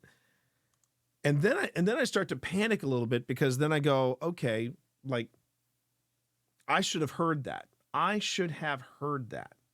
And I didn't. And just to close out the night, I'll give you a good example of one of those times where I just kept telling myself, I kept insisting, why didn't I hear this? Why didn't I hear this? Why didn't I hear this?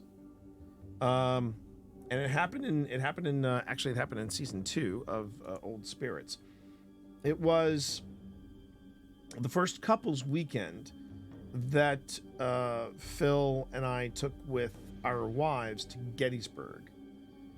And we went to a place called, we went to a place in Gettysburg called Devil's Den. And this is a very famous battle in Gettysburg history. And yeah, here we go. Let me see if I can find it. So we got Evans reveal. Yep, is that it? This is it. Okay. No, I know I'm in intermission. I had to find it first.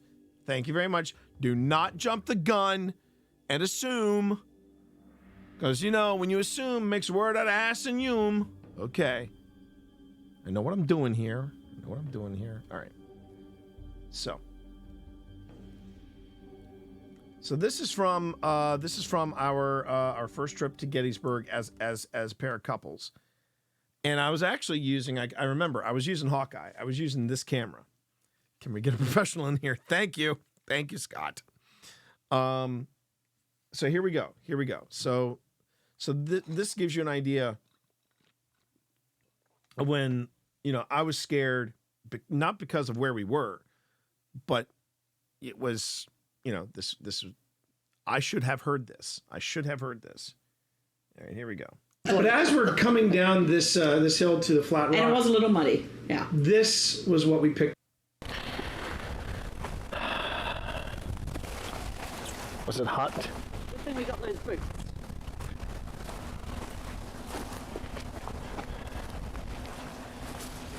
Were you scared? There's a no in there. Was this long grass here? When you faced against the Confederate Army? Or when you faced against the Union Army? It was a pain to yell. That was interesting. I didn't realize. Yeah. I mean, yeah. When I heard it was a long day, I was like, wait, what? And I backed up and I listened to it again and again. And then I thought, wow, Phil and Tina are going to love that. And then right after that, it was a pain to yell. Yeah, exactly, Sam. And that is when I freak out the hardest.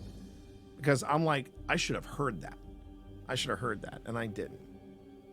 So yeah, everybody. Thanks for joining me tonight.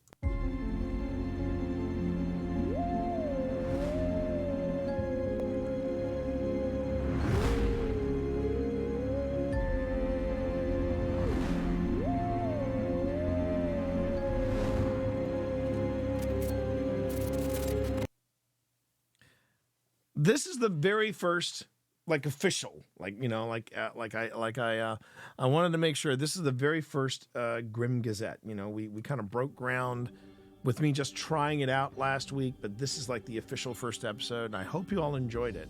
We actually went a little longer than the first time, than the test time. The test version, episode 0.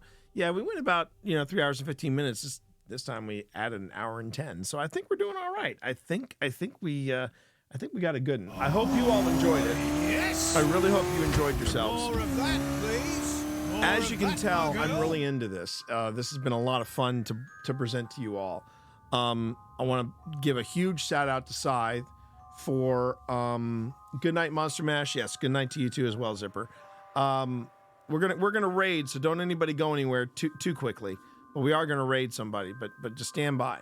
But seriously, thank you everybody who joined. Really, I hope you all enjoyed it.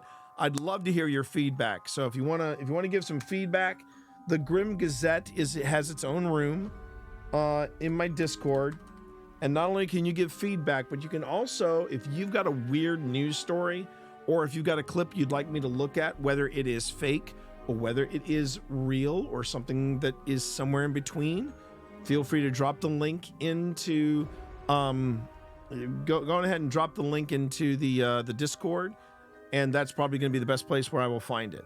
But yeah, by all means, come on in and let me know. And thank you so much, everybody, for making the Grim Gazette something that you can get excited about, because it means a lot to me to bring this to you.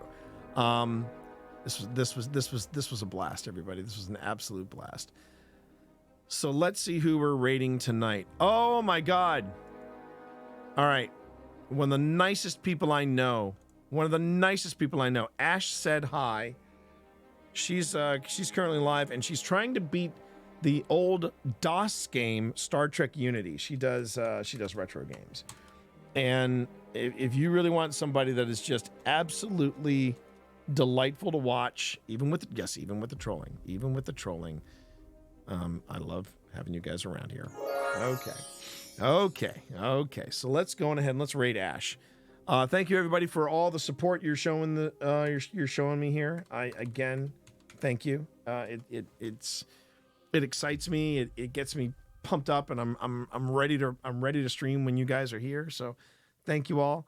No stream tomorrow. Obviously, no stream tomorrow. But Thursday, we're going to do some evidence review on Thursday, and then Friday, it's going to be the back-to-back Ghostbusters Spirits Unleashed. Maybe with some new people. Maybe with the same crew. Who knows?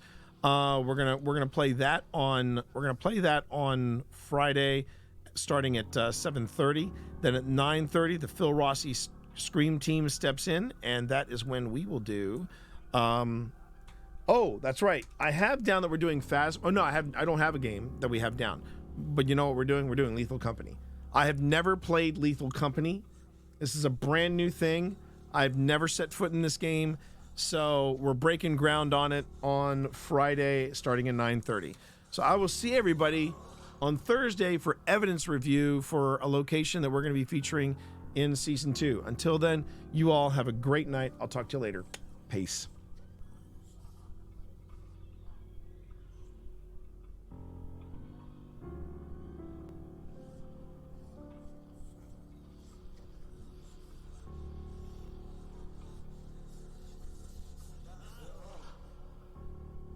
Character did you choose? Food stream for charity. Wait a minute. That's actually a great idea. T-Monster. Thanks for the raid. Hi, T. Hi, Secondhand Souls. Welcome, everybody. Thank you so much for the raid. I got to hang out with T-Monster at MagFest. At MagFest. Sorcerer this run. Hey, yo. I think the next run I want to do a Sorcerer. Because I have a rogue, but I really want to check out what the sorcerer is like. Hey, at Dorito says hi. So if y'all want to know, Dorito is T-Monster's little orange kitten. And I love this kitten. T, is it okay if I show that picture off that you took of me with Dorito on the stream? Is that okay?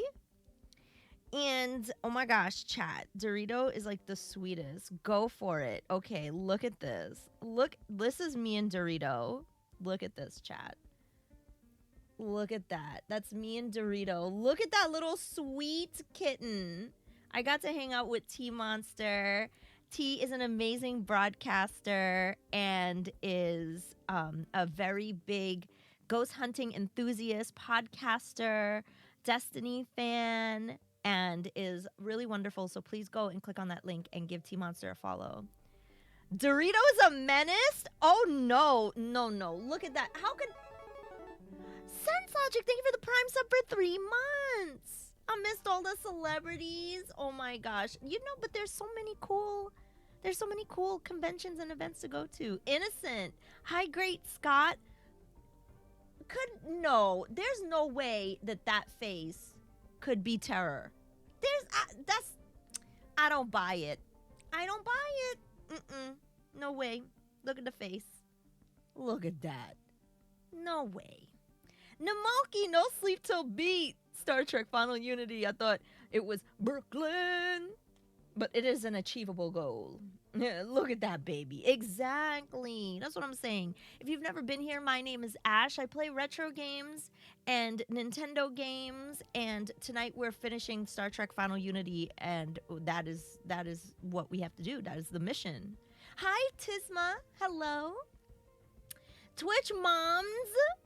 He's sweet. Just going through a kitten phase. Oh, no, that's right. Kittens... They just need the attention. Heck of a mission. We got this. It's a good night. We launched officially the Grim Gazette. Weird news, paranormal clip reviews, and weirdness. It was fun. That sounds like it was a blast. Were there any clips that you were like, oh my God, this is like very, very like suspicious and scary? Like, if you were in that scenario, you'd be like, I'm noping my way out of this. Dorito, listen, Dorito is a very sweet. Oh, also, chat, check out this. Do y'all like high chews? Which is the best high chew flavor, chat? Which is the best one? Hold on. I've got apple, grape, strawberry. I never had a high chew. Red, I usually go with red too. Friendly zipper.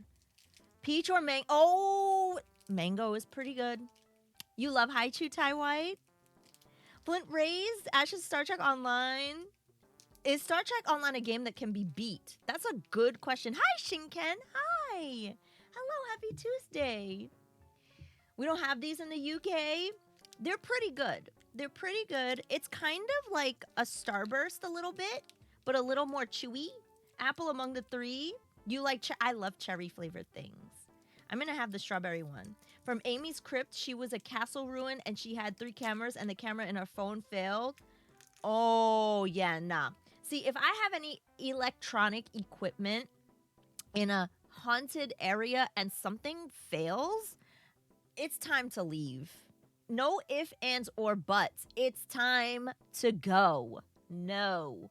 Actually, you know what, T? I have a story I need to tell you one day about one of my friends that went ghost hunting in an asylum in New York, in Long Island. I got to tell you that story one day. Remind me to tell you about that story because it was not cool. It was not cool. I'm going to have to try one someday. Prez, I think you would like them. I don't know if they have any like weird ingredients like gelatin or anything like that. I don't know. It's possible. But I like them. They were originally like, I think they're big in Japan and then they came over here. 1 device, not odd. 2, kind of weird. 3 cameras and a phone. Yeah. All at the same time. Hard pass on that. Well, on the haunted stuff, Shinken. Yeah, I'm not with it either. I enjoy playing Star Trek Online on my Xbox S. And I enjoy watching you play it because I learned some things. Okay, Flint, we will absolutely 100% go back to Star Trek Online starting next week. Can you beat the game? That's a good question. I think you